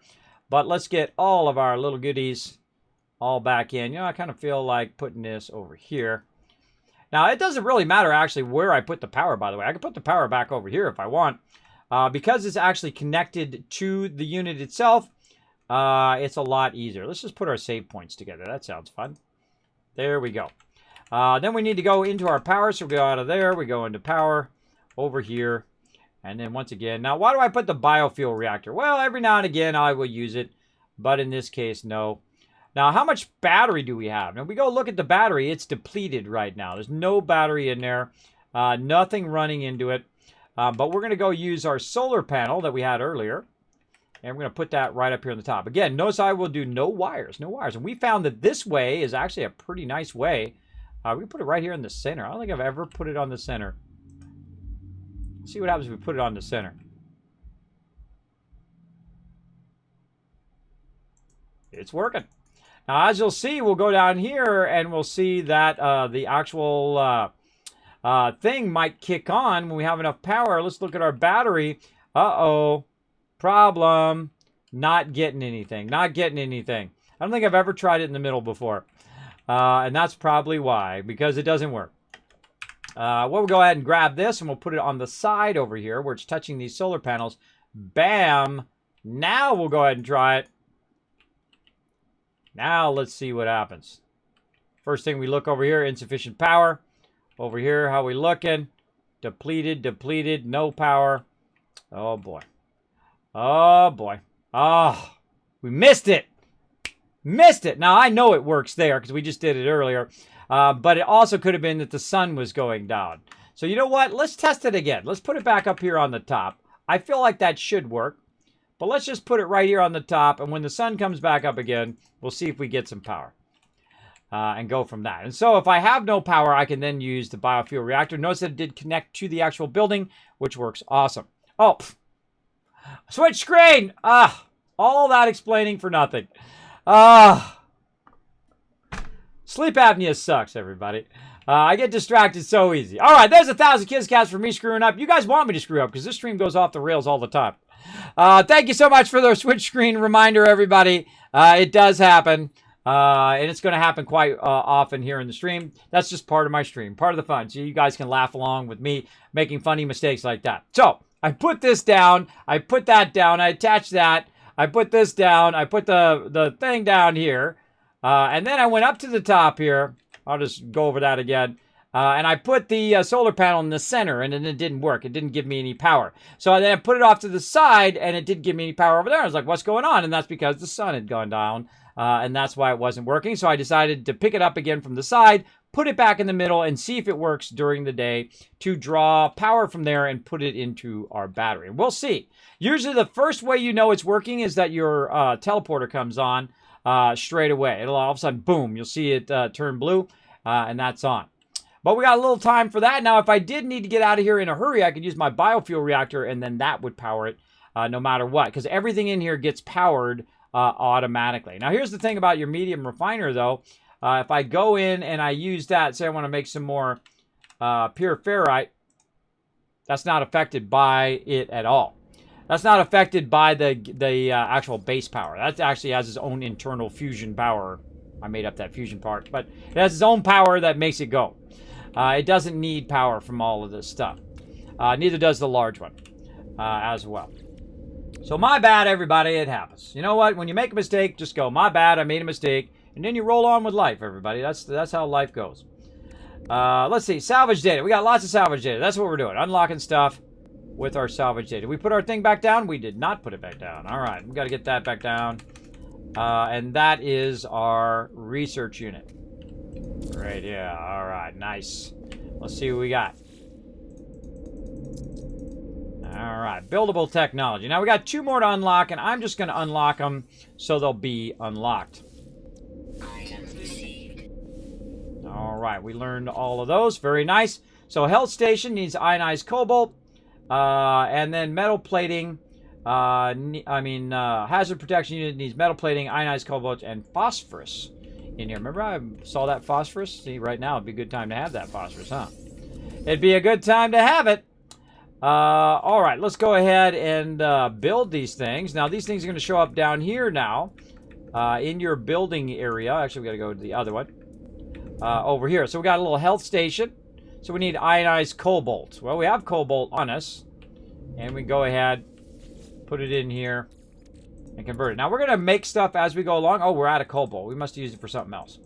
Well, that's a good thing to do. And that is, where the heck do I get cobalt from? Well, you go run around and you try to find a hole in the ground. Now, I just kind of look toward these little holes right over here. Ledges there. Anything there? No, maybe off in the distance over there. Let's go look at this. Let's go look at this hole in the ground. Uh-huh. A little bit of hole. Is that a cave down there? Let's go look. Let's do some splunking. Aha! Got a little bit of a cave. What do we got right here? Carbon. Not seeing any cobalt in here, though. Now, what you could do is say, well, maybe there's a bigger cave behind this cave. Rarely is the case. But sometimes there is. So I can just dig a big hole and say, is there a cave down here?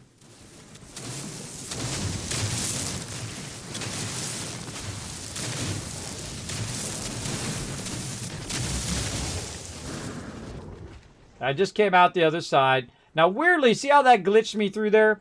The game does a little weird stuff. And that, especially when you're doing digging. Like, I was underneath there and I was digging down, down, down. And all of a sudden, boop, I popped out right here. Right? It does weird stuff like that. I find the best thing to do is not to move forward. Just keep drilling down, down, down, down, down, down, down. And see if you see a hole in there. And if you don't, hey, go in and... I always press the wrong button first. Restore that back.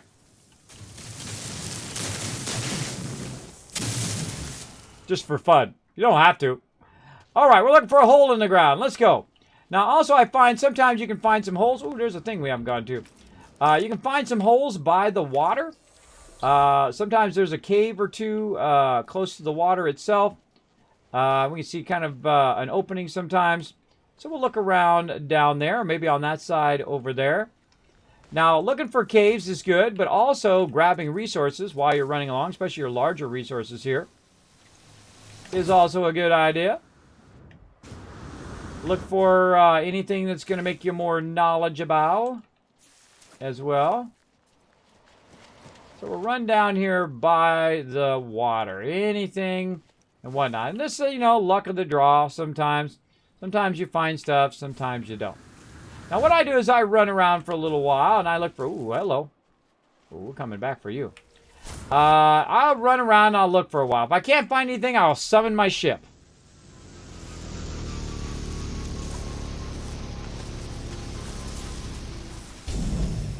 Then I'll get in my ship, and I'll go for a little flight. And then I'll look for holes in the ground. There's one. Come on. There we go.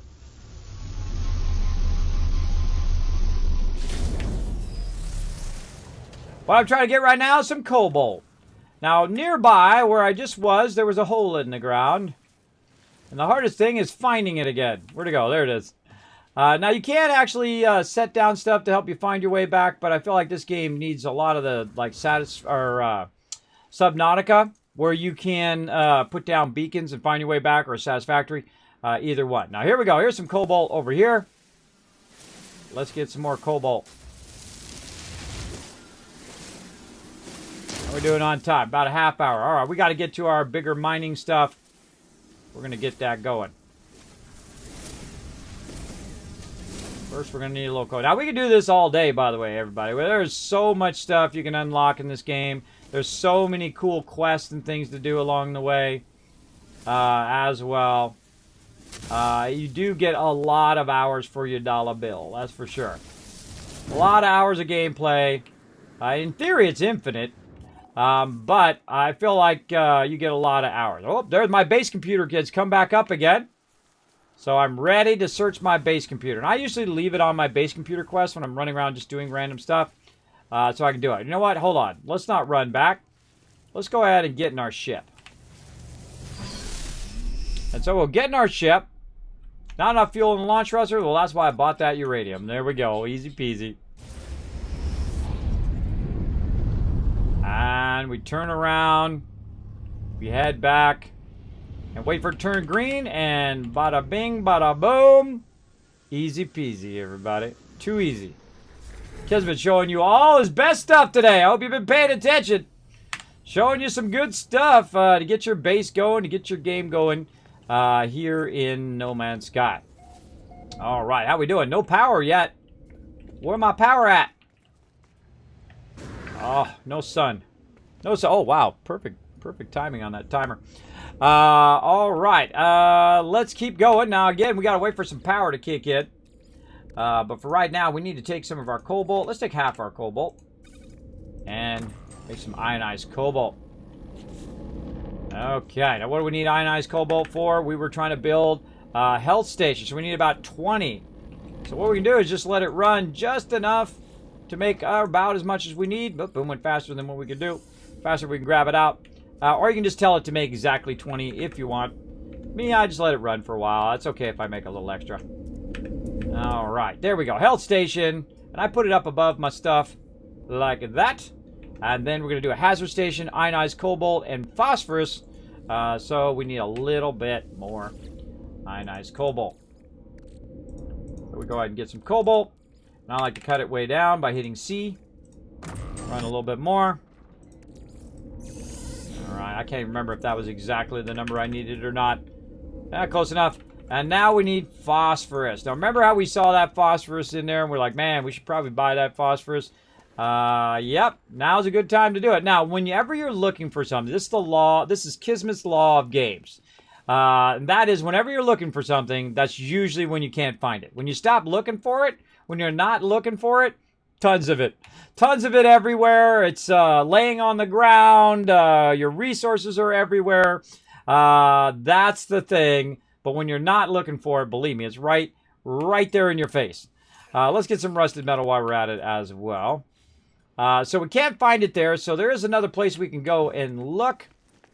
Up this way for some phosphorus.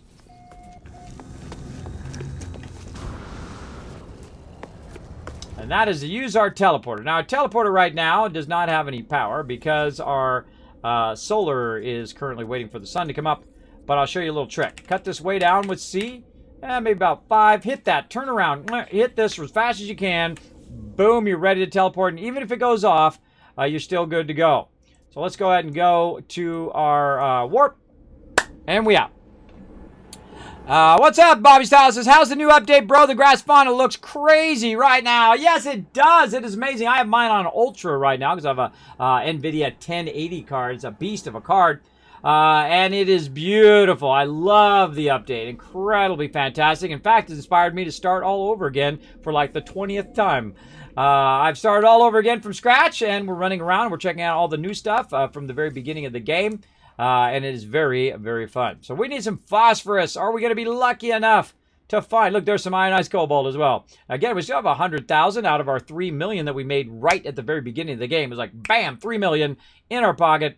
Now, again, I would normally go in here right now and I would buy all the tritium, ionized cobalt, uranium. I would buy all of that stuff once I had a big cash flow going on, just so I wouldn't have to go and make that stuff.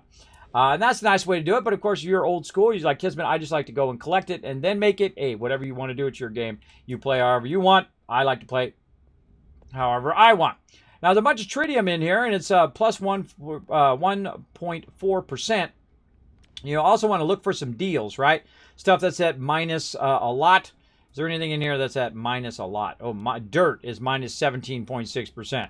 Now, here's what you could do. You can go in and buy a bunch of dirt from here, get on your spaceship or your space truck, and then truck that somewhere else, and then take the dirt and sell it for somewhere else, hopefully at a plus percentage, more than 864. Now, I highly recommend writing that down, or if you have a good memory, know that you bought it for 864 per unit, and of course, you want to sell it for more than 864 per unit. You know a great game that does that? Elite Dangerous. I played that for a while, too, when it first came out. Really fun space trucking game. In fact, we crushed that game. We had all the best stuff in that game right at the very beginning of the game because we had our routes down and we would go and we would do some space trucking and we grab this resource from there and drop it off here and grab this from here, do that, no, that, and that. I didn't care about the PvP part of it. I just liked the going around and trading part and doing the missions and stuff like that. That's really fun. I love landing in there because it does have support for the joysticks.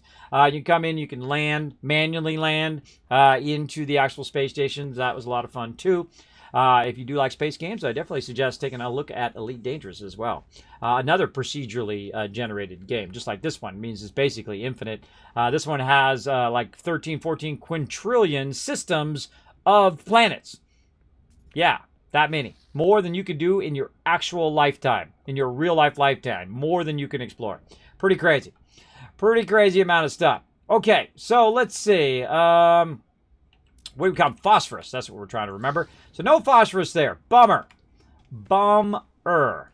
Now, there's also another hidden one of those that I'm going to show you.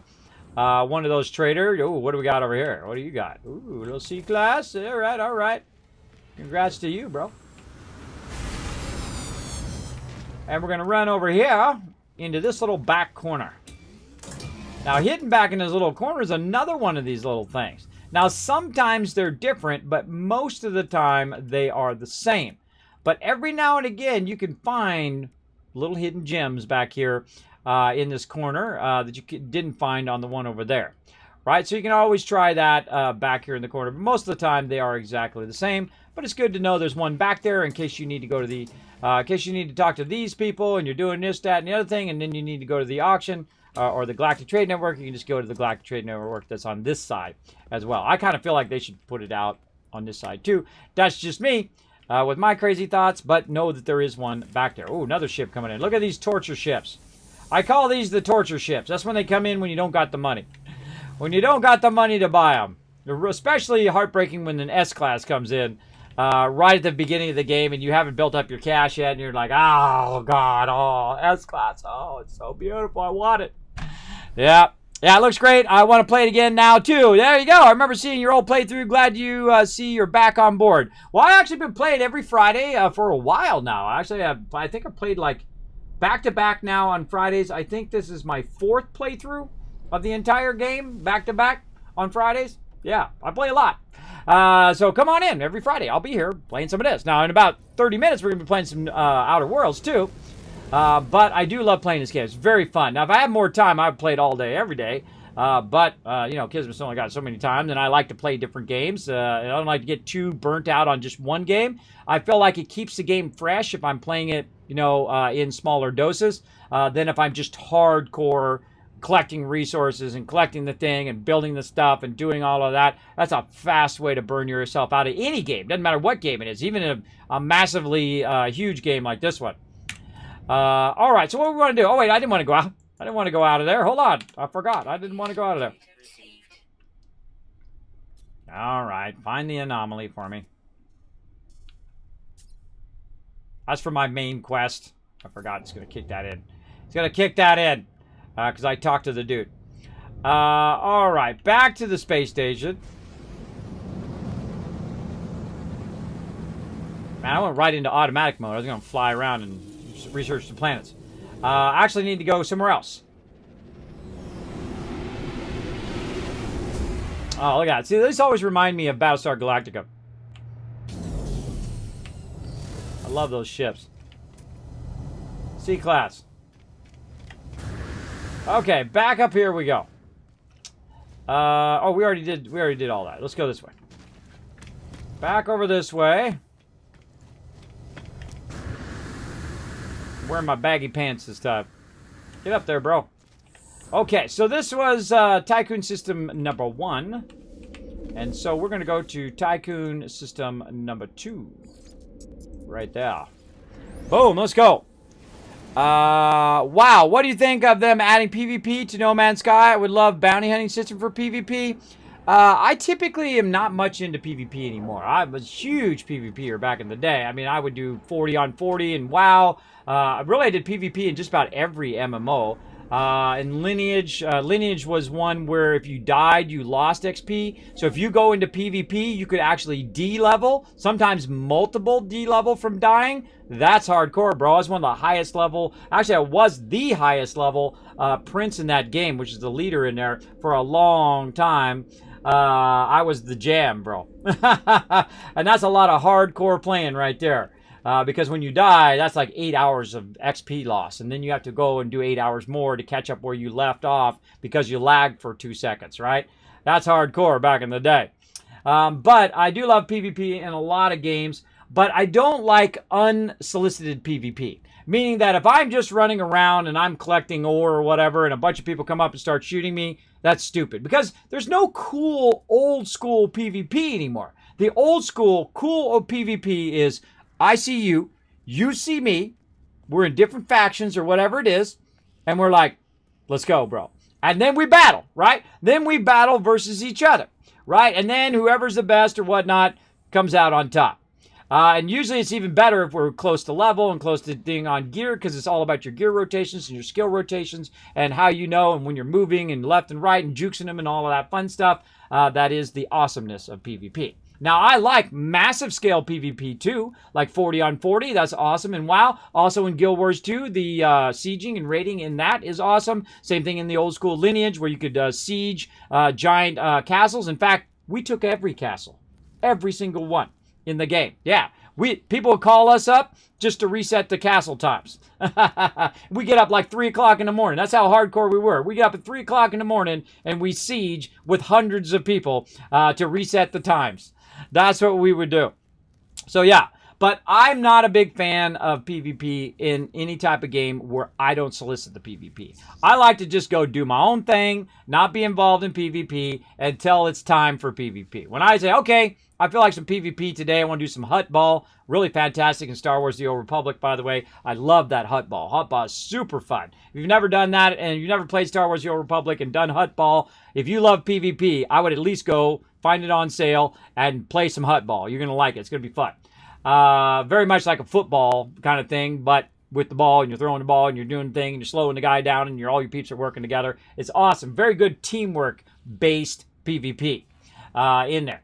Now, the kind of PvP I don't like is like, you know, you're walking through Stranglethorn Vale, you're trying to get your pages for your quest, and then 5 people jump out or 10 people jump out and kill you. Because it's never one person in PvP nowadays, right? In open world PvP. It's all about ganking. You got 5, 10, 15, 50, 100 people, and you're just ganking a couple small people. I call that being an a-hole. Yeah, ganking like that. I don't even like to be on the winning side of that. I don't like to be on the 10 versus 1. I feel like that's not really what PvP should be about. It should be about a challenge between groups. If it's no challenge, then it's not really PvP. It's called ganking. If it's not a challenge, then it's not PvP. Let me just put the fine point on that. If you're not almost feeling like you're going to die in that PvP session, it's ganking. You're just killing somebody who's lower level. That's not PvP. I know what PvP is. I was there when it began. So I'm the authority on PvP back in the day. So yeah, very, very fun. And I've got to really high levels in all of those games. Star Wars The Old Republic, Lord of the Rings Online, of course, World of Warcraft, Lineage back in the day. I'm talking the highest tiers of PvP. Way up there. Not maybe the highest tier, because I've only got so many minutes in the day. But way up there. I mean, a lot of PvP. Tens of thousands of hours in PvP.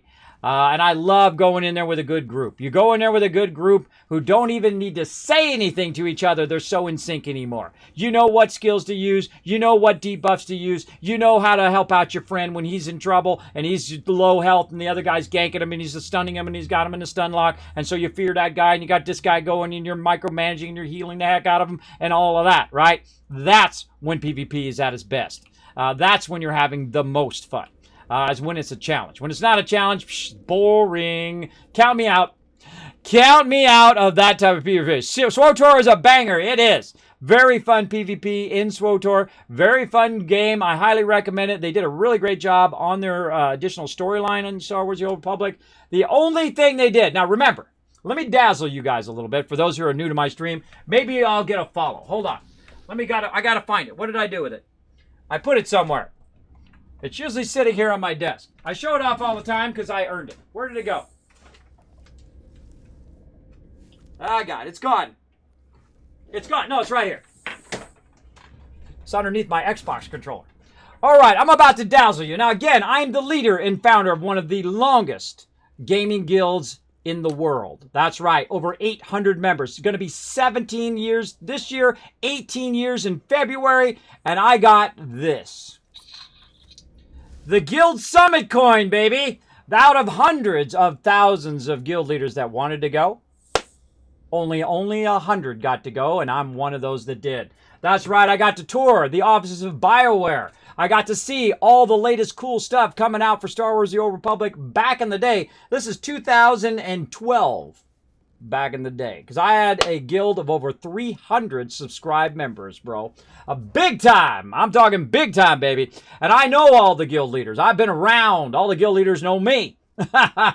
All of us guild leaders, we talk about all of you guys, by the way, all you people ganking people and taking their ore nodes and all of that stuff. Don't think we ain't talking to each other, because we are.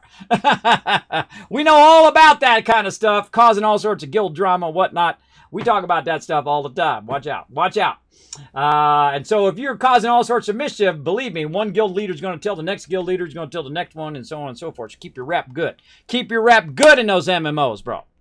You're quite an entertaining friend. I got to watch you more. Well, thank you, Bobby Styles. Thank you very much. I try to show some love, try to entertain some peeps here in the channel as well. When I PvP, I die so much, I have so much fun with it. Yeah, if you go into PvP, just expect to die. Don't get upset if you die. Don't be breaking your keyboard and acting like a 5-year-old. I see some people on stream that are breaking the keyboard and all that. Oh my gosh. How disrespectful is that? I consider that highly disrespectful to your community when you're breaking keyboards. Because your community's donating your stream to get you that keyboard and you took the keyboard and you broke the keyboard. That's crazy. Now, I think some people do that as like a parody, right? They do it to get clout or they get it to get attention. They have all these cheap keyboards they buy and they break the keyboard just to act like they're, you know, some drama in their channel to get more interest. I'm too old for that childish stuff. I don't do that ridiculous stuff. I just tell you like it is. That's just the way it is. So went to the Guild Summit, told them what I thought of the game. They did a great job on the beginning of the game. I absolutely loved it. But I had 300 subscribed members and they changed the loot rules. I always warn every developer, do not make massive global changes to your game without first checking with your community. Big mistake. Now, some of those people I met at the Guild Summit, they thought they knew it all. And guess what happened to Star Wars The Old Republic after that? It's a cringe, boy. It's a cringe. All the big guilds started to leave. If you lose the guild leader, you lose the guild. That's the way it goes. Because that guild leader is going to start pumping for another game. They're going to be like, hey, let's go play this other game over here. Like Guild Wars 2. Go pump and play that game. For me, my members got pissed off when they changed the loot rules, and they said, we're out of here, Kismet. We're going to go play some Guild Wars 2. And I say, wherever you go is where I go. And that's where I went. 300 subscribed members over to Guild Wars 2. There you go. Some of my members, by the way, buy multiple copies of the game so they can have their alts and they can trade between their alts and have their mules and stuff. You know what I'm talking about. Whatnot. A bunch of cheap keyboards. You are very wise. Yeah, I got my Razer Naga. I got my Razer Black Widow over here. I don't want breaking that. I love this keyboard. It's incredibly awesome. Not sponsored, by the way. Not sponsored anyway. I'd love to be sponsored by Razer. I love Razer gear. I have 3 Nagas right here. But I guess I'm just not big enough. I just don't have the clout. Maybe one day. We'll see. Of course, maybe I'll switch over to SteelSeries or something like that. Or maybe some other stuff. Logitech stuff. I don't know. We'll see. I love all of those things, too. I love companies that make great products. I have no problem shouting them out if they make a great product, for sure.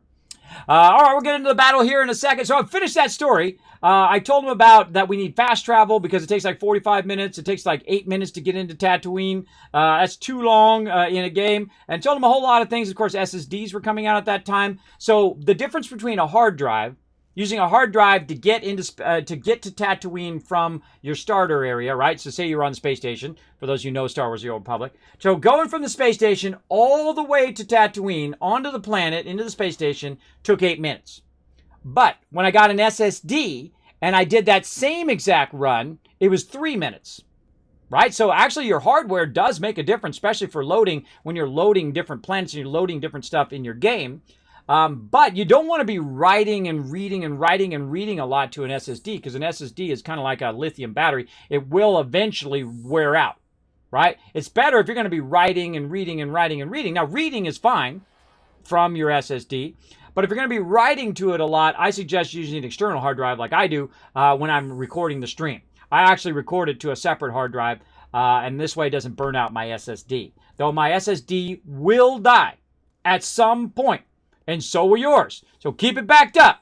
It absolutely will. Just like the battery in your phone, just like all those lithium batteries you have, SSD is very similar in that. They last for a certain amount of time, and then they burn out, just like my headphones just did. Just like my headphones just died because the batteries ran out. God, that timing, bro. You gotta give me some love for that Kismet timing right there. That Kismet timing is always on point. All right, that's why they call me Kismet, by the way, everybody, because that kind of stuff happens to me all the time. All right, let's do it. Start the battle. Battle time, everybody. Let's blow it up. Why, I changed my headphones. You guys can hear it. I can't hear it.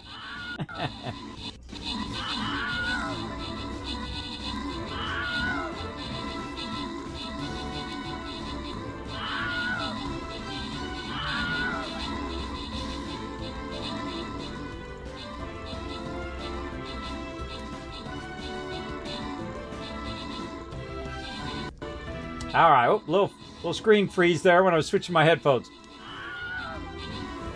All right.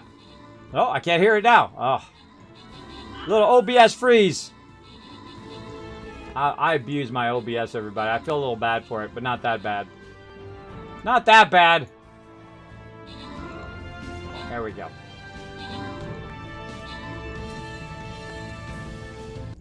All right, now I can hear it. All right, awesome. Boss win. Whoop, whoop. Whoa! Whoa! Whoa, right there. Check it out. Holy mackerel. 30 scrolls. 30 scrolls going to Zeros. Jimbo getting 30 scrolls. Rotisserie G, 30 scrolls for you. Turk smashing 50 scrolls. Holy moly. That was a win right there, everybody. Wow. Let's keep that going. Let's keep it going. Who's coming in MVP? Resek. MVP with the 18 kills like a boss, dropping the love. Another boss win, 471 boss wins. We looped that for the second time. Let's keep going. I don't think we're going to loop it for the third time, but let's keep going. We're in tier 43 or 44 right now. We're crushing it. All right, more flying rogue. Let's go middle a little bit here. And I'm going to put my rogue back a little bit. I prefer to put my rogues back. You guys get in the front, push through, and I'm going to come through. Bam! Try to wipe them out as best I can. Let's go, everybody. Now, this game is free to play. It's called Stream Raiders. Very fun little side game that we do play here in the stream. Click that link in the chat. go ahead and jump into the game. You can download it on mobile or on desktop, iOS, Android, Windows. I don't know if you can do it on Mac. Maybe you can. I would think so. Because it's just in a web browser. So you can just go in the web browser and do it on your Mac if you want. Now me, I've got 2 custom PCs. One's a streaming PC and one's a gaming PC. Over there, I got a Mac. I got an iPhone, I got an Xbox, I got a PS4, and I got a Switch. Now, why do I got those things? Because I don't care what platform you're on. Doesn't make any difference to me. It's all about using the tool for what it's best, right? Would I care if you're using a wrench or a screwdriver? I wouldn't care. You know why? Because hopefully you're using the wrench for not what the screwdriver does and using the screwdriver for what not the wrench does, right? Use a screwdriver for what it's best at and use a wrench for what it's best at. And that's the way I look at electronics. What is the best thing that does the best thing and is a great product that's going to last me a long time and do what I want it to do? And that is the correct product that you need. Now, I'm not going to tell you what it is because you're the one who's going to know it way more than me. I'll give you some suggestions. You're welcome to go see some of my unboxings on my website. I'll drop it right there in the chat. Bam. In fact, how about I drop all my social media in there for you? Press the right button. Now, I'm pressing buttons over here. That's the Stream Deck. Stream Deck is the greatest thing I have ever bought for my stream ever. It is the greatest, bro. It is absolutely fantastic. I feel it's almost a requirement. Just like a microphone and a camera, the Stream Deck is the best. Now, I didn't get that, even though I am sponsored by Elgato, and they said they would send me one eventually when they got some more stock in. I said, nah, I'll just buy it. Thank you. So I went and bought it instead. So not sponsored, shout out for them, but show them some love. But they did send me my green screen, which I have behind me. And then they did send me an awesome capture card, the HD60 Pro, which works fantastic, which is why you can see me. And if I restart my computer, it'll be separate from my actual streaming machine. So it'll actually, my capture card is on my streaming machine. And then I run the output from my gaming computer into that epic capture card. It captures at 60 frames per second. I know, pretty sweet, right? Pretty sweet. And I still got to get all that set up. And one of these days, I'm going to go to 4K. But right now, we're going to stick with 2K. Ought to be fine. Or 1080 HD is actually what they call it. All right, or 1080p actually is what I'm on right now. So I really go above and beyond. I also record all of my streams in 1920 by 1080, so 1080p. Eventually I'll go up to 4K, but that is a lot of space. Boy, those 4K files are huge, especially if you're recording as much as I am, which is like 8, 9, 10 hours in a day. That's a lot of recording, bro. That's a lot of recording for sure. So yeah, Stream Decks are the best. So again, you can go on my website. I have a bunch of unboxings up there. I still have not done my Stream Deck review yet. I am working on that, and I will get it to you. But I find the Stream Deck is always a work in progress. So I feel like I'll probably make a video and then make another video later. I was going to make a starter video for it, but there's a few good starter videos already there from Elgato themselves. So I thought, you know what? I'm going to use it for a while. And I've used it for, gosh, how much? 6 months? A year? I can't even remember now. A while. It was whatever the last Amazon Prime was. So maybe back a year ago. I can't remember. A long time. But I also got myself some key lights as well that are really awesome. That's how I'm getting all the light on me right now. And they're great because watch this. It's really cool. They have a little slider. You can control the brightness on it. So I can make it like mega bright. Over here, I've got it in a slider. Right now it's at 22%, so I can make it 100%. That's 100% right there. I'm only using 22% of that light. Now I've got another light on the other side over there. Notice the difference in where it shines and whatnot. And I can turn that down to 22% as well. And so I find a good balance between what's known as a key light and a point light. And then you have, of course, your rear light behind you as well, which causes a three-dimensional falling of light around you, so you look more 3D like me. So there you go. Do you edit your own videos? Yes, I edit my own videos. I do my own overlays. I do my own 3D animation in a program called Maya. I've been a graphic designer for 30 years. I started when it started it all the digital revolution of graphic design and doing all of that. I was on a computer at 7 years old. That's in 1977. Long time ago. Way back in the day. I also started gaming way back then as well. I'm the OG, the original gamer from back in the day. You can't get any earlier than that. That's as early as you get, and I know some of you are even older than me. old school gamers as well. Big love to gamers of all ages. I don't care what age you are. I don't care where you come from. I don't care the color of your skin, how tall you are, man, woman, doesn't matter where you come from in the world. Irrelevant. We're all gamers in the end. We all have that in common, and I feel like that's the great universal thing. And I knew it then, just like I know it now, that gaming would go on to be the #1 entertainment in the world, and it is right now. So be proud to be a gamer. Don't let them tell you, oh, you're a gamer. That's what I used to get when I was young. And I said, one day, bro, one day you'll see. Everybody will catch on to this thing that all the rest of us already know about, and that is the awesomeness that is gaming. And I love it. It's way better than watching movies and watching the same old sitcom over and over, though there are some good sitcoms out there my wife likes to watch. I watched a little bit of that with her, like Big Bang Theory and stuff like that when that was out and whatnot. But other than that, I much prefer the interactivity of you're the hero. You're telling the story as you're going through. And that's what we're doing right now.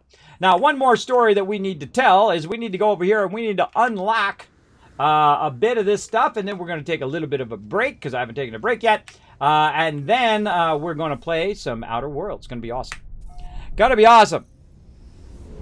Yes, I edit all my own videos, and you can check it out on my YouTube channel. I have literally thousands of videos up there. Guides, unboxings, every single stream that I've done, except for a few of them that got corrupted along the way. That happens.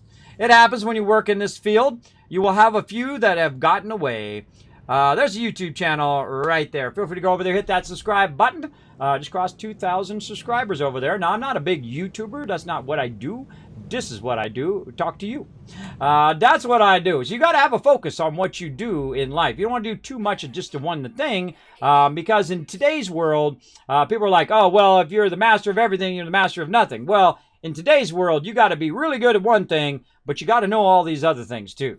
It's kind of like playing Fallout. Have you ever played Fallout? All those perk cards that you're earning and you're putting down, same thing in real life. You got to have all those skills. What kind of skills do I got? Graphic designer, artist, 3D animator, educator, great at problem solving. Actually, you can see it on my website right on the very front. You'll see all of my little skills that I have there. Now, of course, I have many more than that, networking and so on, all the little sub parts of being in technology and whatnot. But I don't need to list them all. Just list the big overarching ones. Okay, so where do we want to go? We want to go to the anomaly here. We want to start to unlock stuff. Now, here's the thing. You don't have to unlock anything in the anomaly. You can actually play through the game. And in different parts of the game, as you go through, it's going to give you different patterns. Oh, we forgot to do our base computer.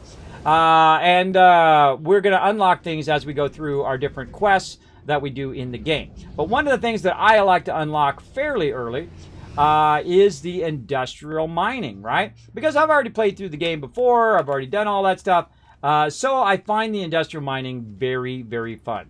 And it's like a set it and forget it kind of thing. And that's Kismet's best tip for all you guys. Get as many things set up as set it and forget it, right? That's what we're going to do. So we're going to run in here. And we got a bunch of salvageable modules. That's why I was running around for those little things that were in the ground.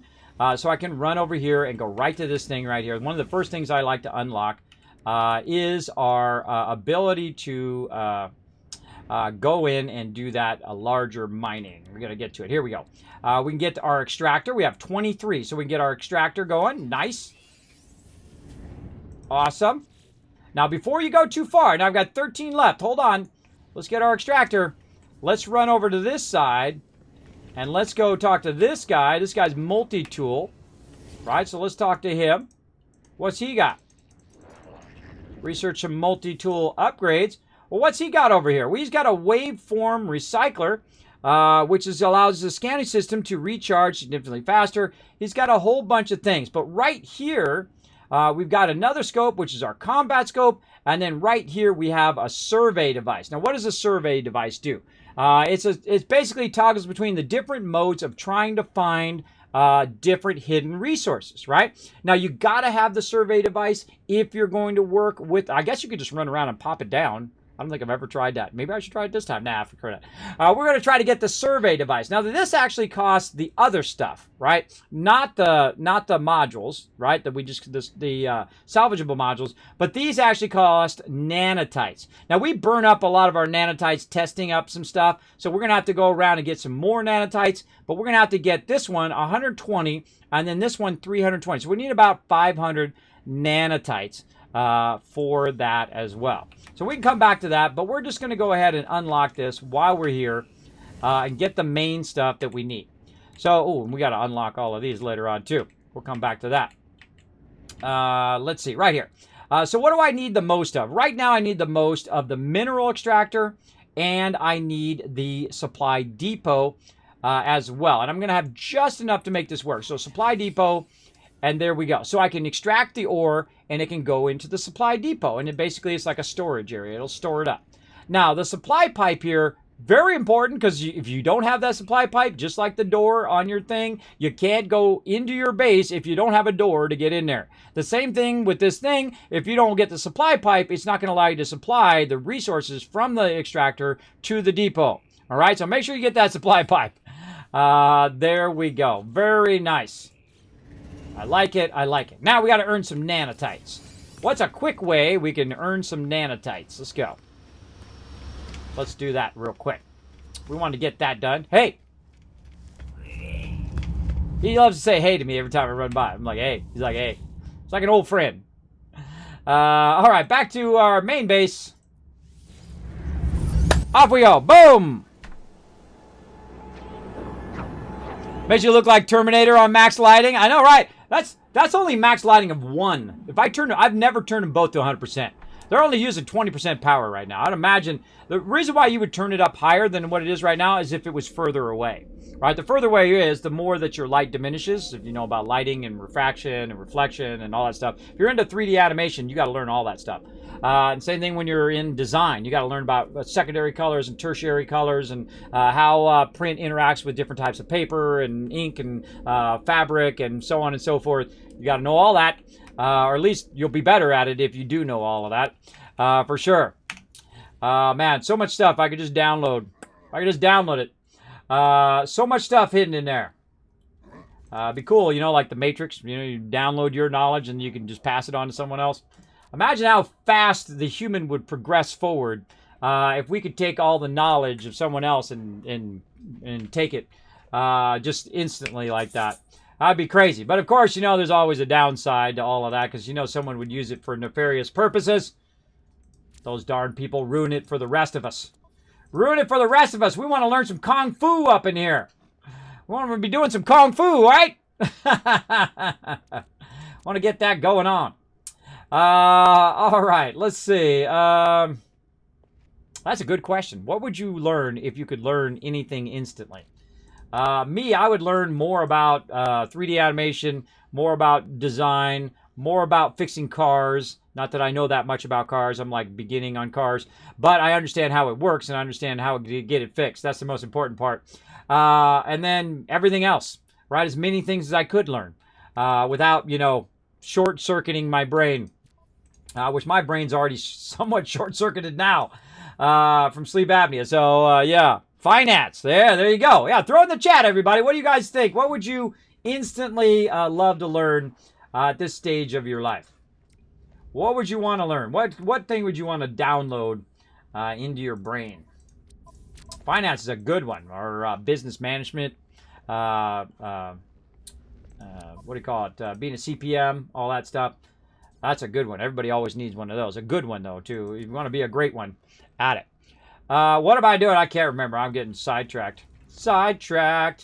Got that going, doing the... nanotites. That's what I'm doing. I'm going back to my base. That's what I'm doing. Go to my base. Station Major? No. Go to my base. Nope, wrong base. Tycoon HQ. Go. Go! You can make more money? Ah, there you go. Yeah, that's or even better. See, making money is not spending money. That's how you make a lot of money. You want to make more money? Spend less money on the stuff that you buy. That's a great way of having more money. You want to have more money? Saving money is making money. That's exactly the way to do it. That's how I do it every day.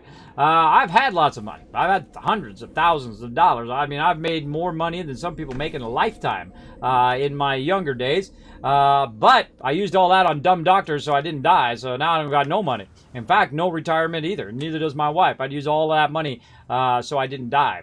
But I'm still alive, so I guess that's good. Because guess what? It doesn't matter how much money you have, you can't buy your health back usually. Usually you can't buy it back. Look at all the peeps who have passed away who are billionaires. All right?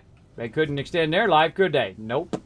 Nope. Even if they had all the money in the world. Now, the rest of us, of course, we got to settle with, not having the best doctors in the world, right? Like doctors are like auto mechanics. There's a few good ones and a whole lot of bad ones. And really, that's in every field. That's the way with lawyers and doctors and everything else. You got to find the good ones. I don't care if it's like I was talking about earlier, like tree trimming, right? I had a tree branch that was hanging over my yard. I had one come down and crush my fence, and so I didn't want another one to come down and crush my fence again after I just got it fixed.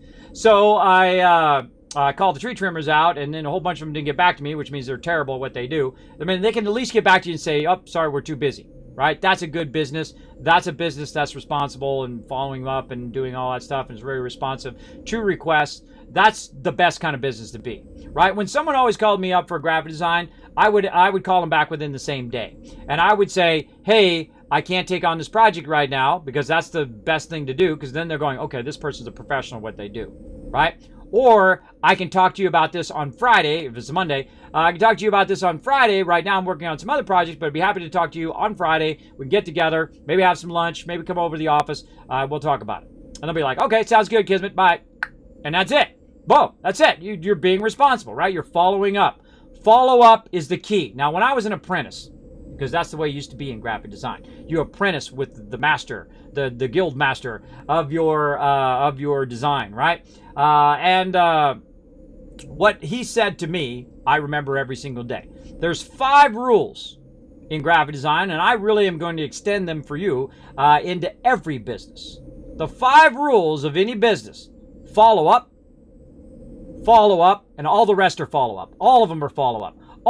Everything that you do in what you do for a living is follow up.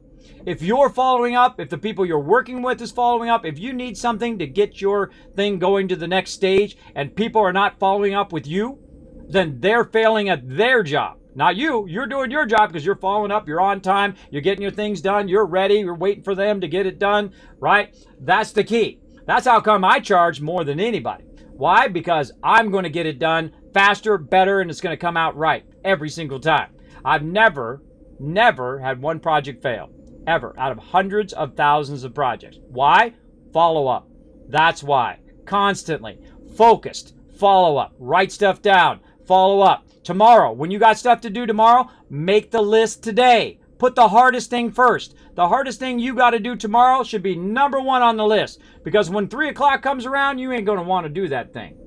Just telling you. I'm just telling it to you real, everybody. You ain't going to want to do that thing at 3 o'clock. In the morning, you're up. You had your coffee. Maybe you had a little bit of, hey, how's everybody doing? You talked around. You got your things going. You get into the mode.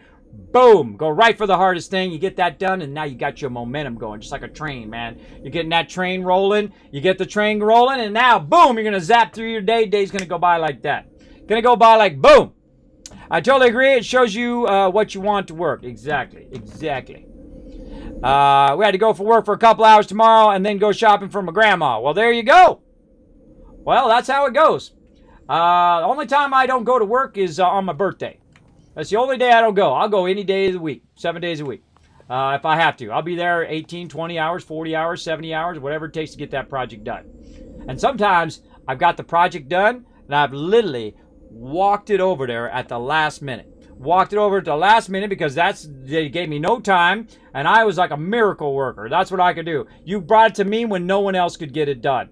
And I would get it done, and I would walk it over there, and I'd be like, there you go. And they'd be like, okay, thanks.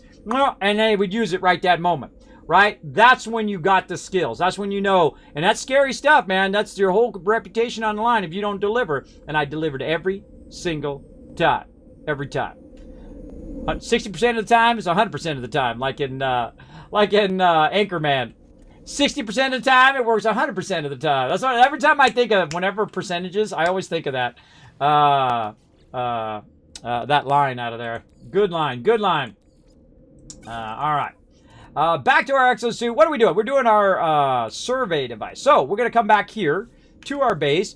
We're going to do some Outer Worlds here in just a moment. How are we doing on our battle? 9 minutes. All right, cool.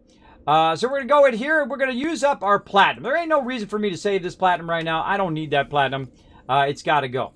Now, it's not going to make very much from what I've got, but I'm going to go and put that in there, and it's going to make literally 1 nanotite. That was it. Bam. Out of there. And you can see I had 50 in there, and it's 35 to 1. So it's really not that great of a ratio, but later on, I'm going to be making crazy ton of. So I literally made 1. That was it. So what's other ways we can get nanotites? Well, there's other quests and things like that we can do. We're going to pick that up next time when we do that. But first, we're going to go ahead and go for a little flight at the end here.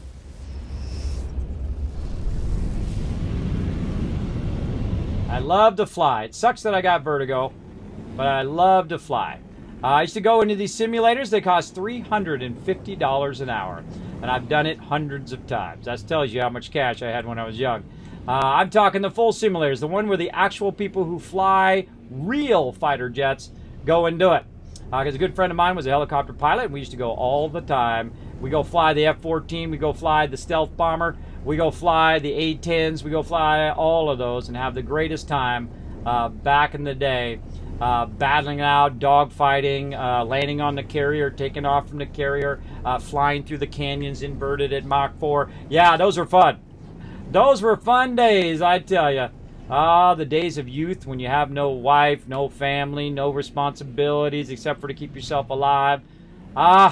Sometimes you miss those days. But then again, sometimes you don't. All right, let's go ahead and go up to the space station. While we're at it,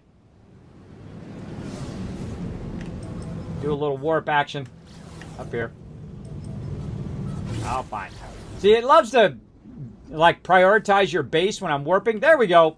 I'm out of thrusty thrust. I've got to go with my pulse engineer. Uh-oh, out of tritium. What do we do when we run out of tritium? We shoot some meteors. That's what we do. We blast it. And we also get some hyperclusters we can expand. And then back into here, pulse engine, boom. Let's try it now. Where'd you go? It's behind me. It's behind me. Zoom! There we go. Off to the space station. Making me dizzy at the minute? I'm always dizzy, so it doesn't make me dizzy. I'm always dizzy 24/7. So I just, you know, when you're dizzy at all, you might as well just screw it. Be dizzy, right? That's how I look at it. Might as well go for it. By the way, while you're in the middle of mode here, you can also go in and redo your hyperdrive and get your thruster going, put some uranium in there. Give you something to do while you're waiting. All right, always know you can go in. You got any more for your pulse engine, you can get that done. Obviously, your interest. I don't care about it. I don't look at a lot of those objects of interest because I usually run out of time. So I don't bother. All right, space station. Here we go. Now, I could have just teleported to the space station from my base, which would have been way faster, by the way. Whoa, look out. Oh. I was trying to dodge. Little dodge fail there. It happens. Go around this side. There we go. So we're going to pick up from over here, and we're going to do some missions and do all that other fun stuff next time. Next Friday at 9 a.m. Eastern Standard Time, all afternoon. And then some Outer Worlds on the other side. Now, if you want to save the game, get out. And now it's saved the game, so it'll pick up the game from right there. Now, we're going to upgrade that all the way to an S-Class, upgrade all of its slots, and do all that stuff with our original. But we'll probably end up getting other ships, too, along the way. We'll come back to it probably at the end. Very, very fun. Okay, so we'll come back next time. Oh, base computer. Hold on. No. Now, whenever you're not playing the game, you want things to be super efficient, right? You want them to be super efficient. You want them to be doing stuff when you're not around, which is why we're working on the industrial thing. That was the other thing I was going to do when I went back to my base. And that is you want it to be on cooldown, right? If the game is on cooldown, like your base computer is on cooldown, and you're not in the game, your base computer will still be on cooldown even if you're not in the game. So you want to learn those mechanics too to maximize your time when you're not in the game. So we're going to go ahead and do our base thing, which is what I was supposed to do about 30 minutes ago. Forgot. I forgot. But such is the way my stream goes. All right, Paradise number 1. Yes, we do actually have a Paradise 2. We have 2 Paradise planets in the same system. Isn't that crazy? I've never seen that before. Too crazy. All right, base computer up here. Base computer. Yeah. All right, let's scan for some more stuff. Oh, I got to go back to my base computer quest because it probably moved me off of it. It loves to bounce you around on quests. I absolutely hate that it does that. But I do what I can. Okay, archive and process. Data recovery. All right, what do we got? Construction database. Ah, teleport receiver. There we go. Very nice for a ship. We'll get that fired up. And then, it's going to take us back again. Additional data, search archives. All right. Oh. Okay, so we searched the other thing. I don't think it gave us anything. Does it give us anything? Let's look one more time. Yeah, no, it recognized it though. Now, before we go on, we have to actually, before it goes into cooldown, we have to actually build that particular thing. Otherwise, it won't, it doesn't count. So we got to buy our starship, which is going to be nice. By the way, if I teleport here, it automatically puts my starship on my landing pad now instead of those landing pads or on the ground. It automatically knows to put it on the nearby landing pad. So a great little tip for you all. All right, so let's go ahead and construct our teleporter. What do we need? Antimatter and wiring loom. You need a lot of wiring looms, by the way. There's our antimatter. Let's make that. This one's not too hard. This is a pretty easy upgrade. And the teleporter just allows you to grab stuff from your ship further away. Very, very worthy upgrade. So any wiring looms up here? That would be a big fat no. Go talk to this guy. Oh yeah. Oh, mine's 13% on that one too. Alrighty. Oh, that jetpack upgrade, bros. You find that guy like I did. I found some random guy who landed and he had some aftermarket upgrades for my multi-tool and for my exosuit, which you can see they got X's on them. X's mean they're counterfeit upgrades. And look at this upgrade on this one, 149%. And it costs the same one as this one, right? It's just like a random upgrades that you can get from counterfeit aftermarket stuff. All right, construct the teleporter. Let's go in here. Click the wiring. Oh, I need 3. Oh, that was fail. That was fail. All right, well, apparently we're going to be playing No Man's Sky a little extra while we try to get this fixed. We've got to finish that so it will go on to cooldown. I think he only had 1 anyway. Might have to go to space station. Well, look at that one. Cool. I love the looks of ships. Purchase components. Yeah, he only had 1. Ooh, drop pods. Get in those later. Some good stuff in there. Some good stuff. Back to it later.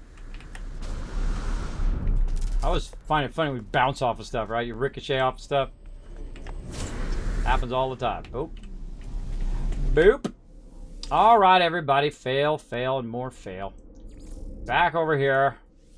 Always going to see it go off the rails up in this stream, that's for sure. How we doing on battle? 43 seconds. Well, I think this is going to work out. I think it's going to work out. We're going to finish our wiring looms over here, and hopefully I have enough cash. I didn't even look at my cash. We'll find out. We'll find out in a moment.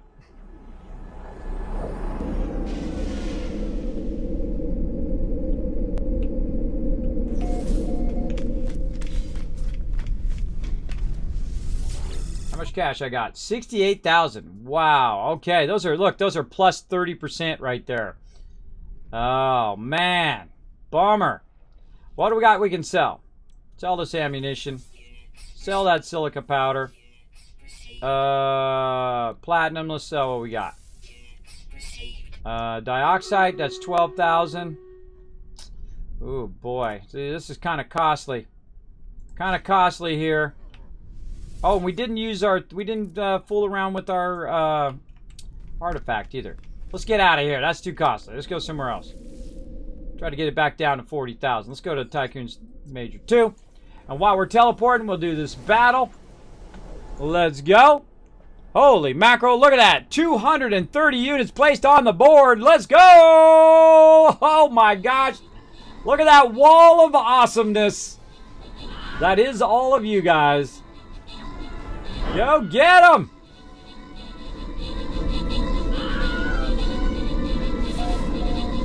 Oh man, we're rolling over them, man. They are getting destroyed.